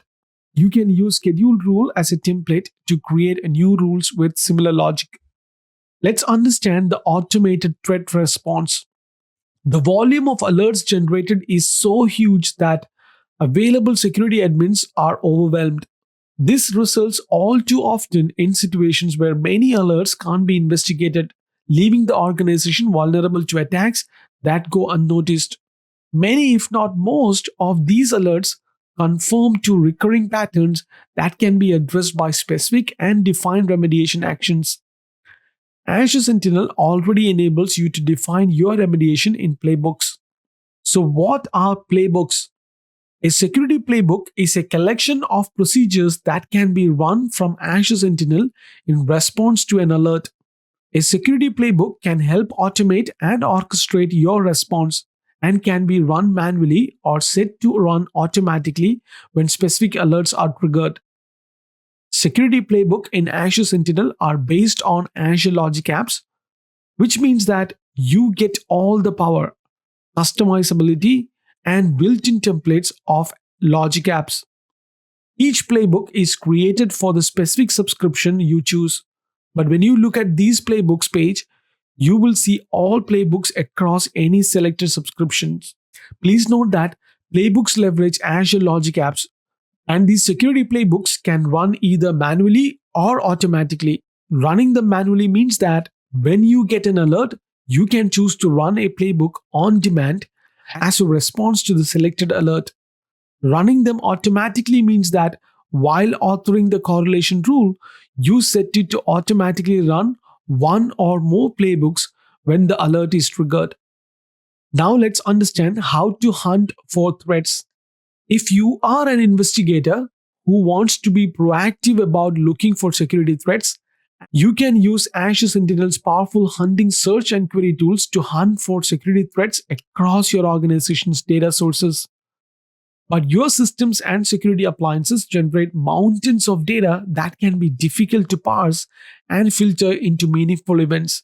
To help security analysts look proactively for new anomalies that weren't detected by your security apps, Azure Sentinel's built in hunting queries guide you into asking right questions to find issues in the data you already have on your network. So, what are the capabilities of Azure Sentinel? The first one is built-in queries. To get you started, a starting page provides preloaded query examples designed to get you started and get you familiar with the tables and query language. The next one is powerful query language with IntelliSense. This is built on top of the query language, and that gives you the flexibility you need to take hunting to the next level. The third one is create your own bookmarks. During the hunting process, you may come across matches or findings dashboards or activities that look unusual or suspicious. In order to mark those items so you can come back to them in the future, use the bookmark functionality. And the fourth is use notebooks to automate investigation. So, notebooks are like step by step playbooks that you can build to walk through the steps of an investigation and hunt. And notebooks encapsulate all the hunting steps in a reusable playbook that can be shared with others in your organization. And the last capability is query the stored data. So the data is accessible in tables for you to query. For example, you can query process creation, DNS events, and many other event types. Alright, so that concludes the lesson on Azure Sentinel. In the next video, we're going to learn about advanced threat analytics. After this lesson, you would be able to describe what advanced threat analytics ATA is and what requirements are needed to deploy it, and how to configure advanced threat analytics and how to manage ATA services. So without wasting any more time, let's get into it. So what does ATA do? ATA technology detects multiple types of suspicious activity focusing on several phases of the cyber attack kill chain, including reconnaissance, lateral movement cycle, and domain dominance. So, what is reconnaissance? In reconnaissance, attackers gather information on how the environment is built and what the different assets are and which entities exist. They generally build their plan for the next phases of the attack. Another attack which AT can detect is lateral movement cycle. Lateral movement cycle is where an attacker invests time and effort in spreading their attack surface inside your network. And the third one is domain dominance or persistence. This is where an attacker captures the information, allowing them to resume their campaign using various sets of entry points, credentials, and techniques. These phases of cyber attacks are similar and predictable. No matter what type of company is under attack or what type of information is being targeted, ATS searches for three main types of attacks: malicious attacks, abnormal behavior, and security issues and risk. Now let's understand the malicious attacks. So, what are the list of known attack types? First, let's understand pass the ticket or PTT. Pass the ticket is a credential theft and reuse attack that resembles pass the hash attack in its execution steps. However, it involves the theft and reuse the ticket granting ticket and ticket granting service acquired by using Kerberos protocol rather than the NT hash value and NTLM protocol. The next one is pass the hash or PTH. Pass the hash attack uses a technique in which an attacker captures account logon credentials on one computer and then uses those captured credentials to authenticate from other computers in the network to access resources. Third type of attack is overpass the hash. Using a technique called overpass the hash, an attacker can take the NTLM hash and use it to obtain a ticket granting ticket through Kerberos Active Directory. The fourth type is reconnaissance. Reconnaissance is the scanning of network to discover valid information that can be used to map out the environment to assist the hacker in their attack. Another one is brute force. Brute force is an attack where attackers attempt to guess a user's password by authenticating with multiple passwords in a short period of time. Another one is remote execution. An attacker runs arbitrary code on captured destination machine. Then we have forged pack, golden ticket, and malicious replications as well. Now let's understand the abnormal behavior. Abnormal behavior is detected by ATA using behavioral analytics and leveraging machine learning to uncover questionable activities and abnormal behavior in users and devices in your network. This include anonymous logins, unknown threats, password sharing, lateral movement, and modification of sensitive groups. You can view suspicious activity of this type in the ATA dashboard. Next is security issues and risk. ATA detects security issues and risk including broken trust, which is an example of trust relationship broken between workstation and domain controllers. Then it can detect weak protocol and ciphers, which include SSL, SSL version 3, SHA, and so on. And it can detect non-protocol vulnerabilities as well, which include DNS poisoning, DOS attack, and so on. Now let's talk about ATA architecture. Advanced threat analytics consists of three major components: ATA Center, ATA Gateway, and ATA Lightweight Gateway. So what is ATA Center? ATA Center is the management center to observe and evaluate suspicious activity recorded by the ATA gateways. And what is ATA Gateway? ATA Gateway is a standalone server which no services other than ATA running. This collects and investigates network traffic from mirrored ports and hard for an attacker to detect because it runs standalone. And the last component is ATA Lightweight Gateway. This is an additional service for domain controllers that can inspect the event logs for abnormal behavior. This is more easily detectable for an internal attacker. Now let's talk about how can you manage these ATA services. Once the installation and initial configuration of ATA Center and Gateway are complete, there are several management tasks that you need to address to effectively use ATA Center and its components. Once the installation and initial configuration of ATA Center and ATA Gateways are complete, there are several management tasks that you need to address to effectively use ATA Center and its components. You need to set up ATA user access management for ATA roles group, and you need to export and import ATA configuration as well. Additional steps can include moving the ATA database to another drive as well. That concludes the lesson on advanced threat analytics. In the next video, we're going to do a knowledge check on module 6. Let's look at the first question. Which of the following is necessary to conduct security operations with Azure Sentinel? The correct answer is Log Analytics Workspace. Let's look at question number 2. Azure Sentinel's hunting, search, and query tools are based on which of the following? The correct answer is Meteor Framework. Question number 3. Which of the following are valid built in Azure Sentinel roles? Select 3. Correct answers are Azure Sentinel Reader, Azure Sentinel Responder, and Azure Sentinel Contributor. Question number 4. Which of the following is a collection of procedures that can run from Azure Sentinel in response to an alert? The correct answer is Playbook. Question number 5. Which Microsoft 365 security feature consumes billions of signals across the Microsoft 365 network, leverages artificial intelligence along with machine learning capabilities, and integrates this data across different security products to address different attack scenarios? The correct answer is Microsoft Graph. Let's look at question number 6.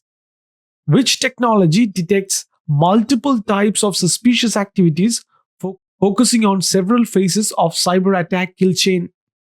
The correct answer is Advanced Threat Analytics. That concludes Module 6 Knowledge Check. In the next video, we are starting Module 7. The first lesson is Cloud Application Security.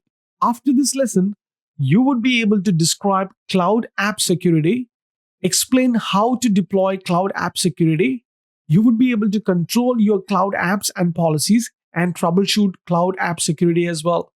Moving to cloud increases flexibility for employees and reduces IT cost, but it also introduces new challenges and complexities for keeping your organization secure.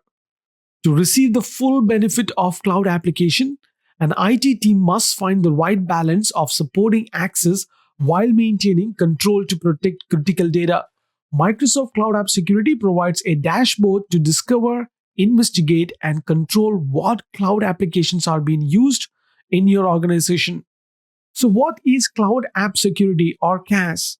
Cloud App Security is a comprehensive solution that can help your organization as you move to take full advantage of the promise of cloud applications while keeping you in control through improved visibility into network cloud activity.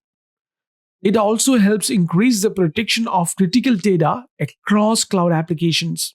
With tools that help uncover shadow IT, assess risk, enforce policies, investigate activities, and stop threats, your organization can more safely move into the cloud while maintaining control of critical data. First, let's understand Cloud App Security Framework. First, let's look at how to discover and control the use of shadow IT.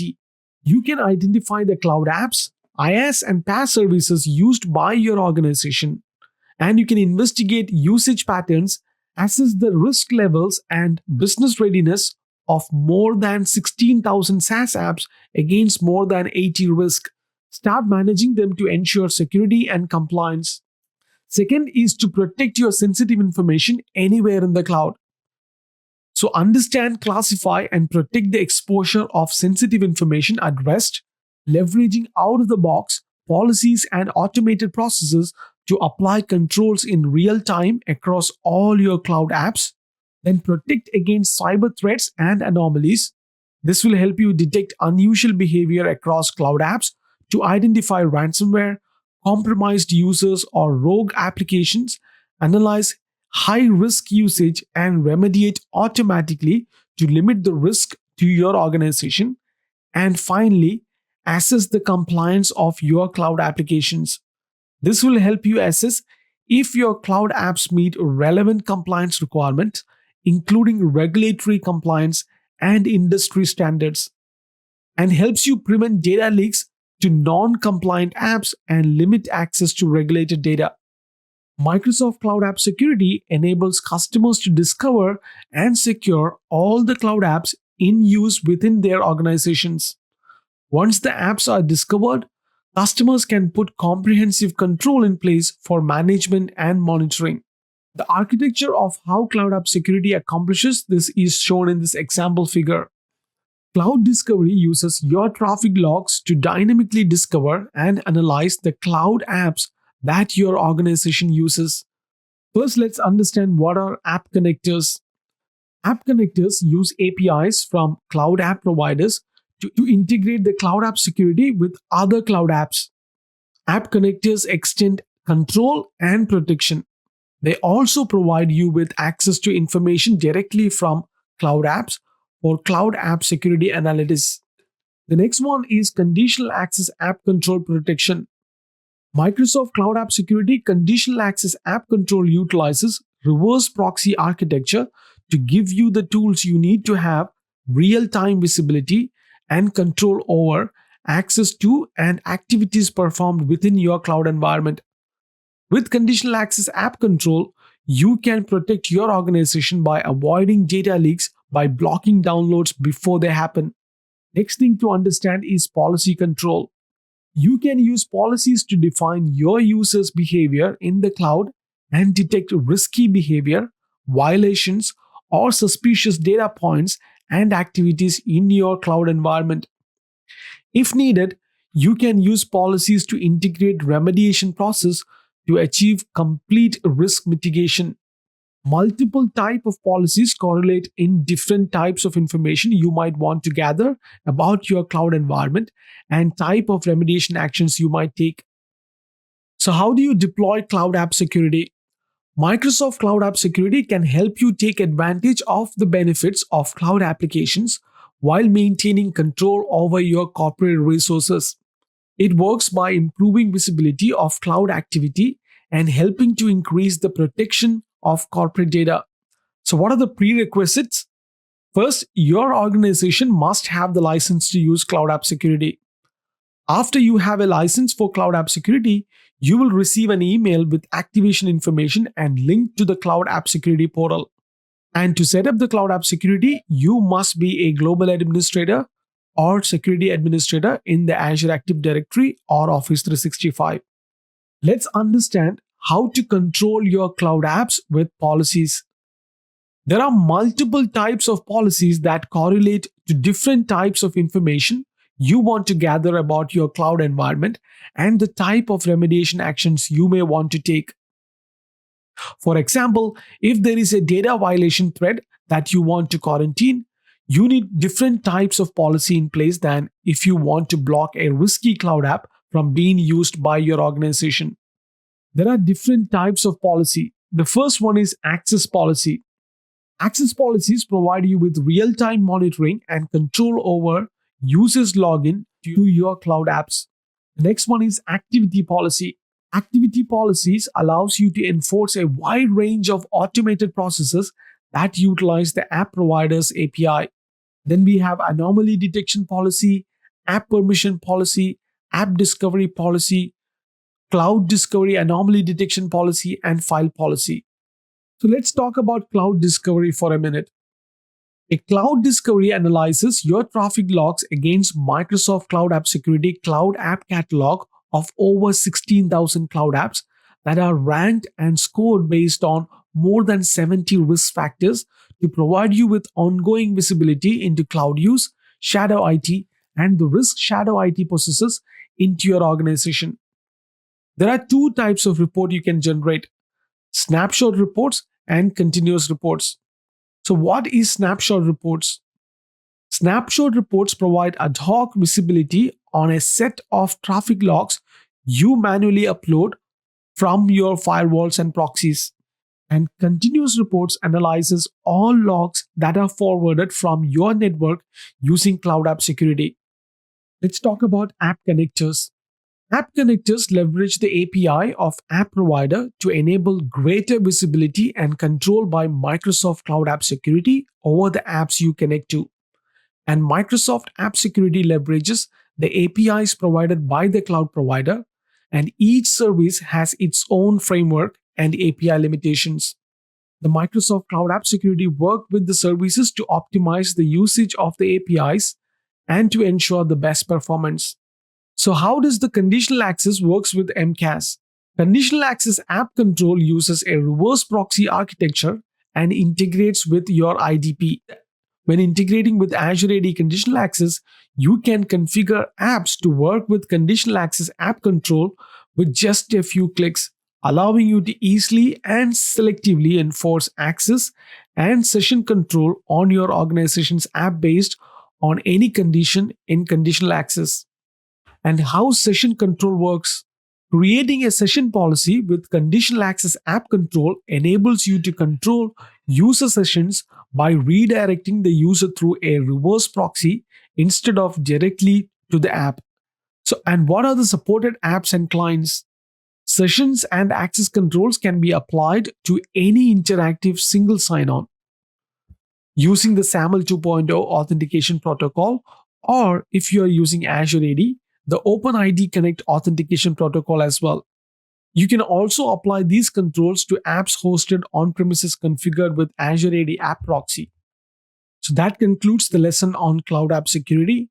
In this episode, you're going to learn about cloud application security information.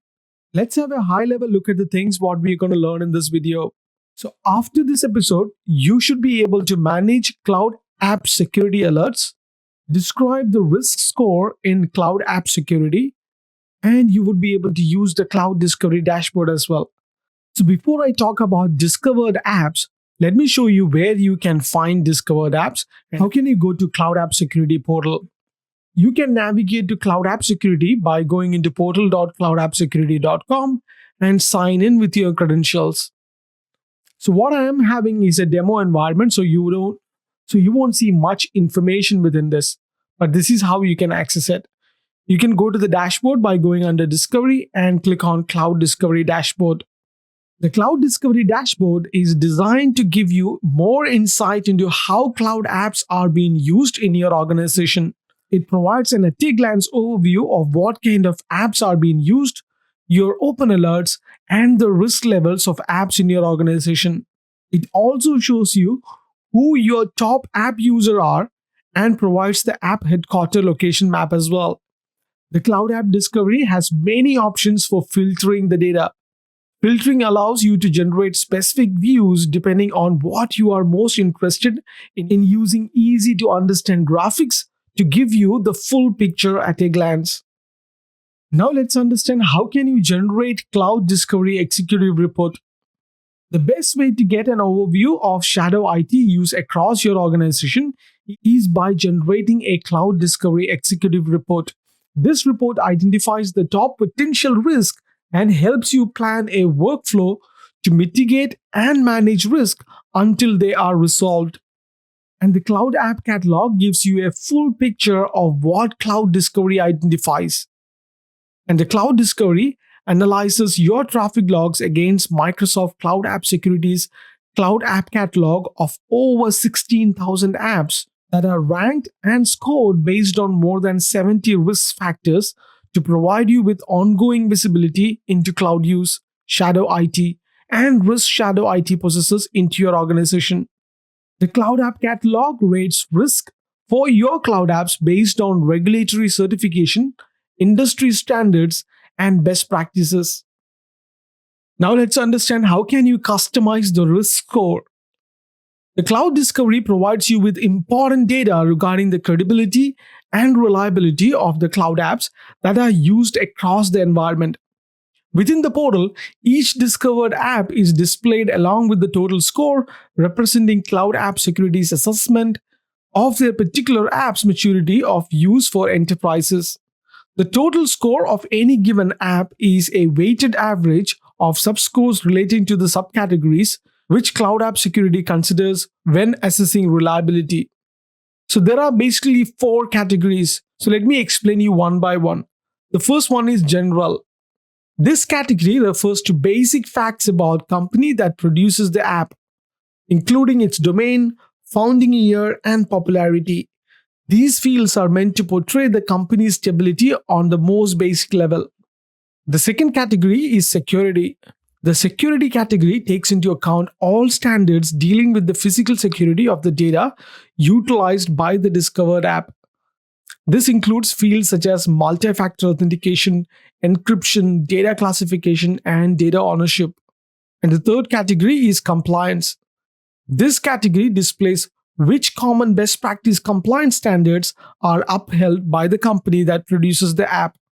The list of specifications includes standards such as HIPAA, CSA, and PCI DSS.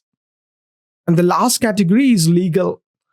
This category displays which apps have which regulations and policies in place to ensure data protection and privacy of the app's users, such as GDPR, DMCA, and data retention policy. Now let's understand how can you manage these alerts. Alerts are the entry point to understanding your cloud environment more deeply. You might want to create new policies based on what you find. For example, you might see an administrator signing in from Greenland and no one in your organization ever signed in from Greenland before. You can create a policy that automatically suspends an admin account when it is being signed in from that location. It is a good idea to review all of your alerts and to use them as tools for modifying your policies. If harmless events are being considered violations to existing policies, refine your policies so that you receive fewer unnecessary alerts. So, how can you govern these connected apps? Governance enable you to control what your users do in real time across apps. For connected apps, you can apply governance actions to files or activities. Governance actions are integrated actions you can run on files or activities directly from Microsoft Cloud App Security. And governance actions control what your users do in real life across connected apps. So, what are the different types of governance action can be taken for connected apps? The first one is notification. So, this includes alerts, email notification for users, notifying specific user, and notifying file editor as well. And these alerts can be triggered in the system and propagated via email and text messages based on a severity level. The second action is governance action in apps. So, granular actions can be enforced per app. Specific action vary depending on app terminology. The next one is chain sharing. This action help you remove public sharing, which allows access only to named collaborators. For example, remove public access to G Suite and remove direct shared link for Box, etc. Or it can be removing external users or making it private or remove a collaborator, etc. Another action is quarantine. This will help you put users in quarantine and allow self-service by moving the file to a user-controlled quarantine folder. The next action is to inherit permissions from parent. This governance action enables you to remove specific permissions set for a file or folder in Office 365, then revert to whatever permissions are set for the parent folder. And the last one is trash, so that you can move the file to the trash folder. Alright, so that concludes Module 7. In this video, we're going to do a quick knowledge check on Module 7. Let's look at the first question. Microsoft Cloud App Security collects information from which of the following sources? The correct answers are Microsoft 365 and Azure Logs. Let's look at question number 2. App connectors use which of the following from cloud app providers to integrate the Cloud App Security Cloud with other cloud apps? The correct answer is APIs. Let's look at question number 3. Microsoft Team for Analytics has an extensive and continuously growing list of thousands of cloud apps that are ranked and scored based on industry standards available in which of the following? The correct answer is Cloud App Catalog. Question number 4. Microsoft Cloud App Security Conditional Access App Control utilizes which of the following to give you the tools you need to have real-time visibility and control over access to and activities performed within your cloud environment? The right answer is reverse proxy architecture. Let's look at question number 5. You can use which of the following to define your users' behavior in the cloud and detect risky behavior, violations, or suspicious data points and activities in your cloud environment? The correct answer is policies. Let's look at question number 6. You must have at least one of the following roles in the Azure Active Directory or Office 365 in order to set up Cloud App Security. Select 2. The correct answer is Global Administrator and Security Administrator. That concludes Module 7 Knowledge Check. In this video, we're going to learn about Mobile Application Management or MAM. After this lesson, you would be able to describe mobile application considerations, and how to use Configuration Manager to manage mobile applications, and use Intune to manage mobile applications. And use Configuration Manager and Intune to manage mobile applications, and use Azure AD to manage mobile application as well. So without wasting any more time, let's get into it. Today, many companies are still using traditional Win32-bit applications, also called desktop apps, on their Windows devices. In the past, desktop apps were the only supported app type on Windows devices. But today, on Windows 10 devices, you can also run Windows Store apps and Universal Windows Platform apps as well. Microsoft Store apps and Universal Windows apps, Microsoft Store apps and Universal Windows Platform apps are preferred on Windows 10 devices. Desktop apps are commonly managed by Configuration Manager, which can also be used for managing modern Microsoft Store apps. But the future of Windows apps is in the store, and the vision of modern management is to manage Microsoft Store apps. Many vendors are already providing modern Microsoft Store apps, and if you are still using desktop apps, you can use products like Desktop Bridge to convert desktop apps to modern Microsoft Store apps. You can use Mobile Application Management, or it is known as MAM, in Intune to manage and protect company data in Android and iOS app that include support for MAM. For your company apps, you can enable MAM support by using either the Intune App Wrapping Tool or Intune App SDK. The App Wrapping Tool is used primarily for internal line of business application. It does not support app in the Apple App Store or Google Play Store. Let's look at what are the benefits of app protection policies. You can use Intune app protection policies to help protect your company's data, because Intune app protection policies can be used independently of your MDM solution. You can use it to protect your company's data with or without enrolling devices to Intune. By implementing app level policies, you can restrict access to company resources and keep control over your company data. So, what are the two important benefits of using app protection policies? The first one is protecting your company data at the app level. Since mobile app management does not require device management, you can protect company data at both managed and unmanaged devices. And management is centered on user identity, which revolves the requirement for device management.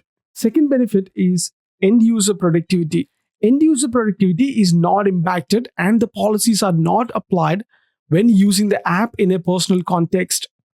The policies are applied only in a work context, thus giving you the ability to protect company data without touching personal data. And what are the supported platforms for app protection policies? App protection policies can be applied to mobile apps on iOS and Android devices that support MAM. They can also be applied to Windows Information Protection Aware apps on Windows 10 devices. If your iOS or Android does not support MDM, you can enable MAM support by using the Intune App Wrapping Tool. Intune App Wrapping Tool does not support apps in the Apple App Store or Google Play Store. You can use it only with the existing line of business applications. So now let's understand apps without app protection policies. When apps are used without restrictions, company and personal data can be intermingled. Company data could end up in locations like personal storage or transferred to apps outside of your purview, resulting in data loss. The arrows in the example diagram show unrestricted data movement between apps, which is corporate and personal, and to the storage locations. So, how can you protect the data with the app protection policies? You can use app protection policies to prevent company data from saving into the local storage of the device and restrict data movement to other apps that are not protected by app protection policies. And these app protection policy settings include preventing users from save as, restrict, cut, copy, paste, etc. And this will give admins ability to implement policies such as require simple PIN for access or block managed apps from running on jailbroken or rooted devices, etc. Using Configuration Manager is the recommended tool for deploying and managing desktop apps, and it can be used for deploying Microsoft Store apps as well. It supports many app deployment features such as app dependencies, supersedence, and deployment types. This enables you to deploy different app types on different devices for the same user. For example, you could deploy a desktop app on a Windows 8.1 device, an app from Microsoft Store on a Windows 10 device, or a remote app program on a smartphone as well. In Configuration Manager, you can deploy apps by configuring applications or by using traditional method of configuring packages and programs.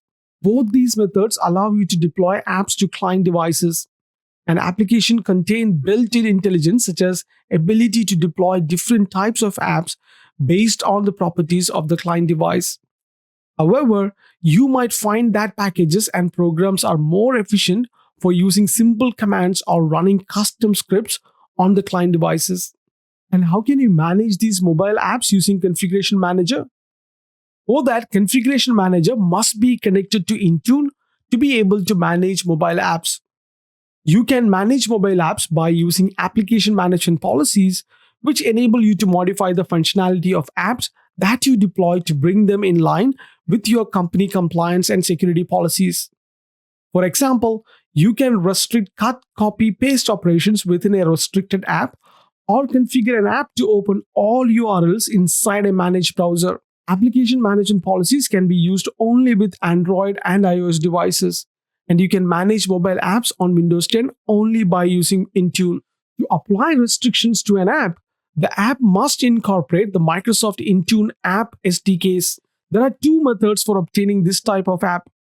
First, by using the Policy Managed app, which is both available for Android and iOS. These apps have the app SDK built in. To add this type of app, you specify a link to the app from the App Store, such as iTunes Stores or Google Play. Second method of obtaining this app is use a wrapped app, which is again available for Android and iOS. These apps are repackaged to include the app SDK by using the Microsoft Intune app wrapping tool. This tool is typically used to process company apps that were created in-house. It cannot be used to process apps that were downloaded from the App Store.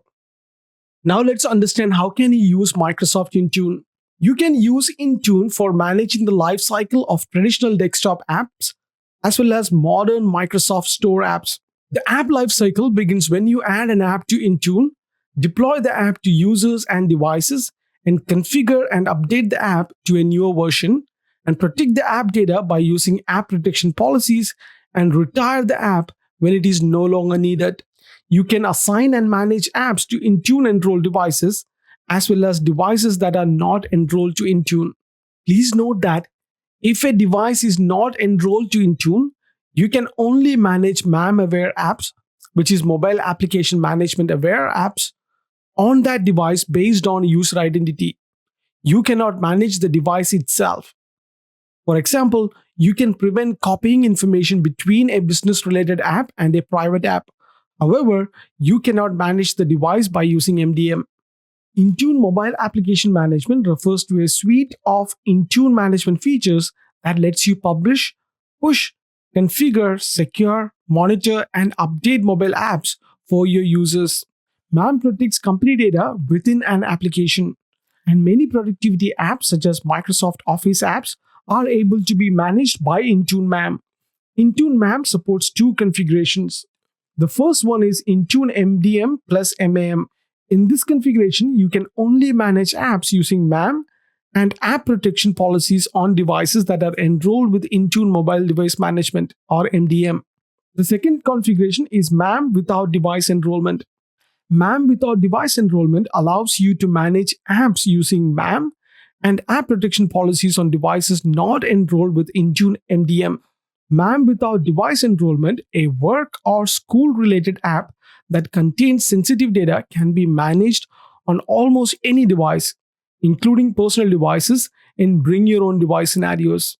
And this is an example screenshot which shows some of the apps that can be managed by Intune MAM. Now let us understand how can you use Azure AD to manage your application. Azure AD can provide identity and access control for your company.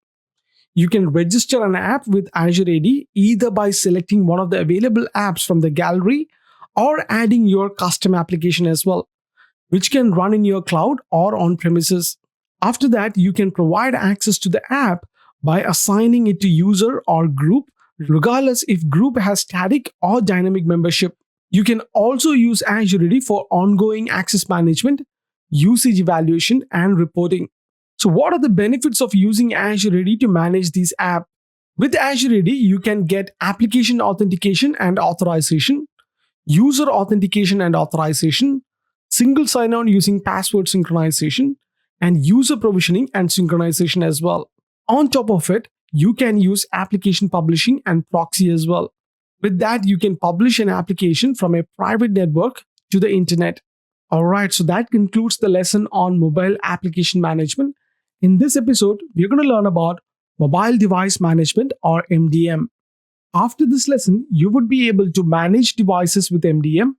You would be able to compare MDM for Office 365 and Microsoft Intune and configure policy settings for mobile devices and control email and document access. Let's start with understanding how can you manage devices. MDM functionality includes distribution of applications, data, and configuration settings to devices that are enrolled to MDM. Windows 10 devices can be enrolled to MDM manually by using the Settings app, by provisioning a package, by group policy in a hybrid environment, or by enrolling into Azure AD. A device can be managed by MDM regardless of its domain membership. If a Windows 10 device is a domain member, it can be managed by group policy and MDM at the same time. MDM authorities such as Intune provide so many capabilities. Let's go through these capabilities one by one. The first one is device enrollment. MDM can manage only supported devices that are enrolled to MDM. A device can include MDM client functionalities such as Windows 10, or you must install a company portal app to be able to manage it. For example, on Android or iOS devices.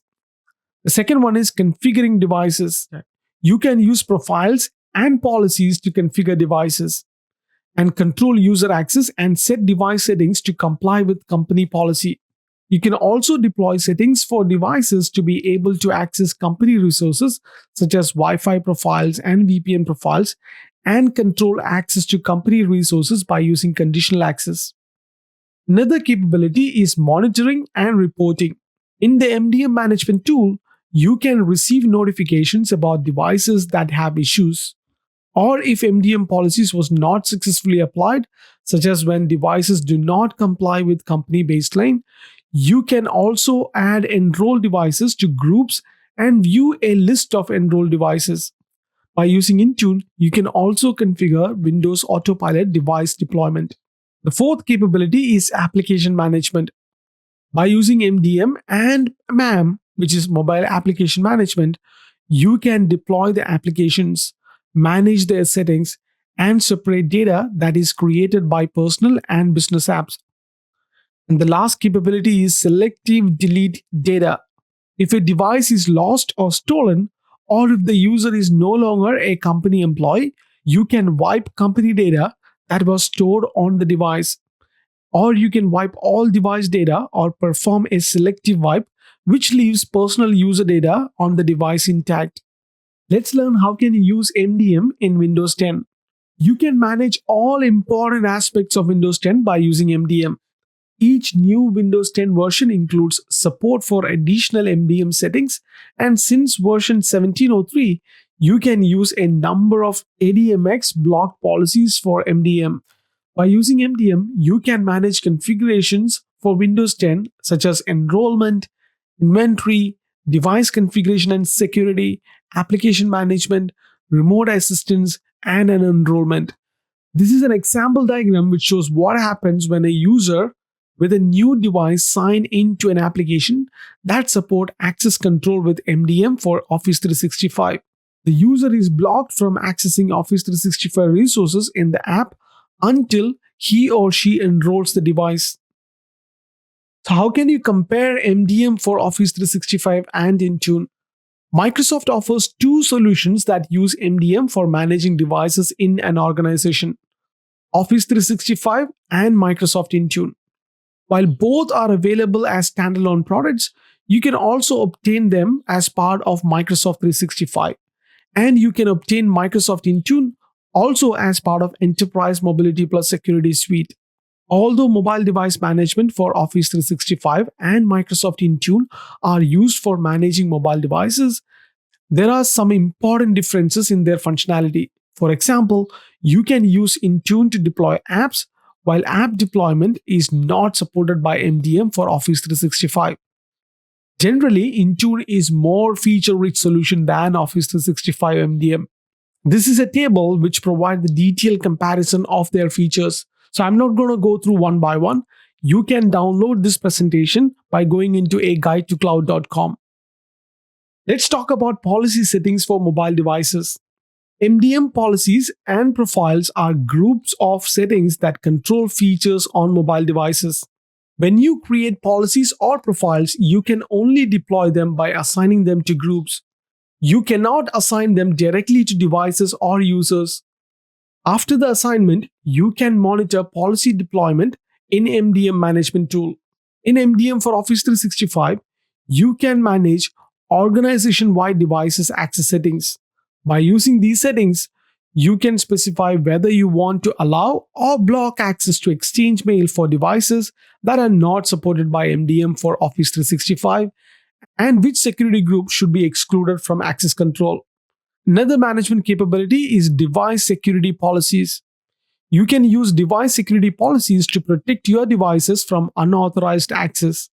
And device security policy include password settings, encryption settings, managing email profile settings, and additional settings that control the use of device features such as video conferencing and Bluetooth connectivity. In Microsoft Intune, you can manage the same settings as in MDM for Office 365, as well as many additional features. Additional device settings that can be managed by Intunes are device enrollment and restrictions, device compliance policies, device configuration policies, conditional access, software updates which include Windows 10 update rings and update policies for iOS, and apps deployment, app configuration policies, and app protection policies. Let's talk about controlling email and document access. An important benefit of using MDM for managed devices is that you can allow access to email and documents only for devices that are managed by MDM and comply with company policy. For example, company policy can specify that user password must be complex, local data on devices is encrypted, and the latest updates are installed. You can define company policy by using device security policy in Office 365 or device compliance policy in Intune. If the device is not enrolled to MDM, its compliance cannot be evaluated, but you can prevent access to mailboxes, documents, and cloud apps from such devices. If a user tries to access his or her mailbox from such a device, depending on how you set the policy, the user might be blocked from accessing Office 365 resources, redirected to enroll the devices to MDM, or the user could have access, but Office 365 would report a policy violation. Alright, so that concludes the lesson on mobile device management. In this episode, we're going to learn about deploying mobile device services. After this lesson, you would be able to activate mobile device management services, deploy mobile device management, configure domains for MDM, configure an APN certificate for iOS devices, manage device security policies, and define corporate device enrollment policy. First, let's talk about activating MDM services. While Microsoft has two solutions for MDM, Intune and MDM for Office 365, you do not have the same prerequisites. To set up Microsoft Intune for device management, you must configure the MDM authority. Device management in Intune is initially not enabled and MDM authority is unknown. So before you start enrolling and manage devices, you must configure MDM authority by selecting one of these three available options. The first one is Intune MDM authority. This option sets the MDM authority to Intune standalone, and it is Microsoft recommended deployment option. And Intune standalone is a cloud-only MDM solution, and it is managed by using a web browser. The second option is Configuration Manager MDM authority. This option is referred to as hybrid MDM because it assumes that you can use Configuration Manager for managing on-premises devices. This scenario integrates Intune mobile device management capability into Configuration Manager. It uses Intune as the delivery channel for policies, profiles, and application to devices, but uses Configuration Manager on-premises infrastructure to administer content and manage the devices. And the last option is none.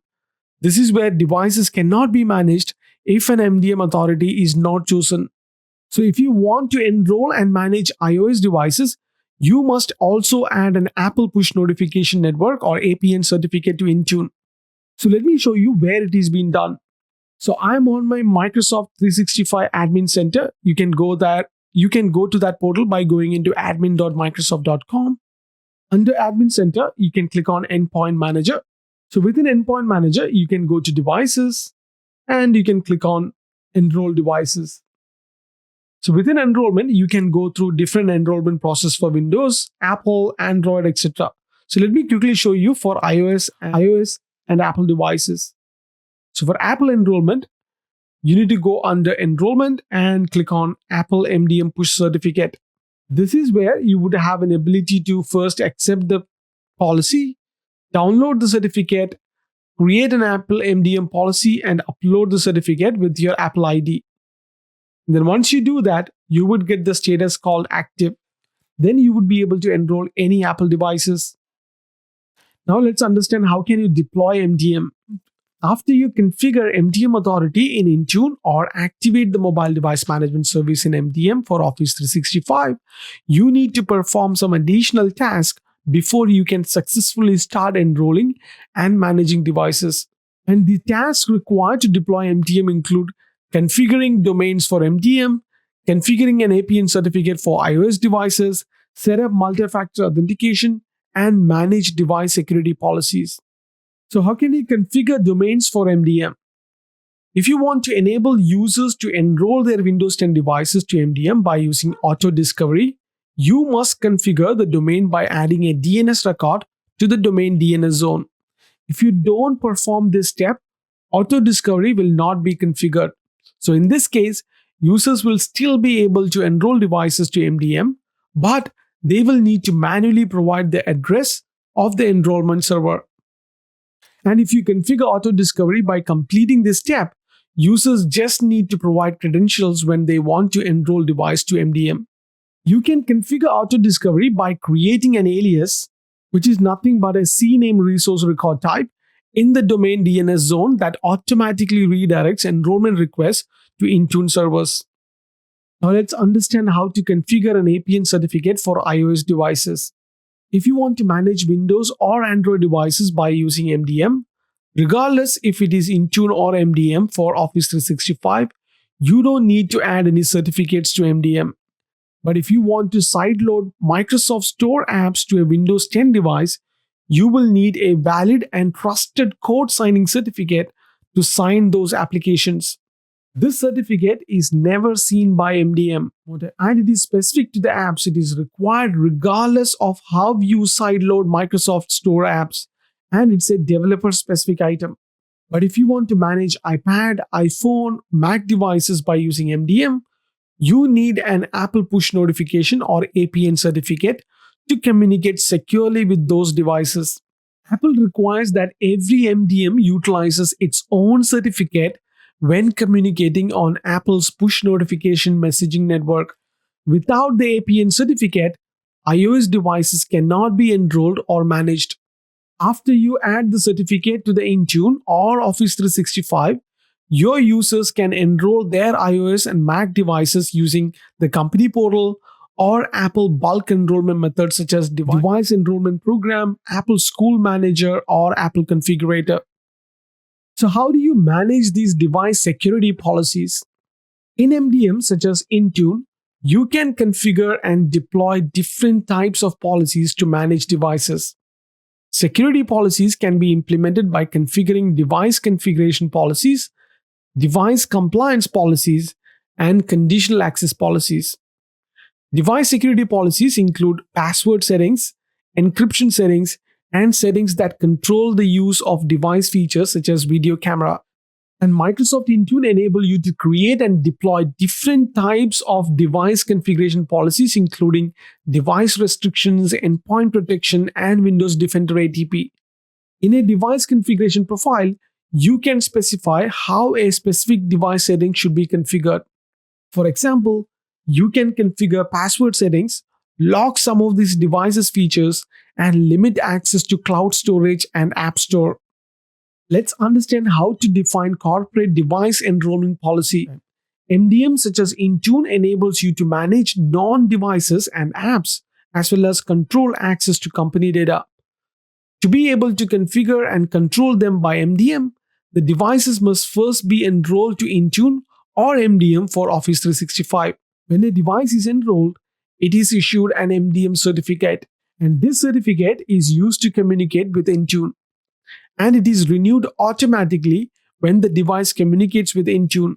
If the certificate expires, which means that the device was not managed by MDM for an extended period of time, the device is automatically removed from Intune Blade in the Azure portal after 180 days. By default, users are allowed to enroll all supported device types to Intune.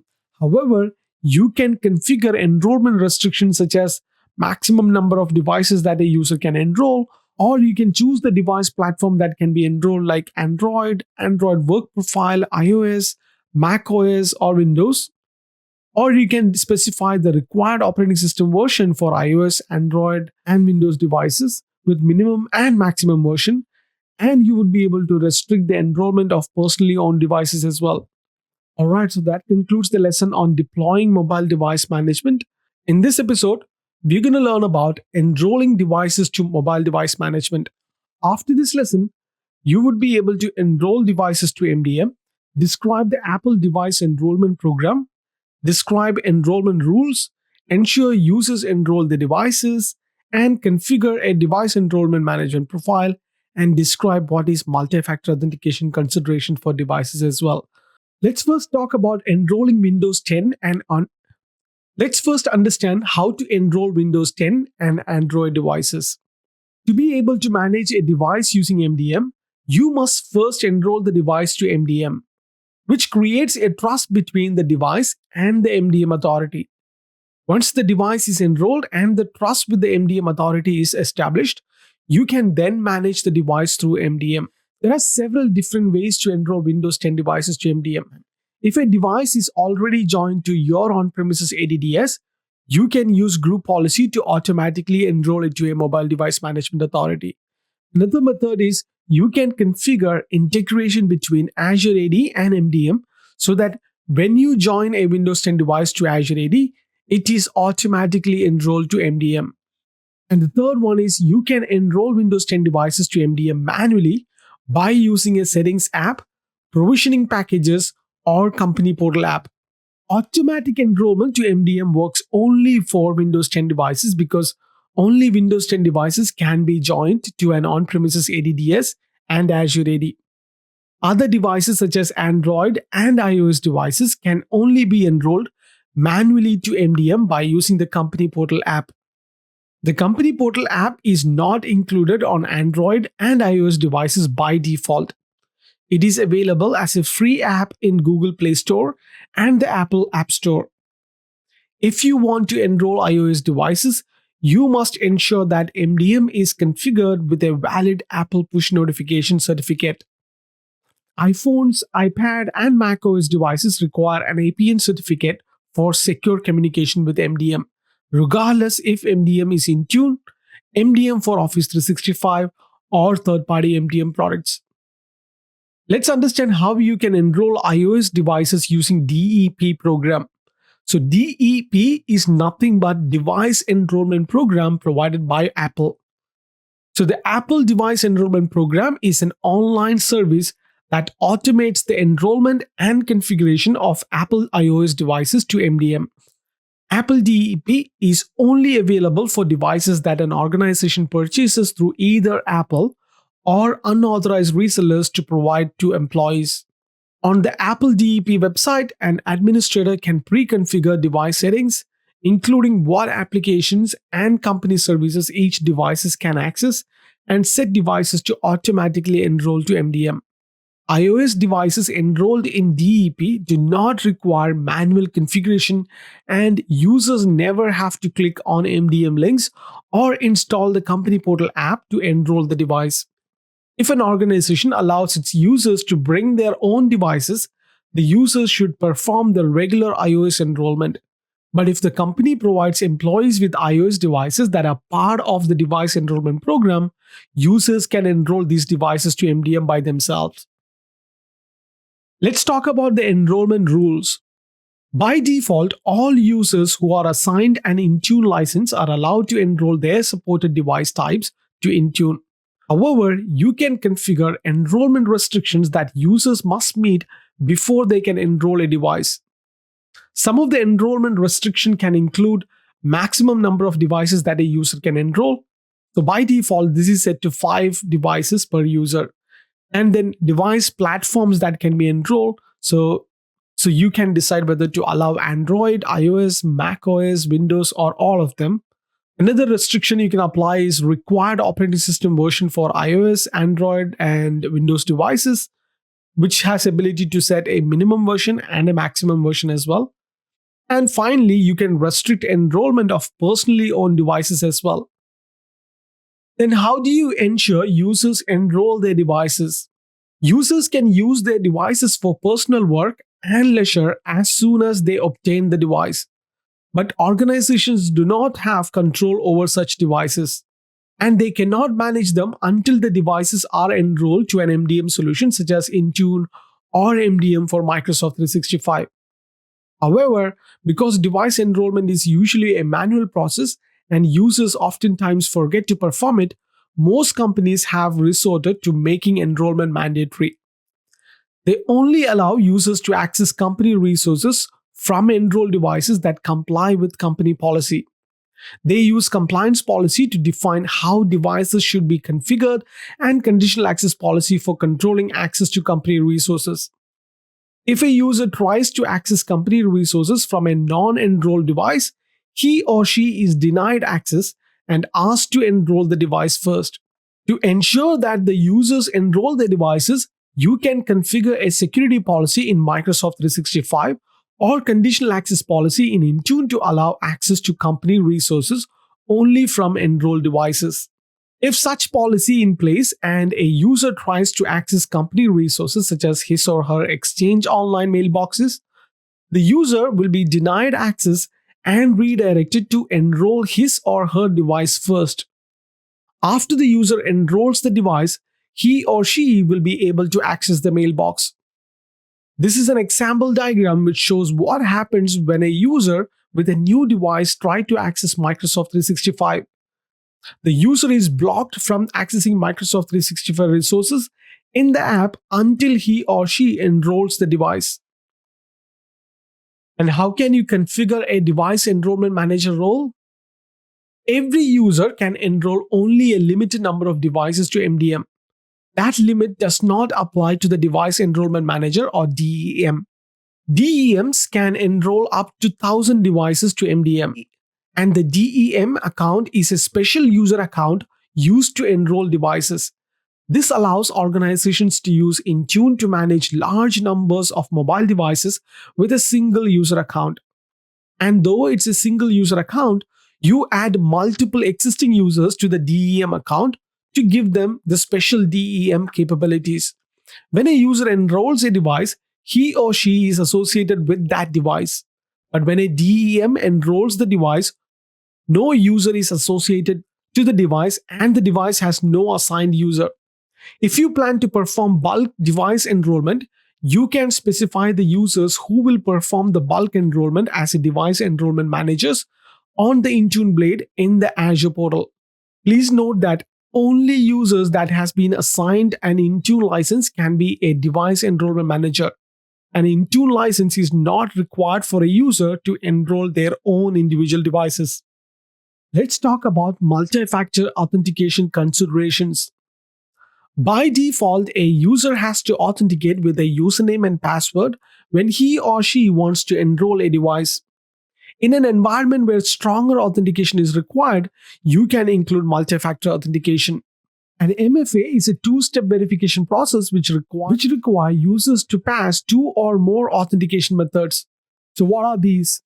Something he or she knows, which is typically a password, something he or she has, which is usually a trusted device, like a phone, or something he or she is, which is a biometric.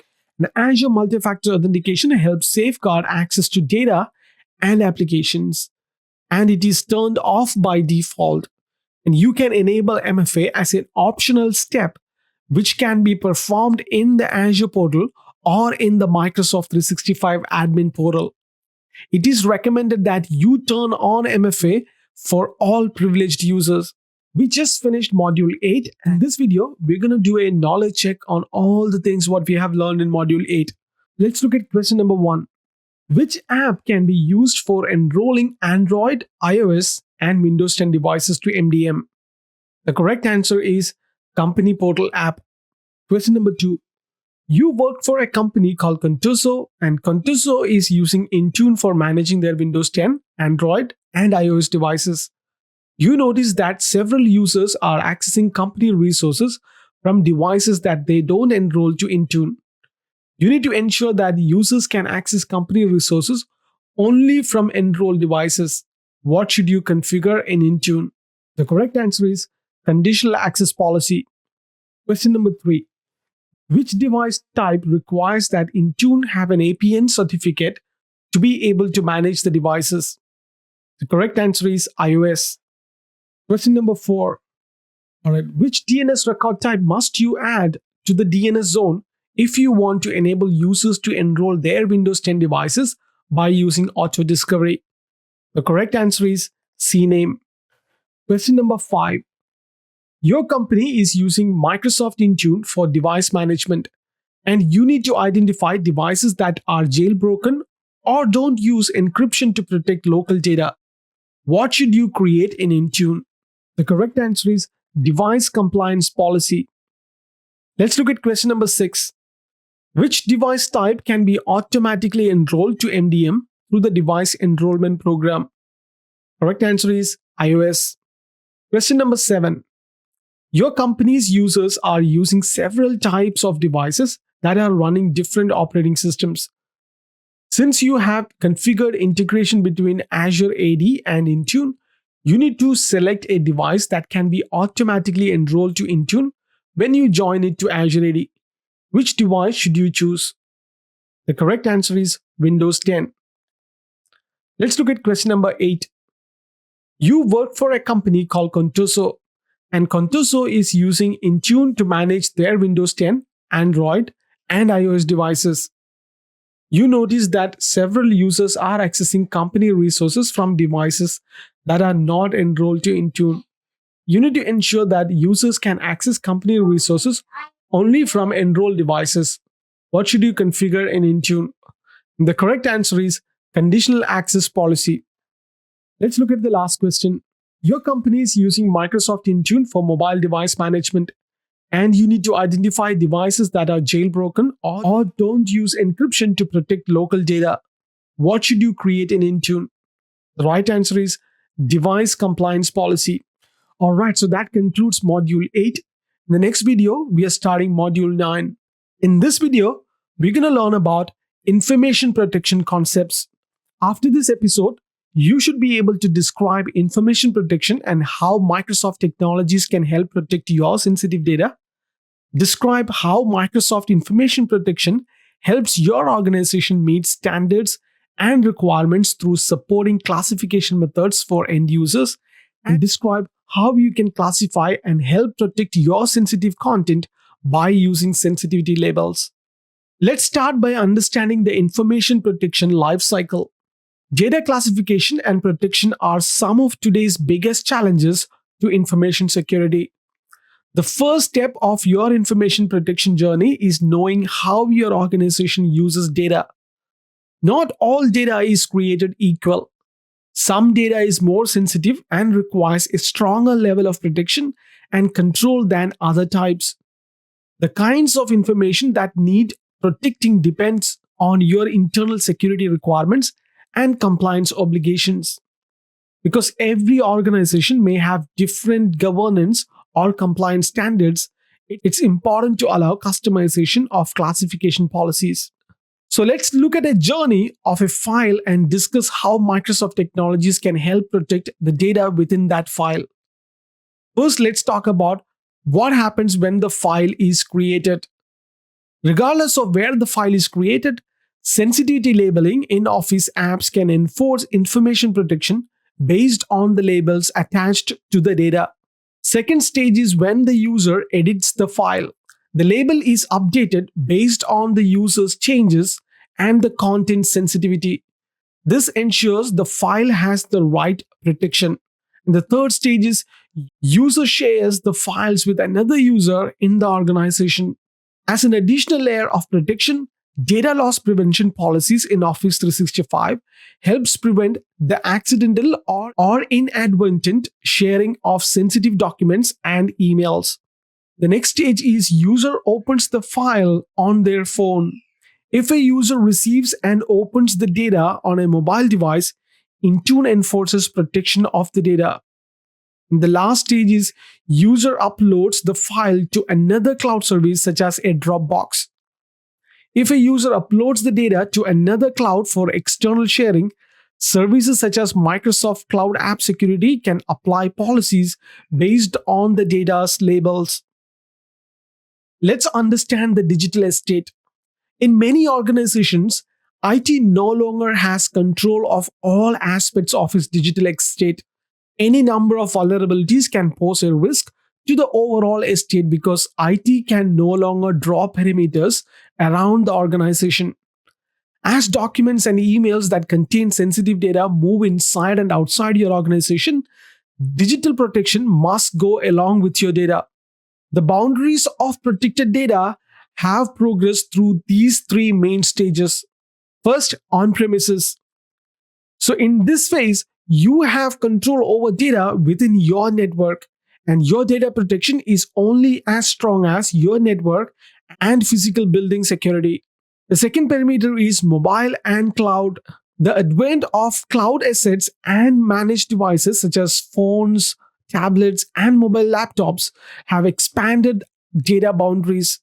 And mobile device management solutions help you control data, but not when it moves outside of your managed devices. The last perimeter is everywhere else.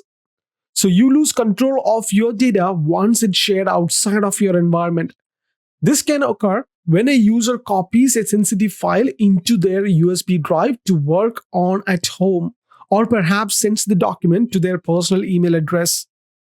So now let's understand your classification journey. So start the classification journey with your most critical and sensitive data and work your way to the least sensitive data. So if you are unsure of your organization's data classification policies, contact your legal department. And usually they know the data classifications, visual markings, and rules for copying and sharing. Next, set basic automatic data classification rules and let users complement them. As users classify more files, the better you can expand and refine these automatic rules. Finally, associate the action of classifying data and files by adding visual markers and enhanced protection. For example, a file labeled classified would display a watermark of confidential and encrypt itself. So, what are the four ways to classify data? When a user creates or views a document with information protection enabled, they see four data classification options: automatic, recommended, classification, and user set. First, let's talk about automatic. In this instance, policies set by IT automatically classify and label documents according to the data they contain. And the policies automatically apply protection as well. And the user receives notifications of the automatic labeling. The next type is recommended. In this classification, policies automatically classify and label documents according to the data they contain, and user receives notification and can change the label as well based on their choice. The next type is reclassification.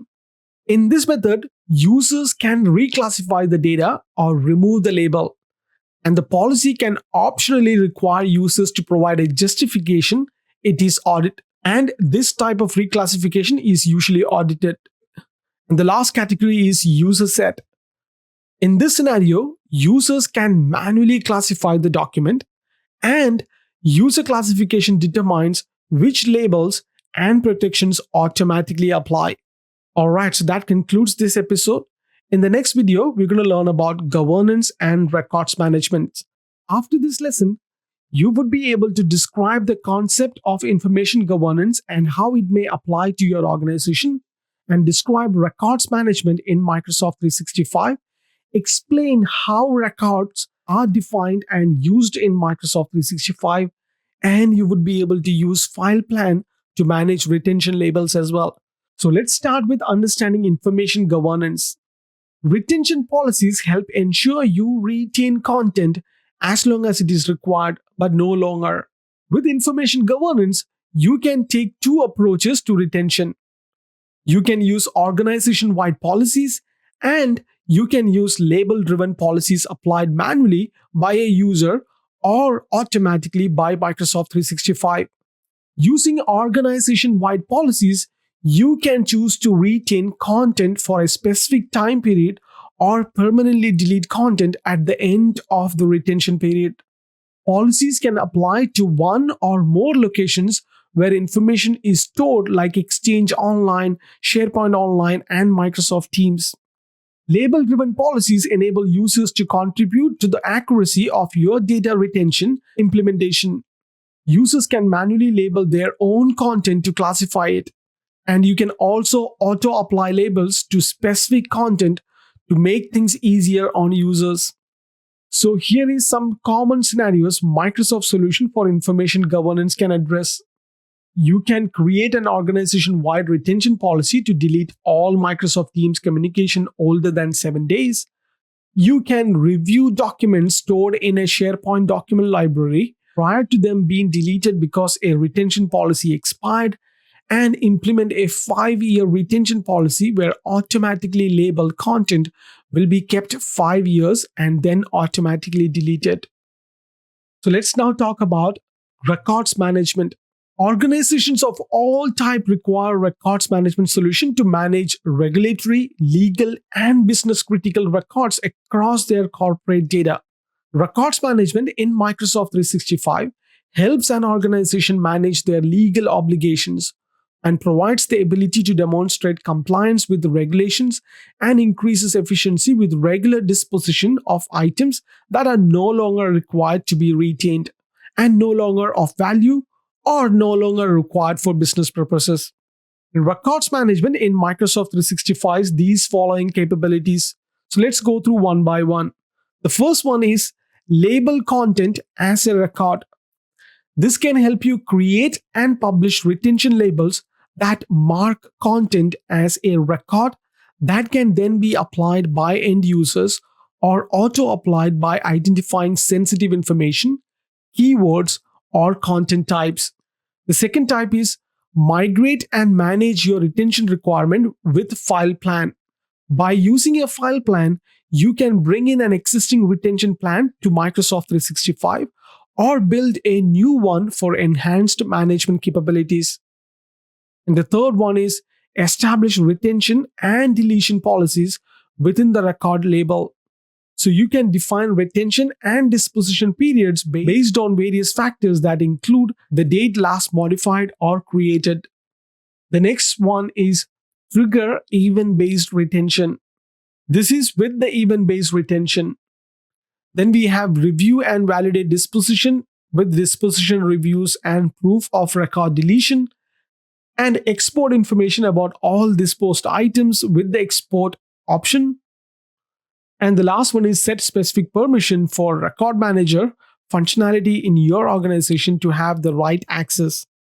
With the records management solution in Microsoft 365, you can incorporate your organization's retention schedule into the file plan to manage retention. So what are records? Managing records in Microsoft 365 helps your organization comply with corporate policies and legal or regulatory obligations while also reducing risk and legal liability. When the content is marked as a record, the item becomes immutable, which means that it can't be modified or deleted.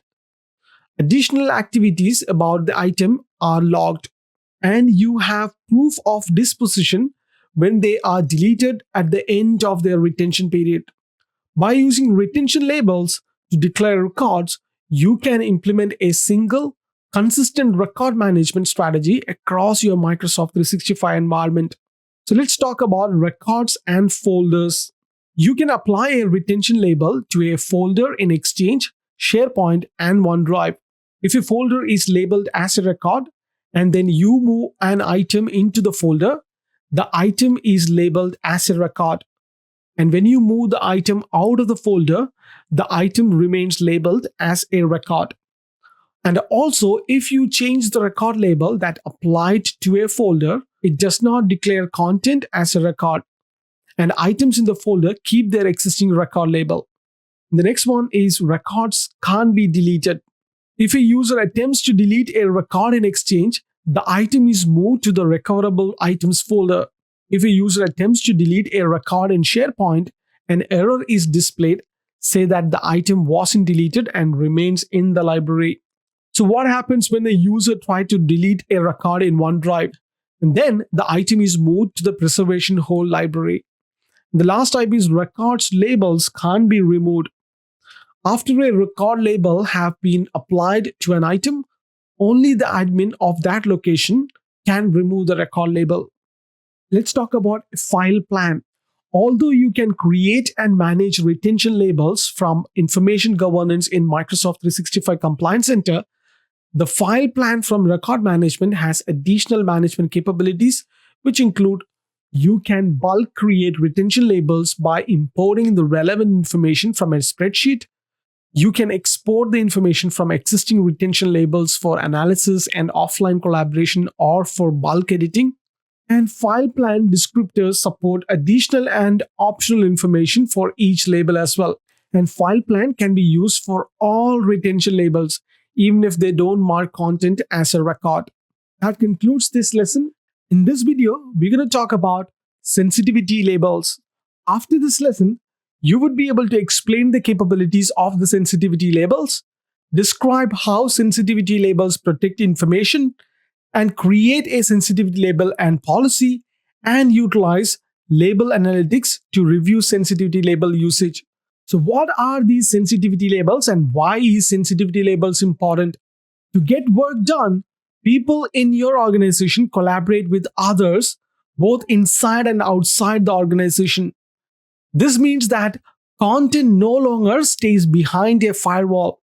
It can roam everywhere across devices, apps, and services. And when it roams, you want it to do so in a secure, protected way that meets your organization's business and compliance policies. And the sensitivity label from the Microsoft Information Protection Framework lets you classify and protect your organization's data while making sure that user productivity and their ability to collaborate isn't hindered. And so this is a quick example which shows the available sensitivity label in Excel. In this example, the applied label displays on the status bar. All right, so let's discuss some of the use case scenarios of sensitivity labels. First, you can use sensitivity labels to enforce protection settings such as encryption or watermarks on labeled content. For example, your users can apply a conditional label to a document or email, and that label can encrypt the content and apply a confidential watermark. Second use case scenario is to protect content in Office apps across different platforms and devices. Another scenario is to prevent sensitive content from leaving your organization on devices running Windows by using endpoint protection in Microsoft Intune. So after a sensitivity label has been applied to content that resides on a Windows device, endpoint protection can prevent that content from being copied to a third-party app such as Twitter or Gmail, or being copied to removable storage such as a USB drive. Another use case is to protect content in third party apps and services by using Microsoft Cloud App Security. With Cloud App Security, you can detect, classify, label, and protect content in third party apps and services such as Salesforce, Box, or Dropbox, even if the third party app or services does not read or support sensitivity labels. And the fifth use case scenario is to extend sensitivity label to third party apps and services. So, using Microsoft Information Protection SDK, third party apps can read sensitivity labels and apply protection settings.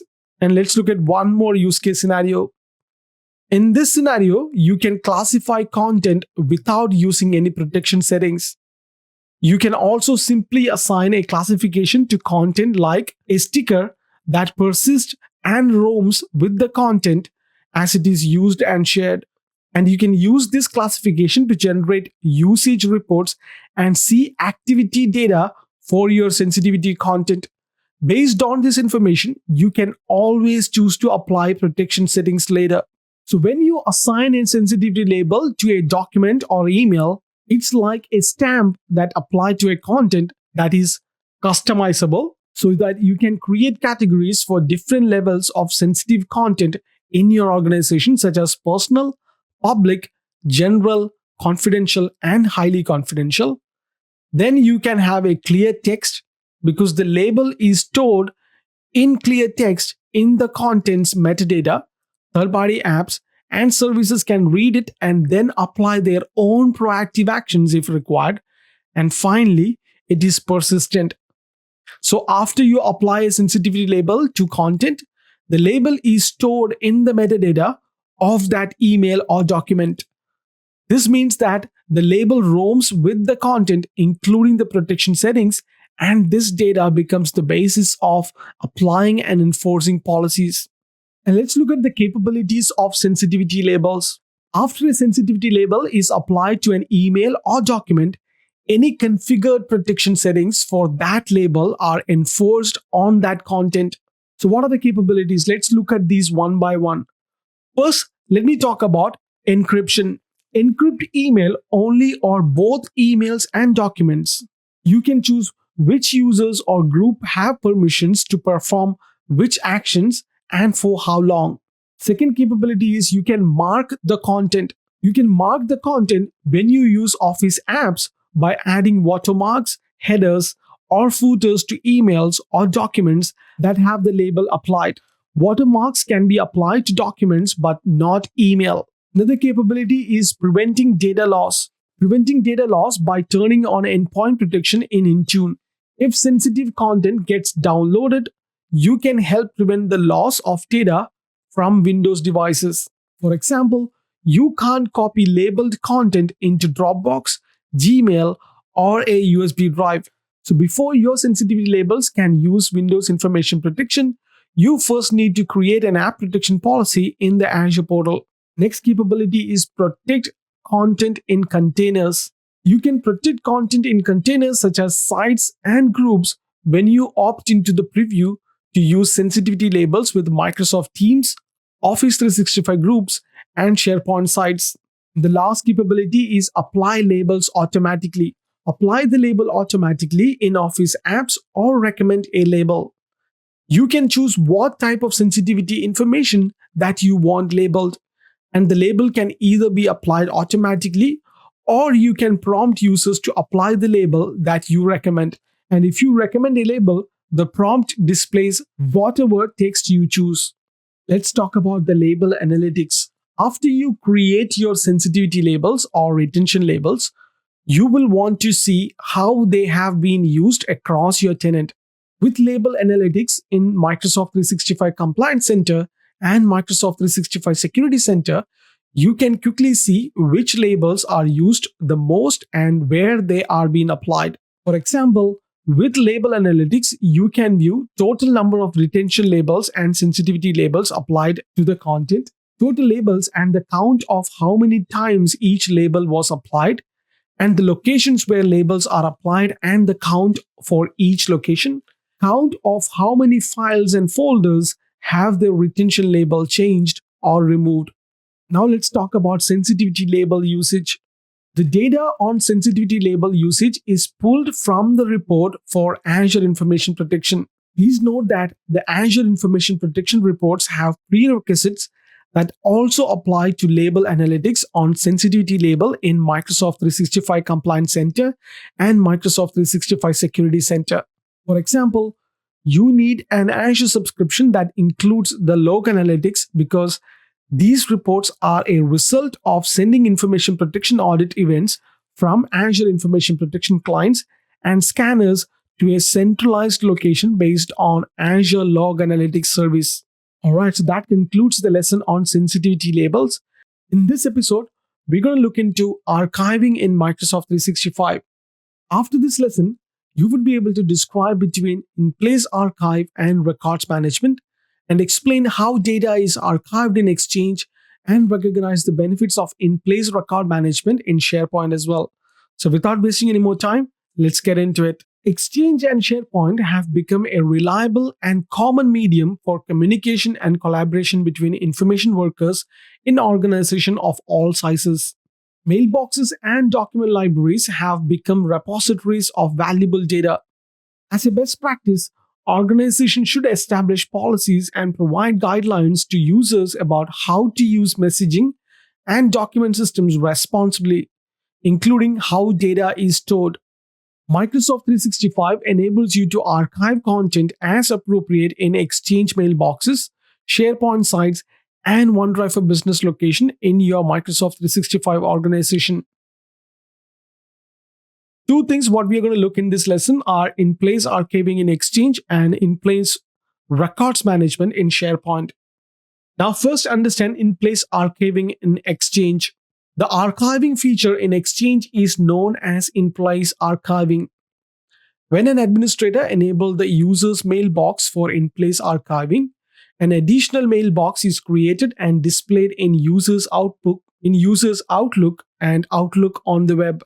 Mails from the primary mailbox can be moved in various ways to the archive mailbox, including drag and drop or by using archive policy. With an in-place archive, the user gets a consistent view of their messaging data without needing to use PST files. Because the content is stored in the user's archive mailbox instead of the PST file, the user does not need to worry about creating personal backups of their messaging data. Instead, the content is automatically saved in Exchange. Please note that if Outlook is configured in cached mode, the archive mailbox is not cached on the client computer. This decreases the required space for caching on the client, but it also means that the user can access the archive mailbox content only when connected to Exchange. Let's talk about in-place record management in SharePoint. A record is a document or other electronic or physical entity in an organization that serves as evidence of an activity or transition performed by the organization and that requires retention for some time period. Records management is the process by which an organization determines what kind of information should be considered records, determines how active documents that will become records should be handled while they are being used, and determines how active documents should be collected after they are being declared to be records. In SharePoint, archiving is referred to as in-place records management. You can either manage records in place, which means that you can leave a document in its current location on a site, or you can classify documents as records and store them in a specific archive, such as record center sites as well. That concludes the lesson on archiving on Exchange and SharePoint. In this episode, we are going to learn about retention in Microsoft 365.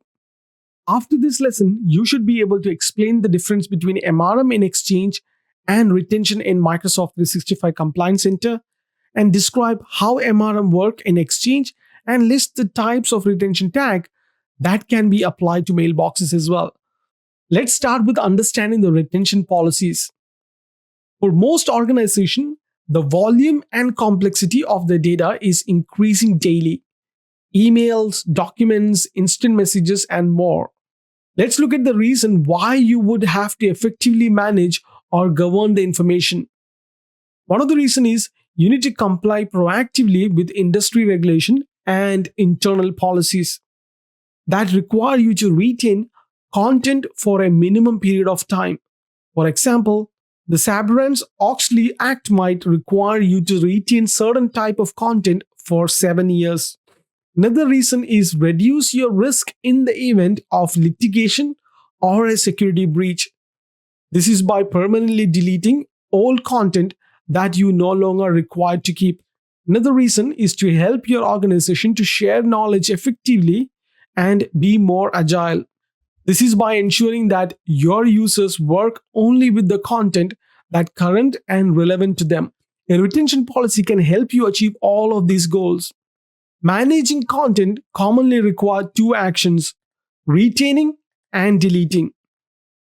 Retaining content so that it cannot be permanently deleted before the end of the retention period, and deleting content permanently at the end of the retention period. Let's understand the principles of retention. Let's understand the principles of retention. First is retention wins over deletion. Suppose that one retention policy says the delete exchange email after 3 years, but another retention policy says the retain exchange email for 5 years, then delete it. Any content that reaches 3-year-old will be deleted and hidden from the user's view, but still retained in the recoverable item folder until the content reaches 5-year-old, when it will be permanently deleted. The next step is longest retention period wins. If content subject to multiple policies that retain content, it will be retained until the end of the longest retention period. The third one is explicit inclusion wins over implicit inclusion. If a retention policy includes a specific location, such as specific user's mailbox or OneDrive for business account, that policy takes precedence over other retention policy that applies to all users' mailboxes or OneDrive for business account, but doesn't specifically include that user's mailbox. And the fourth principle is the shortest deletion period wins. Similarly, if content subject to multiple policies that delete content, it will be deleted at the end of the shortest retention period. So understand that the principle of retention works as a tie-breaking flow from top to the bottom. If the rules applied by all policies or labels are the same at the one level, the flow moves down to the next level to determine precedence for which rule is applied. So what are messaging records management in Exchange? MRM in Exchange helps to manage users' mailboxes and archive mailboxes. It can move messages from the primary mailbox to the archive, delete mails after a specific time, or preserve Exchange elements. MRM can support users by cleaning up their primary mailboxes to improve performance. In addition, MRM also serves users from investing too much manual interaction to remove unwanted content. However, if you want to retain messages for compliance reason, you should configure message retention in a retention policy in the Microsoft 365 Compliance Center instead of using MRM. Let's look at some of the MRM strategies. First is remove all messages from a specified period. In this strategy, you implement a single MRM policy that removes all messages after a certain period. And in this strategy, there is no classification of messages. You can implement this policy by creating a single default policy tag for the mailbox. However, this doesn't ensure that messages are retained for a specific period. Users can still delete messages before retention period is reached. Another strategy is move messages to archive mailboxes. In this strategy, you implement MRM policies that move items to the user's archive mailbox.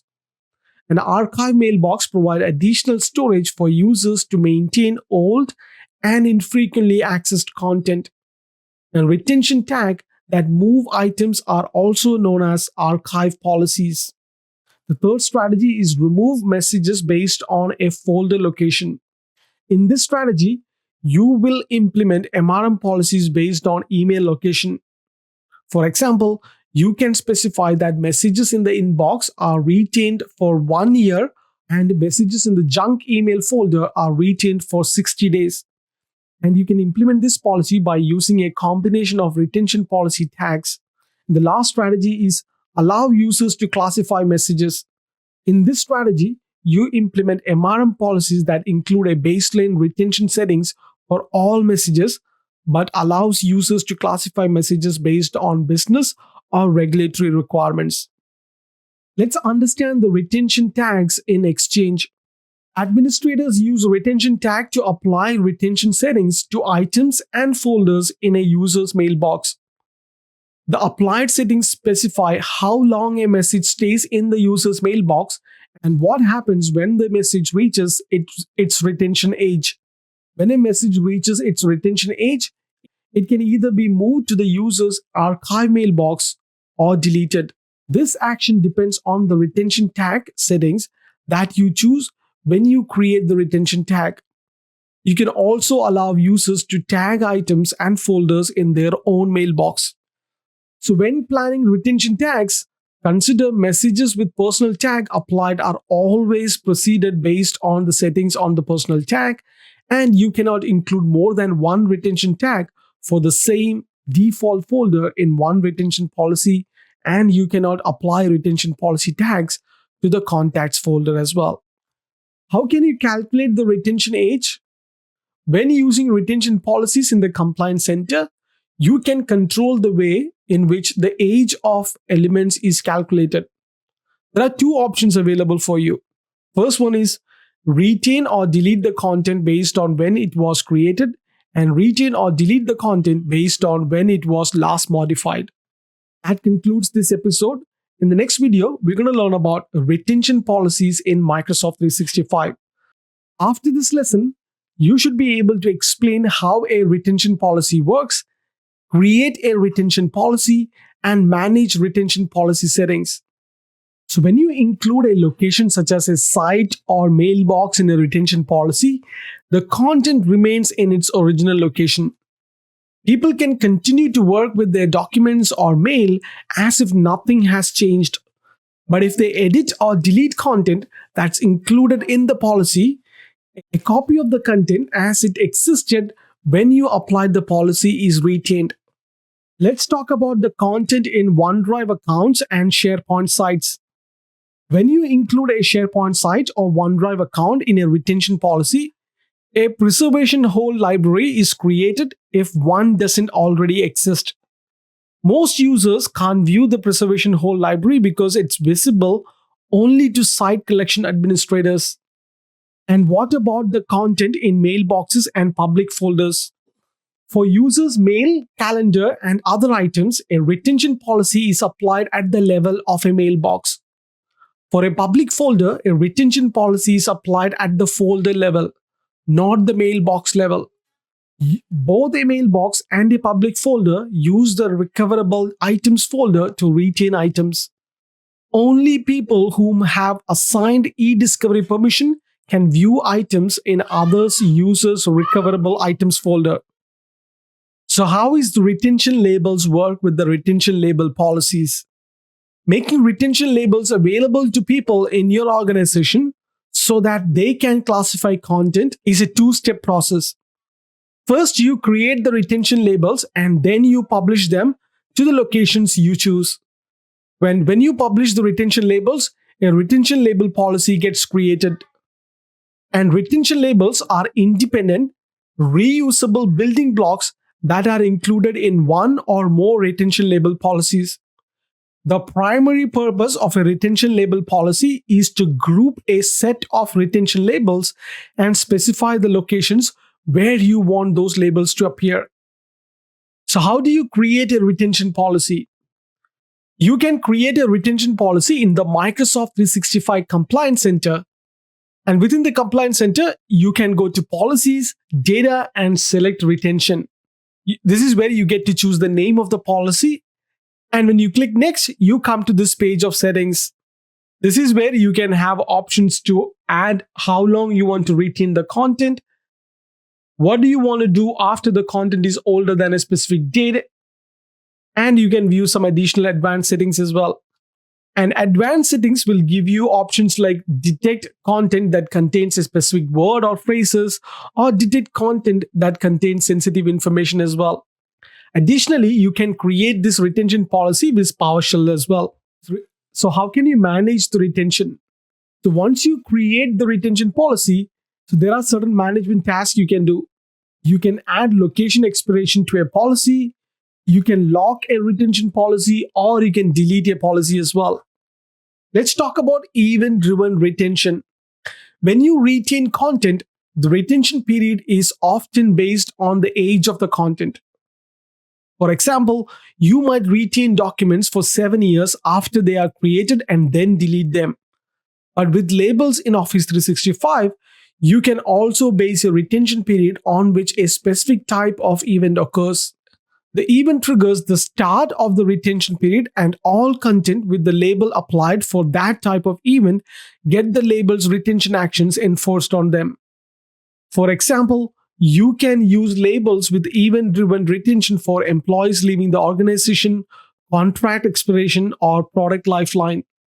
That concludes the lesson on retention labels. In this episode, we're going to learn about archiving and retention in Exchange. After this lesson, you should be able to enable and disable in-place archiving, create useful retention tags, and create retention policies to group retention tags, assign retention policies to mailbox, and allocate permissions and script to export and import retention tag between on-premises Exchange and Exchange Online, and export all retention policies and tags from an organization and import all retention policies and tags to an organization as well. So without wasting any more time, let's get into it. Let's start by understanding creating retention tags. Retention tags are used to apply retention settings to messages and folders. Multiple retention tags can be grouped together into a retention policy, and retention policies can be applied to a mailbox. And retention policy allow you to manage email lifecycle by archiving messages older than a specific period or removing messages older than a specific period. Let's look at the 3 types of retention tag that you can choose from and create. The first one is default policy tags. This is known as DPTS. These are the default retention tag for the entire mailbox. The next type is retention policy tags, or RPTS. These are for the default folders. The only valid action is to delete or delete permanently. And the last one are personal tags. These tags becomes available in Outlook and Outlook on Web, and users can use them to apply to a mailbox folder or an individual item. And when creating a retention tag, you must indicate what type of action the tag should apply to messages and folders. There are 3 types of retention actions that you can choose from depending on the type of retention tag that you create. The first one is delete and allow recovery. This action allows the user to recover deleted items until the deleted item retention period is reached for the mailbox database or the user. Second is permanently delete. This action purges the item from the mailbox database. The last one is move to archive. This action moves the item to the user's archive mailbox if one exists. So how can you create a retention policy? Configuring a retention policy is simply a matter of creating a new policy and then adding the retention tag you want to that policy. You can go to the Microsoft 365 Admin Center and open the Exchange Admin Center to come to this particular page. And on the left hand side, you can see compliance management, and click on that to create a new retention policy. Please note that new tags are applied the next time the manage folder assistant processes the mailbox. And tags you remove from a policy are no longer applied or available to mailboxes that have the policy applied. But items that have already been tagged are expired based on the remove tag settings. Let's talk about the in-place archiving of mailboxes in Microsoft 365. Archiving in Office 365 provides users with additional mailbox storage space. After you turn on archive mailboxes, Users can access and store messages in their archive mailboxes by using Microsoft Outlook and Outlook web app. So before you begin, you must be assigned the mail recipient role in the Exchange Online to enable or disable archive mailboxes. And you can also use the archive page in the Microsoft 365 Compliance Center to disable a user's archive mailbox as well. So after you disable an archive mailbox, you can reconnect it to user's primary mailbox within 30 days of disabling it. That concludes this lesson. In this video, we're going to talk about in-place records management. After the lesson, you would be able to describe the process of record management in SharePoint, create a file plan for your organization, describe the benefits of in-place records management, and configure in-place record management for your organization as well. So let's start with understanding the records management in SharePoint. Careful planning is essential to ensure that your records management implementation in SharePoint achieves your organization's records management goals. So let's look at the steps which is involved for planning a successful records management. First step is to identify records management roles. Records management requires specialized corporate roles that encompasses different responsibilities within an organization. Second step is to analyze organizational content. Record managers and content managers should survey document usage in the organization to determine which documents and other items can or should become records. And the third step is to develop a file plan. File plans differ from organization to organization, but generally they describe the types of item the enterprise acknowledges to be the records, indicates where they are stored, describe the retention period, and provide other information such as who is responsible for managing them and which broader category of records they belong to. And the fourth step is to develop retention schedules. For each record type, determine when it is no longer active and how long it should be retained after that, and how it should ultimately be disposed of. And the fifth step is to evaluate and improve document management practices. So make sure that required policies are being applied in document libraries. For example, verify that content is being appropriately audited so that suitable audits are retained together with records.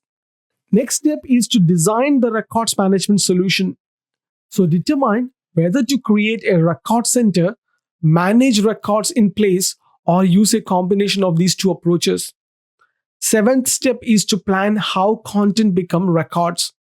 So when using SharePoint for both active document management and records management, you can create custom workflows to move documents to a record center site. Eighth step is to plan email integration. So this is when you determine whether you will manage email records with SharePoint or whether you will manage email records with email application itself. The ninth step is to plan compliance for social content. If your organization uses social media such as blogs, wikis, or my sites, determine how this content will become records. And the last step is to plan compliance reporting and documentation. So you should document your records management plan and processes to verify that your organization is performing and communicating its required records management practices. Let's look into how to create a file plan to manage records. A file plan is your planning document for records management. Typically summarizes of a description of types of items the organization acknowledges to be a record, and locations where records are stored, or retention periods for records as well. So first step is to identify the record types. So how to identify record types? Identifying which active documents in your organization might be declarable as records requires the collaboration of record managers, lawyers, compliance officers, and content managers. Even if your enterprise is not a highly regulated industry, there are general laws that might obligate your enterprise to keep records. Next step is to complete the file plan. So after you determine which document should be retained as records, And after you create a set of record categories, complete your file plan by providing additional information about each type of record, by indicating how long each type of record should be retained and how record should be disposed of when the retention period expires, and who is the primary records manager for records of this type, and what kind of media are records of this type stored in. Let's discuss on how to plan to convert active documents to records. After developing a file plan, you need to plan how active documents in your organization will become records. You can manually or automatically convert active documents to record. First, discuss about creating records manually. When the site collection administrator enables in-place record management, the administrator can specify users who can declare and undeclare records and edit or delete records after they become records. Users with the necessary permissions can then explicitly declare a document in the library to be a record by editing the document's compliance details. So, how can you create records automatically? Records can be created automatically based upon the rules defined within the retention policies. A retention policy specifies actions to take on documents at certain point in time, and these actions occur automatically without user intervention. Let's discuss the benefits of in-place record management. In-place records management allows you to control content in collaborative spaces, therefore allowing certain SharePoint documents to be declared records. An in-place record management system can also prevent such records from being deleted or edited based upon your organization's definition of what a record is. So let's have a look at what are the benefits. The first one is records can exist and can be managed across multiple sites. You would be able to control the versioning, and you can do e-discovery search, and you can have a broader control over what record is being used in your organization as well. This is an example graphic which shows the task that you must be completed to configure in-place record management in SharePoint. That concludes this episode. And in this video, we're going to do a quick knowledge check on all the things what we have learned in the previous module. Let's look at the first question. When using Microsoft 365 sensitivity labels, a single item of content can have which of the following labels applied? Select two. The right answers are a retention label and a single sensitivity label. Question number 2. Watermarks applied through sensitivity labels are limited to how many characters? The right answer is 255. Let's look at question number 3. Which of the following is not a capability of sensitivity labels? The right answer is data retention. Let's look at question number 4. Which of the following can be accomplished with a sensitivity label policy? The right answers are apply a default label, determine which users and groups see the labels. And the last answer is require justification for changing a label. Let's look at question number 5. Which exchange feature enables users to have an archive mailbox and move or copy messages between their primary mailbox and their archive mailbox? The correct answer is in-place archiving. Question number 6. The Securities and Exchange Commission (SEC) Rule 17A-4 requires that after a retention policy is turned on, it cannot be turned off or made less restrictive. If your organization needs to comply with this rule, what Office 365 feature can you use to meet this requirement? The correct answer is reservation lock. Question number 7. What is the first step that needs to be performed when configuring in-place records management in SharePoint? The right answer is activate in-place records management at the site collection level. Question number 8. You are the compliance administrator for Conteso Limited and you want to activate in-place archiving for a greater number of users. What will happen to the mailbox object in the user mailboxes as soon as you activate the archiving mailbox? Correct answer is all elements older than 2 years will be moved to the archive mailbox. Question number 9. You are working as the compliance administrator for Contoso Limited, and you need to delegate permissions to your compliance management team to create retention policies.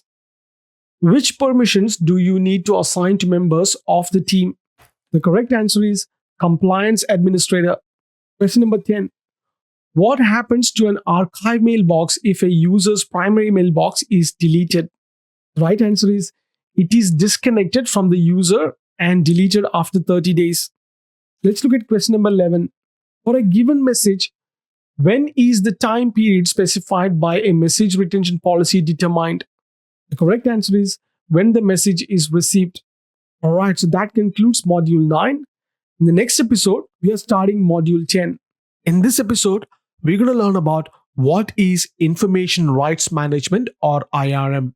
After this episode, you should be able to describe the different Microsoft 365 encryption options, describe how IRM can be used in Exchange, and configure IRM protection for Exchange mails, and explain how IRM can be used in SharePoint, and apply IRM protection to SharePoint documents, and describe the differences between IRM protection and AIP classification. So without wasting any more time, let's get into it. Let's start with understanding Microsoft 365 encryption options. Encryption by itself doesn't prevent content interception. Encryption is part of a larger information protection strategy for your organization. By using encryption, you help ensure that only authorized parties can use the encrypted data. Microsoft 365 offers a variety of different encryption services and features with a basic differentiation between data at rest and data in transit. So let me explain you these two concepts in detail. First, let's understand what is data at rest. Examples of data at rest include files that have been uploaded to SharePoint library, project online data, documents that have been uploaded in a Microsoft Teams meeting, email messages, and attachments that stored in folders in your Microsoft 365 mailbox, and files uploaded to OneDrive for Business as well. So what is data in transit? Examples of data in transit include mail messages that are in the process of being delivered or conversations that are taking place in an online meeting. In Microsoft 365, data is in transit whenever a user device is communicating with a Microsoft 365 server, or when a Microsoft 365 server is communicating with another server. Let's understand what are the options available for encryption for data in transit. Microsoft 365 provides data protection and security controls that allow you to protect sensitive data from accidental or malicious exposure. These controls help you adhere to compliance requirements, give access to services and content to individuals in your organization, and encrypt data in your Microsoft 365 tenant. Microsoft 365 provides three different encryption options for messages and document encryption. The first one is Information Rights Management or IRM. The second is Secure Multi-Purpose Internet Mail Extension or S/MIME. And the third one is Office 365 Message Encryption. And we will see all these three in detail in the coming slides. First, let's understand the information rights management or rights management in Exchange. With IRM features in Exchange, your organization and users can control the permission that recipients have for email. IRM can allow or restrict recipients' actions such as forwarding a message to another recipient, printing a message or attachment, or extracting message or attachment content by copying and pasting. IRM protection can be applied by users in Outlook and Outlook on web, or it can be based on your organization's message policies and applied using transport protection rules or Outlook protection rules. IRM in Exchange helps prevent information leakage by offering so many features. Let's go through some of these features. You can use IRM to prevent an authorized recipient of IRM protected content from forwarding, modifying, printing, faxing, saving, or cutting and pasting the content. The second feature is you can protect supported attachment file formats with the same level of protection as the message. And another feature is you can prevent IRM protected content from being copied using the snipping tool in Windows. So, what are the limitations of this IRM in Exchange? You can't limit the third party screen capture programs or photographing IRM protected content that's displayed on the screen and users remembering or manually transcribing the information. By default, an exchange organization is enabled for IRM. But to apply IRM protection messages, you need to use one of these methods, which I'm going to talk about right now. The first one is so users can IRM protect messages in Outlook by using ADRM's rights policy template that are available to them. This process uses the IRM functionality in Outlook, not Exchange. Next one is manually by users in Outlook on the web. When an administrator enables IRM in Outlook on web, which is formerly known as Outlook Web App, users can IRM protect messages that they send and view IRM protected messages that they receive as well. The third one is manually by users in Exchange Active Sync. When an administrator enables IRM in Exchange Active Sync, users can view, reply to, forward, and create IRM protected messages on an Active Sync mobile devices. Another method is automatically in Outlook. Administrators can create Outlook protection rules to automatically IRM protect messages.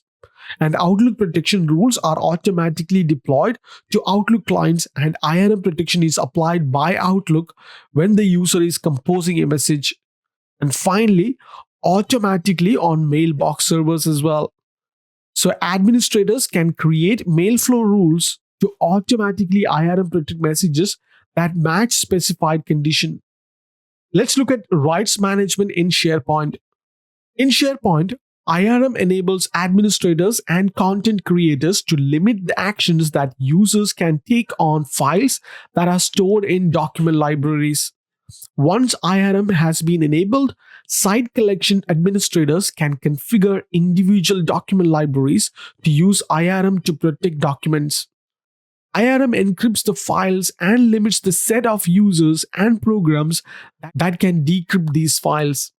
And IRM can also limit the rights of the users who can read files so that they can now take actions such as printing copies of the files or copying text from them. So, what are the ways IRM in SharePoint helps you protect and restrict content? The first one is you can prevent an unauthorized viewer from copying, modifying, printing, faxing, and copying and pasting the content for unauthorized use. Similarly, you can prevent an unauthorized viewer from copying the content by using the print screen feature in the Microsoft Windows. You can restrict access to content to a specified period of time, after which users must confirm their credentials and download the content again. Another way you can protect is you can enforce corporate policies that govern the use and dissemination of contents within your organization. And finally, you can block, and it blocks the uploads of files with content that cannot be protected by IRM as well. Let's understand how can you apply IRM protection in SharePoint. The type of restrictions that can be applied to a file when it is downloaded from a list or library are based on the individual user's permission on the site that contains the file. Let's discuss the permission options. The first permission option is manage permission and manage website. Let's assume the user have permissions to manage permission and manage website. So this IRM permission gives you full control. And this permission generally allows a user to read, edit, copy, save, and modify permission of rights management content. Second permission level is edit item, manage list, and add and customize pages.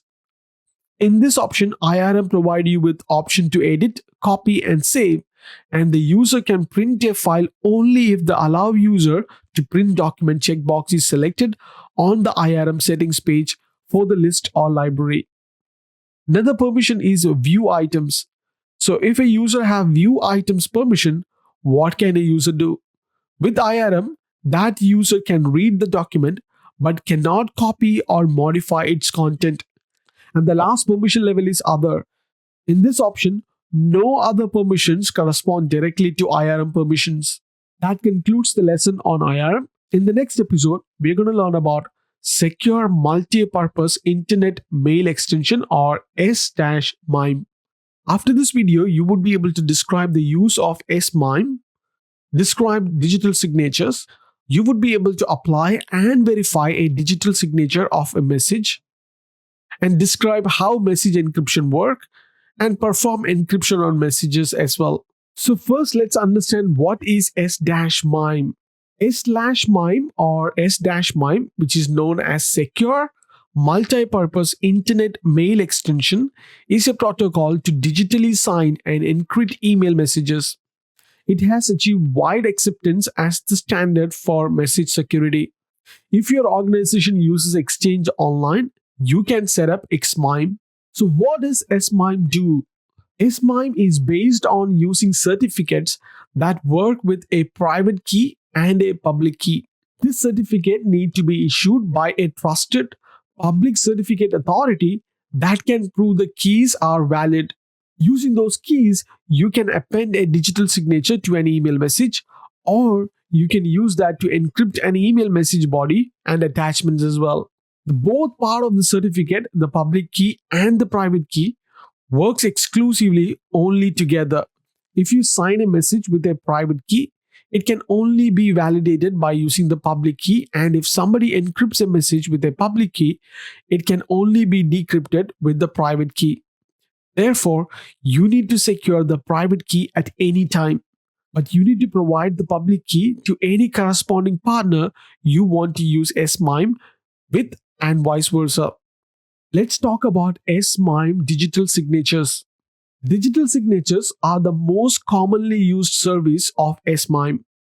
As the name suggests, the digital signatures are the digital counterpart to the traditional legal signatures on a paper document. As with legal signature, digital signatures provide several security capabilities, including authentication, non-repudiation, and digital integrity. So, what are these terms? Let's talk about authentication. A signature serves to validate an identity. It verifies the answer to the question who you are by providing a means of differentiating that entity from all others and providing its uniqueness. Because there is no authentication in SMTP email, there is no way to prove the sender's identity on a message. Authentication in a digital signature solves this problem by allowing a recipient to know that a message was sent by the person or organization who claims to have sent the message. Another capability is non-repudiation. The uniqueness of a signature prevents the owner of the signature from disowning the signature. This capability is called non-repudiation. Thus, the authentication that a signature provides gives the means to enforce non-repudiation. The concept of non-repudiation is most familiar in the context of paper contracts. A signed contract is a legally binding document, and it is impossible to disown an authenticated signature. Digital signatures provide the same function and increasingly in some areas are recognized as legally binding, like signature on paper. The last capability is data integrity. An additional security service that digital signatures provide is data integrity. Data integrity is a result of a specific operations that make digital signatures possible. With data integrity services, when the recipient of a digitally signed email message validates the digital signature, the recipient is assured that the email message that is received is in fact the same message that was signed and sent and has not been altered while in transit. Any alteration of the message while in transit after it is been signed invalidates the signature. In this way, digital signatures can provide an assurance that signatures on paper cannot, because it is possible for a paper document to be altered after it has been signed. Please note that although digital signatures provide data integrity, they do not provide confidentiality. Let's look at what are the steps which is involved when you apply digital signatures and how it looks like when you verify a digital signature. When the recipient opens a digitally signed email message, a verification procedure is performed on the digital signature to ensure the sender's identity and consistency of the message. To perform the verification, the attached digital signature must be decrypted to retrieve the checksum of the original message. A checksum of the clear text body of the message is then granted and compared to the decrypted checksum. If both checksums match, the message was not altered during the transport and therefore verified. And the second result of verifying the digital signature is to provide identity of the sender. It is possible to decrypt the message signature with the public key of the sender as well. Then it proves that the message was encrypted with the secret private key that is exclusively in possession of the sender. So, what are these steps involved in verifying this digital signature? This is an example which summarizes the steps involved in verifying the digital signature. First, the message is received. Then, the digital signature containing encrypted hash value is retrieved from the message, and the message is retrieved. The next step is the hash value of the message is calculated, and the sender's public key is retrieved from the email. Then encrypted hash value is decrypted with the sender's public key. Then the decrypted hash value is compared against the hash value produced on recipient. And finally, if the values match, the message is validated. Let's talk about the SMIME messages. Message encryption provides a solution to information disclosure. SMTP-based internet email does not secure the content of email messages. Therefore, it can be read by anyone who sees it as the message travels or view them where it is stored. So encryption is a way to change the content so that it cannot be read or understood until it is changed back into a readable and understandable form. Although message encryption is not as widely used as digital signatures, it does address what many perceive as the most serious weakness in internet email message encryption. So, what are these serious weaknesses? There are two. First one is confidentiality and then data integrity. So, what is confidentiality? Message encryption serves to protect the content of the email message. Only the intended recipient can view the contents, and the contents remain confidential and cannot be known by anyone else who might receive or view the message. And encryption provides confidentiality while the message is in transit and in storage. Another feature is data integrity. As with digital signatures, message encryption provides data integrity services because of the specific operations that make encryption possible. Please note that the message is encrypted by utilizing the recipient's public key, which is available to everyone. Thus, message encryption does not provide authentication and therefore does not provide known reputation.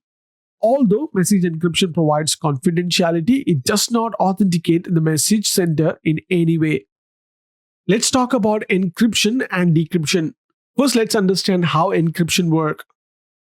Message encryption makes the content of a message unreadable by performing an encryption operation on it when it is sent. When the message is received, the text is made readable again by performing a decryption operation when the message is read. This is an example diagram which shows what I just talked about. Please note that to send an encrypted message to a recipient, you first need the recipient's public key. Let's talk about decryption. When the recipient opens an encrypted message, a decryption option is performed on the encrypted message. The encrypted message and the recipient's unique information are both retrieved. The recipient's unique information is then used in a decryption operation performed against the encrypted message. This operation returns the unencrypted message, which is then shown to the recipient. If the message has been altered in transit, the decryption operation will fail. Here is an example graphic which displays the sequence of steps involved in decrypting an email message. The process of encrypting and decrypting messages provide for the confidentiality of the email messages. This process addresses a serious weakness in internet email, the fact that everyone can read any message. Let's talk about how digital signatures and encryption working together. When digital signatures and message encryption are used together, users benefit from both services. Employing both services in message does not change the handling or processing of either service. To show how digital signatures and message encryptions are handled together, you can have a look at this following diagram, which includes all the steps and the sequence involved in signing and encrypting an email message. So, what are triple wrapped messages? One of the enhancements in the latest version of S-MIME in version 3 is known as triple wrapping. A triple wrapped S-MIME messages is one that is signed, encrypted, and then signed again. This extra layer of encryption provides an additional layer of security. When users sign and encrypt messages with Outlook on the web by using S-MIME control, the message is automatically triple wrapped. And Outlook does not triple wrap messages, but it can read them. That concludes the lesson on S-MIME. In the next episode, we're going to talk about Office 365 message encryption. After this lesson, you would be able to describe when you can and should use Office 365 message encryption, and describe how Office 365 message encryption works, and work with encrypted email, and describe Office 365 advanced encryption as well. So without wasting any more time, let's get into it. Let's understand what is Office 365 message encryption, or OME. With Office 365 message encryption, your organization can send and receive encrypted email messages between people inside and outside your organization. Office 365 message encryption works with Outlook.com, Yahoo, Gmail, and other email services. Email message encryption helps ensure that only intended recipients can view message content. At a high level, encryption is the process of encoding your data. So, Office 365 message encryption combines email encryption and rights management capabilities that are provided in Azure Information Protection. To use OME capabilities, you would need Office 365 E3 and E5, or Microsoft 365 E3 or E5, or Office 365 A1, A3, A5, or G3 or G5 as well. And customers do not need additional licenses to receive the new protection capabilities provided by Azure Information Protection. So how does Office 365 message encryption works? When someone sends an email message that matches an encryption mail flow rule, the message is encrypted before it's sent. First-class reading experiences for encrypted and rights-protected mail, even if they are not in the same organization as the sender. The supported Outlook clients include Outlook Desktop, Outlook Mac, Outlook Mobile on iOS and Android, and Outlook Web App as well. Okay, and the recipient of the encrypted messages who receive the encrypted and the rights protected mail on their Outlook or Gmail or Yahoo accounts receive a wrapper mail that directs them to OME portal, where they can easily authenticate using a Microsoft account, Gmail, or Yahoo credentials. And end users that read encrypted or rights protected mail on clients other than Outlook also use the OME portal to view encrypted and rights protected messages that they receive. This is an example diagram which summarizes the passage of an email message through the encryption and decryption process. So how does it look like when you work with an encrypted emails? Recipients of encrypted messages who are in Office 365 organization will be able to read those messages seamlessly in any version Outlook, including Outlook for PC, Outlook for Mac, and Outlook on web, and Outlook for iOS and Android. Users that receive encrypted messages on other email clients can view the message in the OME portal. And Office 365 Advanced Message Encryption is available on top of Office 365 Message Encryption in certain subscriptions. Advanced Message Encryption is included in Microsoft 365 Enterprise E5 and Office 365 Enterprise E5 and Office 365 Education A5. If your organization has an Office 365 subscription that does not include Office 365 Advanced Message Encryption, you can purchase Advanced Message Encryption as an add-on with E5 compliance of Advanced Compliance Queue. And Office 365 Advanced Message Encryption offers additional capabilities on top of the standard Office 365 OME. And what are these advanced capabilities? You would get message revocation, expiration, and multiple branding templates as well. That concludes the lesson on OME, and that finished our module 10. In the next video, we're going to do a knowledge check on module 10. Let's look at the first question. You are a security administrator at Contoso Limited, and you have been asked to encrypt all documents of a compliance related SharePoint site and restrict access to its document library to a single Azure AD group, to a single Azure AD security group. Which technology can you utilize to achieve your goal? The correct answer is information rights management. Question number 2. You are a security administrator for Contoso Limited and you want to introduce Office 365 message encryption in your company. Before you can plan and start a project, you need to convince your boss about the advantages about using OME. What are the key features of Office 365 message encryption? And you need to select two answers. The correct answers are sending an encrypted email from Outlook, Outlook on web, and through mail flow rules without the need for personal certificate for every user. Second answer is apply permissions to emails such as do not forward protection. Let's have a look at the question number 3. Office 365 provides which of the following encryption options for data in transit and data at rest? You need to select 4 answers. The answers are information rights management, secure multi-purpose internet mail extension, transport layer security, and Office 365 message encryption. Question number 4. What are the two main purposes of secure multi-purpose internet mail extension, or known as S- or S/MIME? You need to select 2 answers. Correct answers are ensuring that a message in the recipient's inbox is the exact message that started with the sender, and ensuring that a message came from the specific sender and not from someone pretending to be the sender. That concludes Module 10 Knowledge Check. In the next video, we're going to talk about DLP fundamentals.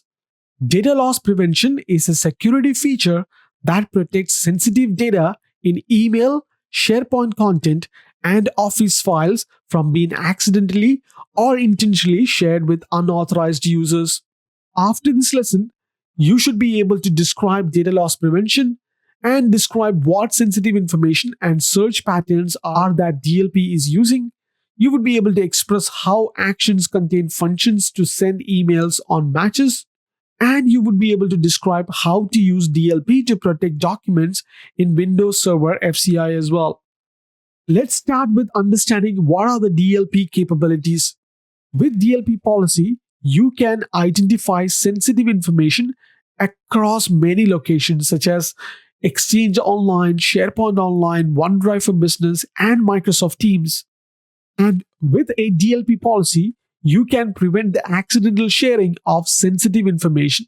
For example, you can identify any document or email containing a health record that's shared with people outside of your organization and then automatically block access to that document or block the email from being sent as well.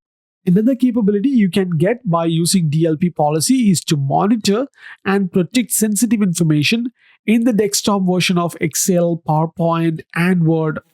Just like Exchange Online, SharePoint Online, and OneDrive for Business, these Office desktop programs include the same capabilities to identify sensitive information and apply DLP policies. And DLP provides continuous monitoring when people share content in these Office programs. Then you would be able to help users learn how to stay compliant without interrupting their workflow. You can educate your users about DLP policy and help them remain compliant without blocking their work. And using DLP policies, you can view DLP reports showing content that matches your organization's DLP policies. To access how your organization is complying with DLP policy, you can see how many matches each policy and rule has over time. If a DLP policy allows users to override a policy tip, and report a false positive, you can also view what users have reported as well. Let's talk about the sensitive information types. A sensitive information type is defined by a pattern that can be identified by a regular expression or a function. And data loss prevention in Microsoft 365 includes definitions for many common sensitive information types across many different regions that are ready for you to use, such as credit card numbers, bank account numbers, national ID numbers, and passport numbers. When a DLP policy looks for a sensitive information type, such as a credit card number, it does not simply look for a 16-digit number. Each sensitive information type is defined and detected by using a combination of format, keywords, internal functions to validate checksums or composition, evaluation of regular expressions to find pattern matches, and other content examination as well. This helps DLP detection achieve a high degree of accuracy when examining content that may potentially violate organizational DLP policies. Let's talk about conditions and actions. Conditions focus not only on the content, such as type of sensitive information you are looking for, but also on the context as well, such as who the document is shared with. You can use conditions to assign different actions in different risk levels. For example, sensitive content shared internally might have a lower risk and require fewer actions than sensitive content shared with people outside the organization. And what are actions? When content matches a condition in a rule, you apply actions to protect the document or content. You can perform actions such as block access to the content and send notification. So, how does the block access to the content work? For site content, this means that permissions for the document are restricted for everyone except the primary site collection administrator, document owner, and person who last modified the document. And how does the send notification work? This can include the person who shared, emailed, or last modified the content, and for site content, the site collection administrator and document owner. You can also allow users to override the configured action to minimize the business impact of a possible false positive hit of the configured conditions. The override will then be logged with an optional override justification of the users. So let's understand what are email notifications. Email notification have a subject line that begins with the action taken, such as notification, message blocked, or email, and access blocked for documents. If the notification is about a document, the notification message body include a link that takes you to the site where the document is stored and opens the policy tip for the document, where you can resolve any issues. If the notification is about a message, the notification includes an attachment that contains the message that matches a DLP policy. What are policy tips? A policy tip is a notification or warning that appears when someone is working with content that conflicts with the DLP policy. When users in your organization who are in the process of composing a message or sharing a document are made aware of your organization's expectations and standards in real time through policy tips, they are less likely to violate standards that your organization want to enforce. And policy tips can be entered in email, on sites, and in Office 365 apps such as Excel, PowerPoint, and Word. And for email in Outlook on web, as well as Outlook 2013 and later, the policy tip appears at the top of a message above the recipients while the message is being composed. Let's talk about policy templates. The quickest way to start using DLP policies is to create a new policy from a template. This saves you the work of building a new set of rules from scratch and figuring out which type of information should be included by default. You can then modify the rules, conditions, and actions to meet your organization's specific requirements. When you create these policy templates, there are three methods which exist. First one is apply an out-of-the-box template supplied by Microsoft. Then another option is you can create a custom policy with one or more different pre-existing conditions, or you can create a custom policy without any pre-existing conditions as well. Let's understand how you can use DLP policies with file classification infrastructure. In Office 365, you can use data loss prevention policies to identify, monitor, and protect sensitive information. Many organizations already have a process to identify and classify sensitive information by using either the classification properties in Windows Server FCI or file classification infrastructure. If this describes your organization, you can create DLP policy in Office 365 that recognizes the properties that have been applied to documents by Windows Server FCI or other systems so that DLP policies can be enforced on Office documents with specific FCI or other property values. This concludes the episode on DLP. In this episode, we're going to learn how to create a DLP policy. After this lesson, you would be able to describe the different built-in templates for DLP policies, explain how to choose the correct location for a DLP policies, and configure the correct rules for protecting content and enable and review the DLP policy correctly. So without wasting any more time, let's get into it. So let me first show you how can you choose a built-in policy template.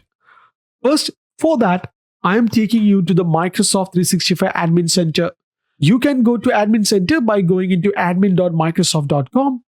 On the left-hand side, under Admin Center, click on Security. This takes you to the Security and Compliance Admin Center. You can go directly by going into protection.office.com. On the left-hand side, you would be able to find Data Loss Prevention and expand that and click on Policy. This is where you would be able to see all the policies you have implemented and what are the policy matches and the false positives which we learned in the previous video. You can create a brand new policy by clicking on Create a New Policy. And this is where you would be able to choose a template. This is what I was talking about. You can go based on region or country, or you can choose different vertical for creating a new template as well.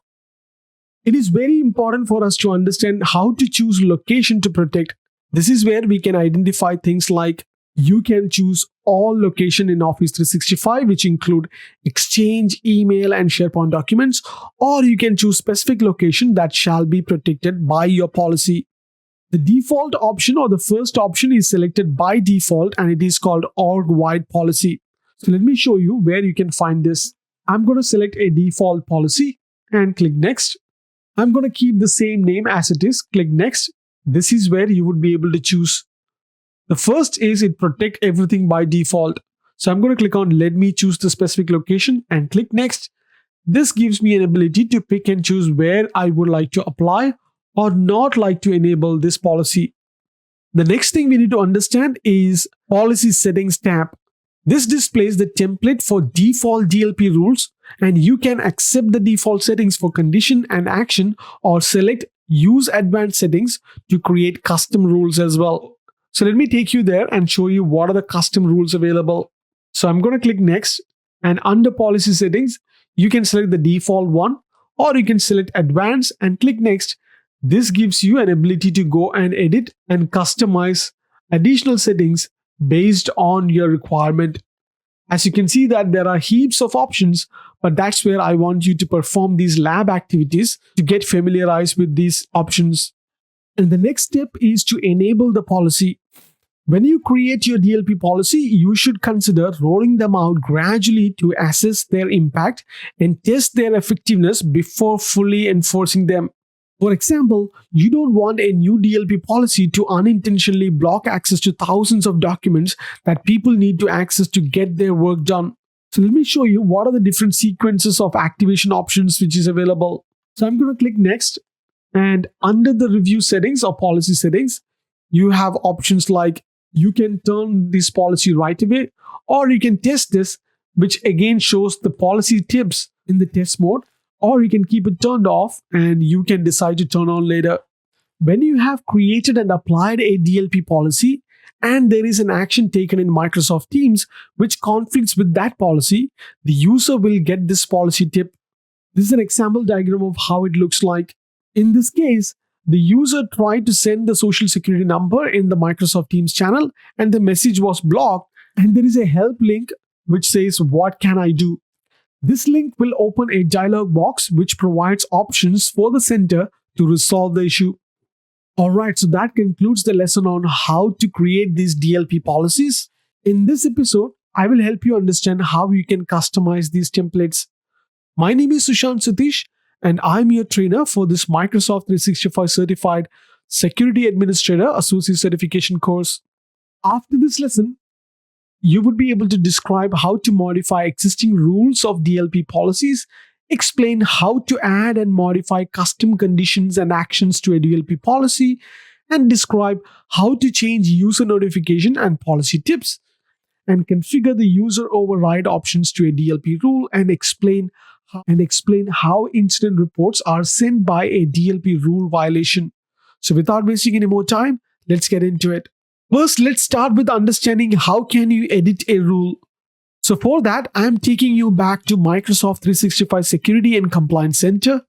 First, you can go to Microsoft 365 Admin Center if you don't know how to go directly to the Compliance Center. On the left-hand side, under Admin Centers, click on Security. You can visit directly to this page by going into protection.office.com. On the left-hand side, expand Data Loss Prevention and click on Policy. On the DLP policy page, I'm going to select an existing policy, and there you go. So you have an option to modify an existing policy by clicking on Edit Policy. This is where you can go and modify the location, policy settings by going into selected name and click on Edit Rule. This gives you an ability to modify the policy on however you want. Similarly, this gives you an ability to customize and condition and action as well. In this following example, let's assume that your organization requires protection of its users' driver license numbers. To customize your policy, you can add the sensitive information type as another condition by going into the Customize Condition and Actions and adding a new sensitive information type. Just like adding a new sensitive information type to condition, you would be able to modify the actions as well. You can decide whether to block or allow anybody outside of your organization, or allow people who are given access to the content through anyone with the link option. Encrypt email messages is only applied to Exchange. Let's talk about how you can customize user notification. The user notification section of the Security and Compliance Center lets you configure and customize the notification that people receive when a user attempts to share content that is protected. So let me show you how you can find it and where to change this option. So under user notification, where you have ability to select, do you want this notification to be turned on, or do you want to enable email notification and notify the people when somebody share the document or modify the documents as well. Let's talk about how you can customize user overrides. User notifications are effective in educating users about an organization's compliance requirements. But DLP was also designed to empower users so that achieving compliance does not interrupt or delay the business workflow. This is accomplished by enabling an administrator to configure user overrides so that users can override a block with a business justification. Let's talk about sending incident reports. Administrators can configure an action to generate incident reports if a DLP event occurs. Such incident reports help track events in real time. Because reports are generated in real time and sent to a designated mailbox, such as mailbox for a compliance officer. Incident reports are similar to user overrides in that both are generated and sent by default in the high volume of content detector rule, but not in the low volume of content detector rules. That concludes the lesson on customizing DLP policy. In the next video, we're going to learn about policy tips. After this lesson, you would be able to describe the user experience when a user creates an email that contains sensitive information, and describe the user experience when a user shares content on a SharePoint or OneDrive for Business site that contains sensitive information, and explain the behavior of Word document, Excel spreadsheet, and PowerPoint presentation when a user enters sensitive information as well. Let's start with understanding what are the policy tips in email. When you compose a new email in Outlook on web and Outlook 2013 and later, you will see a policy tip if you add content that matches a rule in a DLP policy that uses policy tips. The policy tip appears at the top of the message about the recipient while the message is being composed. And the policy tips work whether the sensitive information appears in the message body, subject line, or even the message attachment as shown in this example diagram. As shown in this example. And if the policy tips are configured to allow override, you can choose show details and click on override as well. But you would have to enter a business justification for the email or report a false positive regarding the policy tip. Please note that when you add sensitive information to an email, there may be latency between when the sensitive information is added and when the policy tip appears. Let's understand the policy tip in SharePoint and OneDrive. When a document on OneDrive for Business site or SharePoint Online site matches a rule in a DLP policy that uses policy tips, the policy tips display special icon on the document. If the rule sends a notification about the file, the warning icon appears, and the rule blocks access to the document, the block access icon appears. To show more information and take action on the document, such as overriding the DLP policy or reporting a false positive, you can click on View Policy Tip, and that gives you an ability to choose override or report an issue or as false positive as well. Please note that DLP policies are synced to sites and content is evaluated against them periodically and asynchronously. Therefore, there may be a short delay between the time you create the DLP policy and the time you begin to see the policy tips. And there may be similar delays from when you resolve or override a policy tip to when the icon on the document on the site disappears as well. Let me show you the policy tips in Office 2019. When end users work with sensitive content in the desktop version of Excel, PowerPoint, and Word, policy tips can notify them in real time that the content conflicts with the DLP policy. These Office 2019 desktop programs automatically sync DLP policies directly from Microsoft 365 and then scan your documents to ensure that they don't conflict with your DLP policies and to display policy tips in real time. Depending on how you configure the policy tips in DLP policy, people can choose to simply ignore the policy tip or override the policy with or without business justification or report a false positive. That concludes the lesson on policy tip. The next video, we're going to do a knowledge check on module 11. Let's look at the first question. Which Microsoft 365 feature help protect sensitive information being shared in content stored in SharePoint Online document libraries while educating users about an organization's compliance requirements? The correct answer is data loss prevention or DLP. Question number 2. You are a security and compliance administrator for Contoso Limited, and you need to create a custom DLP policy that blocks access to content and informs the compliance team about greater DLP violations. What do you configure and where? The correct answer is you need to edit the actions of the high rule of a policy. Question number 3. Fill in the blank. Before you can use a Windows Server FCI property in a DLP policy, you need to create a. The right answer is managed property. Question number 4. You are a security and compliance administrator for Contoso Limited, and you need to implement a DLP policy that searches for a predefined classification property from your FCI. Where do you need to configure the managed property and map it to the crawl property from an already uploaded document? The right answer is SharePoint. Question number 5. If multiple rules match to content that a DLP policy is investigating, which rule will be enforced? The right answer is rule with the highest priority. Let's look at the last question. You can use DLP reports to view dash submitted by users when they want to override a policy tip warning of a matching DLP policy. The correct answer is justifications. That concludes Module 11 Knowledge Check. In this episode, I will discuss the tools Microsoft 365 has to help you ensure your regulatory compliance. After this lesson, you would be able to describe the Microsoft 365 Compliance Center and how to access it, and describe the purpose and function of Compliance Score, and explain the components of how an organization's compliance score is determined, and explain how assessments are used to formulate compliance scores. So first, understand what is Compliance Center. So before that, let me show you how and where you can find the Microsoft 365 Compliance Center. You can either go to compliance.microsoft.com, or you can go to Microsoft 365 Admin Center and click on Compliance.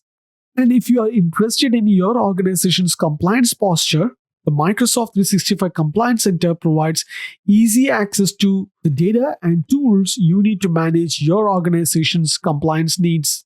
To access this compliance portal, you need Global Administrator or Compliance Administrator or Compliance Data Administrator roles. When you first visit the Microsoft 365 Compliance Center, the card section on the homepage shows you at a glance how your organization is doing with data compliance and what solutions are available for your organization, and the summary of any active alerts. From here, you would be able to review the Microsoft Compliance Score, review Solution Catalog, and review the active alerts as well. So what is Microsoft Compliance Score? Within Microsoft Compliance Score, this calculates a risk-based score that measures your progress towards completing recommended action that help reduce risk and around data protection and regulatory standards. It also provides workflow capabilities and built-in control mapping to help you efficiently carry out those actions. Then we have Solution Catalog. Solution Catalog provide with links to collections of integrated solutions you can use to help you manage end-to-end compliance scenarios. A solution's capabilities and tools might include a combination of policies, alerts, reports, and more. Then we have the alert card. As you can see that I don't have any alerts at the moment, but this is where you can find a summary of most active alerts and including a link to where you can view the more detailed information such as severity, status, category, and more. Let's talk about the compliance score in detail. Microsoft Compliance Score helps to simplify the way you manage compliance and reduce compliance risks through user-friendly experience. And the Microsoft Compliance Score is a feature of Microsoft 365 Compliance Center to help you understand your organization's compliance posture. It calculates a risk-based score measuring your progress in completing actions that help reduce risk around data protection and regulatory standards. And you can use Compliance Score as a tool to track all of your risk assessment. It provides workflow capabilities to help you efficiently complete your risk assessment through a common tool. Let's talk about the Compliance Score components. Compliance Score uses several components to help you manage your compliance activities. As you use Compliance Score to assign, test, and monitor compliance activities, it's helpful to have basic understanding of these key components. And this example diagram shows the relationship among these components. First, let's talk about controls. A control defines how you access and manage system configuration, organizational process, and people accountability to meet a specific requirement of a regulation, standard, and internal policy. The compliance score tracks two types of controls: Microsoft Managed Control and Customer Managed Controls. The next one is assessments. An assessment is an evaluation of a template that initiates the scoring process for your organization. Another component is templates. Compliance Score provides pre-configured templates for assessments, and Compliance Score also allows you to create templates for your own assessment to suit your needs. The next component is groups. Groups allow you to organize assessment in a way that it's logical to you. Let's understand the Compliance Score assessments. The structure of an assessment is based on the responsibility that is shared between Microsoft and your organization for assessing security and compliance risk in the cloud and for implementing the data protection safeguards specified by a compliance standard, a data protection standard, a regulation, or a law. An assessment is made of several components. Some of it is include in-scope services and Microsoft managed controls. That concludes the lesson on Compliance Center. In the next video, we're going to do a knowledge check on Module 12. Let's have a look at the first question. You are working as a security and compliance administrator for Contoso Limited, which provides financial rating services and other investment services. Contoso ratings and investment departments have a history of communicating with each other, which has resulted in legal and regulatory issues.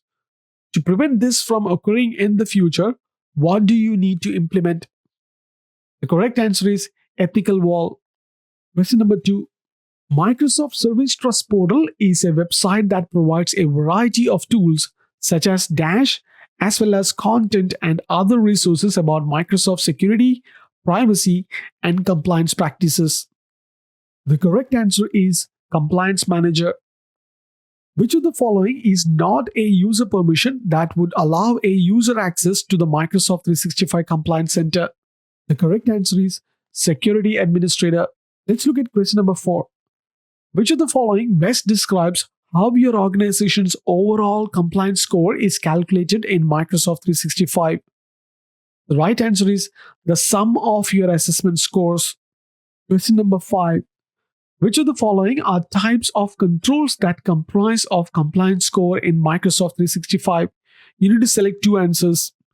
The correct answers are Microsoft Managed Controls and Customer Managed Controls. That concludes this knowledge check. In the next video, we're going to learn about insider risk.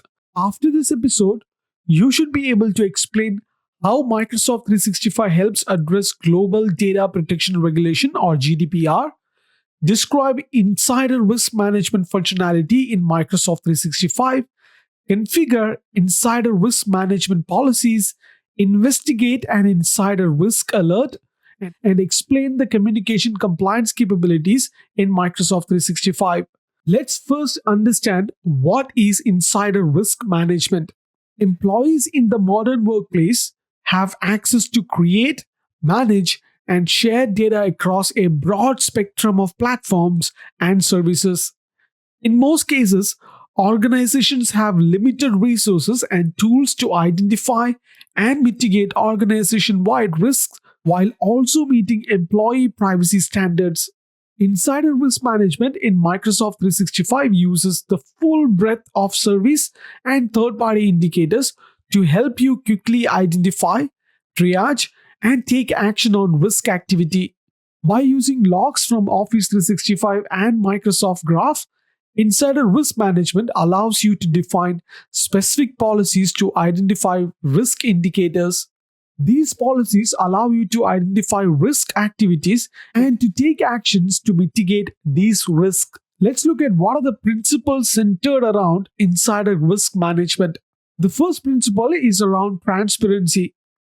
So balance employee privacy versus organization risk with privacy by design architecture. Second principle is configurable. So you will have configurable policies based on industry, geographical, and business groups. Third principle is integrated. So it will include integrated workflow across Microsoft 365 compliance solutions. And actionable. This provides insights to enable employee notification, data investigations, and employee investigations. And these insider risk management help you identify, investigate, take action to address internal risk in your organization. So before you begin working with insider risk management, confirm you have the appropriate licensing. Users included in insider risk policies must have a Microsoft 365 E5 compliance license or be part of an E5 subscription. First, let's talk about policy templates. Insider risk management templates are predefined policy conditions that define the types of risk indicators monitored by a policy. Each policy must have a template assigned in the policy creation wizard before the policy is created. So, what are the 3 types of policy templates available? The first one is departing employee data theft. Then we have data leaks. And the last template is offensive language in email. Let's talk about policy settings. Insider risk settings apply to all insider risk management policies. Regardless of the template you choose when creating a policy, settings are configured using the insider risk settings control located at the top of all insider risk management tabs. Some of the settings which you include in this tab are privacy, indicators, policy timeframes, intelligent detections, etc. So, how can you investigate insider risk alerts? Insider risk management alerts are automatically generated by risk indicators defined in insider risk management policies. These alerts give compliance analysts and investigators an all up view of the current risk status and allow your organization to triage and take actions for discovered risk. The Insider Risk Alert dashboard allows you to view and take action on alerts generated by insider risk policies, and each report widget displays information for the last 30 days. The alert risk scores are automatically calculated from several risk activity attributes, and these attributes include the type of risk activity, the number and frequency of the activity occurrence, the history of user risk activity, and the addition of activity risk that may boost the seriousness of the activity. Let's understand cases. Cases are the heart of insider risk management and allows you to deeply investigate and take action on issues generated by risk indicators defined in your policies. And cases are manually created from alerts in the situations where further action is needed to address a compliance related issue for an employee. And each case is scoped to a single employee, and multiple alerts for the employee can be added to an existing case or to a new case. After investigating the details of a case, you can take action by sending the employee a notice, resolving the case as benign, or escalating to a data or employee investigation. Deeper investigation into insider risk management alerts is critical to taking proper corrective actions. And insider risk management cases are the central management tool to drive deeper into employee risk activity history and alert details, and to explore the content and messages exposed to risk. Risk analysts and investigators also use cases to centralize review feedback and notes and to process case resolution. Let's understand the communications compliance. Communication compliance is part of the new insider risk solution set in Microsoft 365 that helps minimize communication risk by helping you detect, capture, and take remediation actions for inappropriate messages in your organization. Predefined and custom policies allow you to scan internal and external communications for policy matches so they can be examined by designated reviewers. And these reviewers can investigate scanned email, Microsoft Teams, or third party communications in your organization and take appropriate remediation actions to make sure they are compliant with your organization's message standards. And communication compliance policies can and capture messages across several communication channels to help you quickly review and remediate compliance issues. These include communication channels from Microsoft Teams, Exchange Online, Skype for Business Online, and third party sources. Let's understand the workflow. Communication compliance help you address common pain points associated with complying with internal policies and regulatory compliance requirements. Which focused policy templates and a flexible workflow, you can use actionable insights to quickly resolve detected compliance issue. So let's look at this workflow in detail. The first step is configure. Here you identify your compliance requirement and configure applicable communication compliance policies. Second step is to investigate. You look deeper into the issues detected as matching your communication compliance policy. Third is remediate. Here you resolve, tag messages, notify, escalate, or create a case to investigate further. And the last stage is monitor. This helps you keep track and managing compliance issues identified by communication compliance policies spans the entire workflow processes. All right, so let's understand how can you plan for GDPR. The General Data Protection Regulation or GDPR was developed to create cohesive data privacy laws that serve to protect the personal data of all European Union citizens. Two or monitors the behavior of EU citizens are impacted by the GDPR. GDPR gives individuals in EU the rights to access, retrieve, correct, erase, and restrict processing of their personal data. Under the GDPR, personal data means any information related to an identified or identifiable natural person.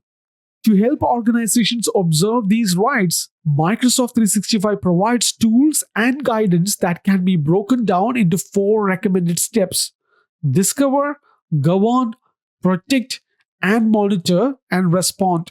And Microsoft 365 provides the tools such as Service Trust Portal, Compliance Manager, and GDPR Dashboard and GDPR Toolbox as the tools to help you plan for the GDPR regulation.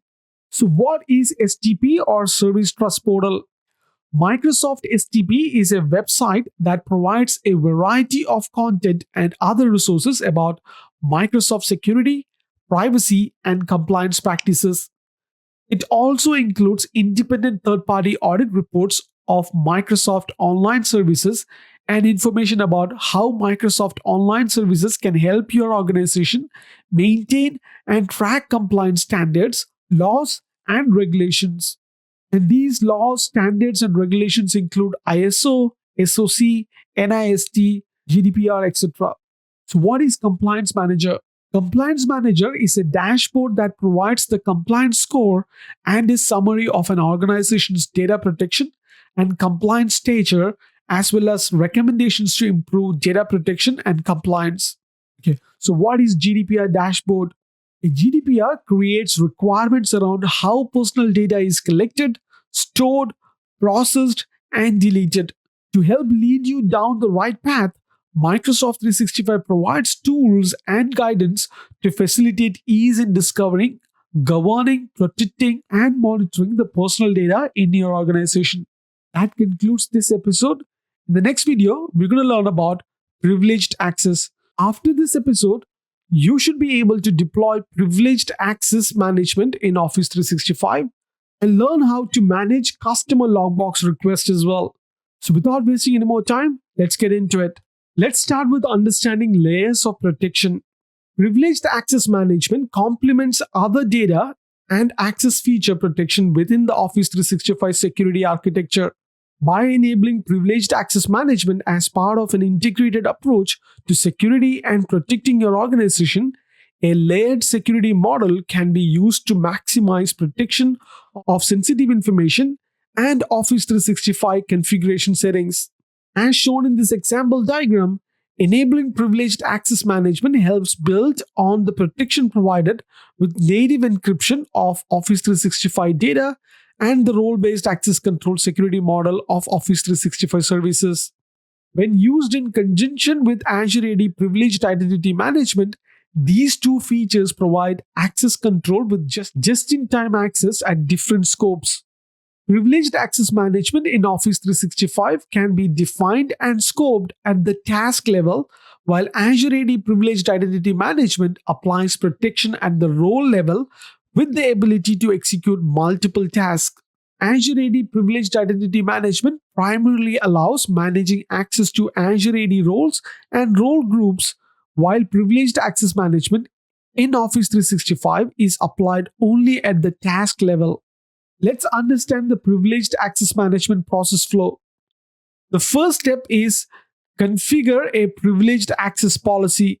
When you configure a privileged access policy with Microsoft 365 Admin Center or Exchange Management PowerShell, you define the policy and the privileged access feature process and the policy attribute in the Office 365 substrat.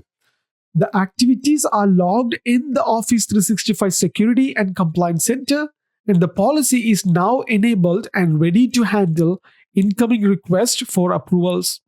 The second stage or second step is access request. In Microsoft 365 Admin Center or Exchange Management PowerShell, users can request access to elevated or privileged tasks. The privileged access feature sends the request to the Office 365 substrate for processing against the configured privilege access policy and records the activity in the Office 365 Security and Compliance Center logs. And the third step is access approval. An approval request is generated and the pending request notification is emailed to approvers. If approved, the privileged access request is processed as an approval and the task is ready to be completed. If denied, the task is blocked and no access is granted to the requester. And the requester is notified of the request approval or denial via email message. And the fourth and the final step is access processing. For an approved request, the task is processed by Exchange Management Run Space. The approval is checked against the privileged access policy and processed by the Office 365 substrate. All activity for the task is logged in the Office 365 Security and Compliance Center. What is Customer Logbox? As an Office 365 admin, Customer Logbox requests allow you to control how a Microsoft support engineer accesses your data. Sometimes, if you run into an issue, you might need a Microsoft support engineer to help you fix it. In some cases, the support engineer will require access to your Office 365 content to troubleshoot and fix the issue. Customer Logbox requests allow you to control whether to give the support engineer access to your data.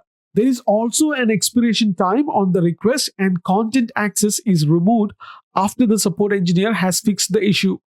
Please note that Customer Logbox capability is never used when troubleshooting doesn't require access to customer content. For majority of support cases, resolution doesn't require the use of Customer Logbox access. And the Customer Logbox feature is included in the Office 365 Enterprise E5 plan. So let's have a look at the Customer Logbox request example. So this is a sample request which is made using a Customer Logbox request. That concludes this lesson. In the next video, we're going to learn about information barriers. Hey, welcome back. Microsoft 365 enables communication and collaboration across groups and organizations. Information barriers is the way to restrict communication and collaboration among specific groups of users when necessary. And information barriers is now supported in Microsoft Teams, SharePoint Online, and OneDrive for Business. My name is Sushant Satish, and I'm your trainer for this Microsoft 365 Certified Security Administrator Associate Certification course. After this lesson, you should be able to explain the concept and purpose of information barriers, create information barrier policy, and explain how information barriers work in Microsoft Teams. So what is information barriers? Information barriers is now supported in Microsoft Teams, SharePoint Online, and OneDrive for Business. Assuming your subscription includes information barriers, a compliance administrator or information barrier administrator can define policies to allow or prevent communications between groups of users in Microsoft Teams. So what are the situations where you can apply or use information barrier policies? If you have a user in the day trader group should not communicate or share files with the marketing team, that's where you could use information barrier policy. Another scenario is finance personnel working on confidential company information should not communicate or share files with certain groups within your organization. Please note that information barrier only supports two-way restrictions.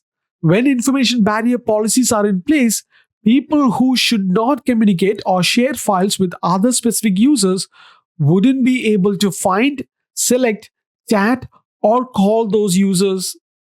Let's understand information barrier policies. With information barrier, you can define policies that are designed to prevent certain segments of users from communicating with each other or allow specific segments to communicate only with certain other segments. So let's look at the information barrier workflow. The first phase This is where you can segment users in your organization. So, what are the activities involved here? This include determining what policies are needed. You need to make a list of segments to define, identify which attributes to use, and define segments in terms of policy filters. Second part is where you would have to define information barrier policies. The activities are defining your policies, choosing from two kinds, which is block or allow. And the third part is about applying information barrier policies. The activity involves setting policies to active status, run the policy application, and view policy status. Let's understand the information barrier in Microsoft Teams.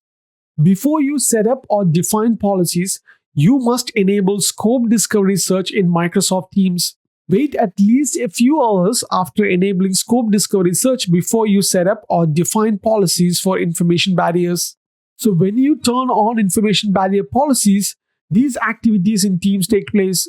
So, this is an example which shows when a user is invited to join a meeting, the user's policy is evaluated against the policy of other team members, and if there is a violation, the user will not be allowed to join the meeting. That concludes the lesson on information barriers. The next video, we're going to do a knowledge check on module 13. Let's look at the first question. Which of the following are not insider risk management policy templates? Select 2. The correct answers are existing employee object pilfering and offensive websites. Question number 2. Which of the following must be enabled prior to using insider risk management? The correct answer is Office 365 audit log. Question number 3. Which of the following is true about insider risk cases? The correct answer is cases are manually created from alerts in the situations where further action is needed to address a compliance related issue for an employee. Question number 4. Which of the following does communications compliance not integrate with? The correct answer is Skype for Business Server 2019. That concludes Module 13 Knowledge Check. In the next video, we're going to learn about content search. After this lesson, you should be able to use content search in Microsoft 365, configure search permission filtering, search for third-party data, describe when to use scripts for advanced searches, and conduct a data subject request search for GDPR. So without wasting any more time, let's get into it. So let's understand what is content search all about. In contrast to e-discovery searches, the content search feature in the Compliance Center has no limits on the number of mailboxes and sites that you can search, nor on the number of searches that can run at the same time. You can use the content search e-discovery tool in the Compliance Center in Office 365 or Microsoft 365 to search in-place items such as email, documents, and instant messaging conversation in your Office 365 organization. You can use this tool to search for items in Office 365 services like Exchange Online mailboxes and public folders, SharePoint Online sites and OneDrive for business accounts, Skype for business conversations, Microsoft Teams, Office 365 groups, and Yammer groups. After you run a content search, the number of content location and an estimated number of search results are displayed in the search statistics. You can also quickly view statistics such as the content locations that have the most items that match the search query. So how can you design your content search? When designing or planning a content search, you must first consider several questions that help define the structure and purpose of your search. You should then determine whether you want to break larger searches into smaller searches that will execute more quickly, as well as how to search for and delete email when a large amount of your users are getting, for example, a phishing attack email message that you need to immediately delete. So what are some of the content search considerations? First of all, you should consider these questions what I mentioned over here. Who should create and run the content search? And what type of content search do you want to create? What keywords should be used for the search? and what condition should be used, and do you want to search all location or only specific locations. So how to configure the search permissions? Filtered search permissions can be configured to allow an e-discovery manager to search only a subset of mailboxes and sites in a Microsoft 365 organization. Search permissions filtering is configured by creating a filter that uses a supported recipient filter to limit which mailboxes can be searched. You can also create filters to specify what mailbox or site content can be searched as well. To run the compliance security filter commandlets, you must be a member of the organization management role group in your Office 365 Security and Compliance Center and connect Windows PowerShell to both the Security and Compliance Center and to your Exchange Online organization. How do you search for third-party data? To search or place a hold on any type of third-party data that you have imported into Microsoft 365, you can use external data message property value pair in the keyword box of the content search or when creating a query-based hold. And this content search feature enables you to search for items that were imported into Mailbox in Microsoft 365 from a third-party data source. And how can you manage GDPR data subject request? To manage investigation in response to a DSR submitted by a person in your organization, you can use the DSR case tool in the Office 365 Security and Compliance Center to find content stored in any user mailbox in your organization, which includes Skype for Business conversation and one-on-one chat in Microsoft Teams, all mailboxes associated with an Office 365 group, and all team mailboxes in Microsoft Teams, all SharePoint Online sites and OneDrive for Business accounts in your organization, all team sites and Office 365 group site in your organization, and all public folders in Exchange Online as well. And using a DSR case tool, you can create a separate case for each DSR investigation. That concludes this lesson. In the next video, we're going to learn about advanced e-discovery. After this lesson, you should be able to describe advanced e-discovery, configure permissions for users in advanced e-discovery, create cases in advanced e-discovery, and search and prepare data for advanced e-discovery.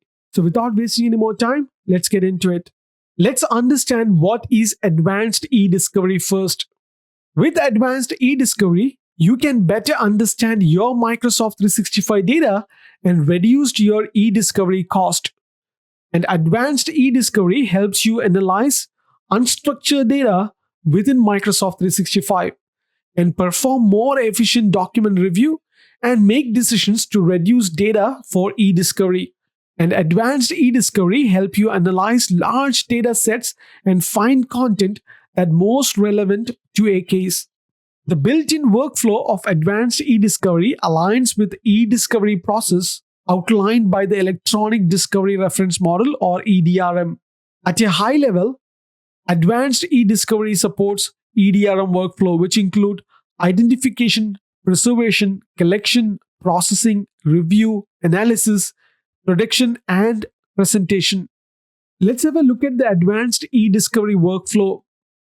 This is an example screenshot which shows the Home tab of an advanced e-discovery case. To get you started with advanced e-discovery, let's look at the sample workflow that aligns with common e-discovery practices. The first step after creating a case is to add custodians. A custodian is a person having administrative control of a document or electronic file that may be relevant to the case. Second step is to search custodial data sources for data relevant to the case. After you add custodians to a case, use the built-in search tool to search the custodian data location for data that may be relevant to the case. And the third step is to add data to a review set. So once you have configured and verified that a search returns the desired data, the next step is to add the search result to a review set. And the fourth step is to review and analyze data in the review set. This includes viewing document and creating queries and filters. And the last step is to export and download case data. Let's understand how can you analyze data in e-discovery. When the number of collected documents is large, it can be difficult to review them all. Advanced e-discovery provides a number of tools to analyze the documents to reduce the volume of documents to be reviewed without any loss in information and to help you organize the documents in a coherent manner. Some of these capabilities include near duplicate detection, email threading, and themes. So, what is near duplicate detection? Consider a set of documents to be reviewed in which a subset is based on the same template and has mostly the same boilerplate language, with a few differences here and there. If a reviewer could identify this subset, review one of them thoroughly and review the differences of the rest. Second is email threading. Email threading parses each email and deconstruct it to individual messages. Each email is a chain of individual messages. Then it analyzes all emails in the working set to determine whether an email has unique content or if the chain is wholly contained in a different email. In the end, emails are divided into four categories: inclusive, inclusive minutes, inclusive copy, and none. And finally, let's understand what is themes. Themes analyze documents with text in a working set to parse out common themes that appear across the documents. The theme that appears most prominently in a document is designated as its dominant theme. Alright, so that concludes the last lesson for this MS-500. In the next video, we're going to look into Module 14 Knowledge Check. Let's look at the first question. You're working as a security and compliance administrator for Contoso Limited, and you need to perform several data searches for keywords across all locations in your organization. In total, you need to search 2,000 mailboxes and 1,000 SharePoint sites. And how many content searches from Microsoft 365 Compliance Center do you need to create to finish your search across all locations? The correct answer is one content search. Question number 2. Membership in which role group is required to perform searches with content search and view the results? The correct answer is e-discovery manager. Let's look at question number 3.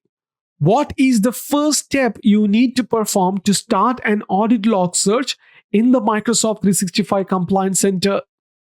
The correct answer is turn on audit log search. Question number 4. You are a security and compliance administrator for Contoso Limited.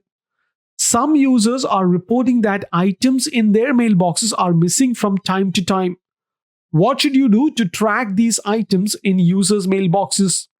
The correct answer is activate auditing for the affected mailboxes in the Exchange Admin Center. Let's look at question number 5. What do you need to do first before you can analyze case data in advanced e-discovery? The right answer is set up a case in Microsoft 365 Compliance Center. So this concludes MS-500 certification course. I wish you all the very best for your examination and thank you for taking time and initiative to learn this course. I will see you on the next tutorial. Till then, take care.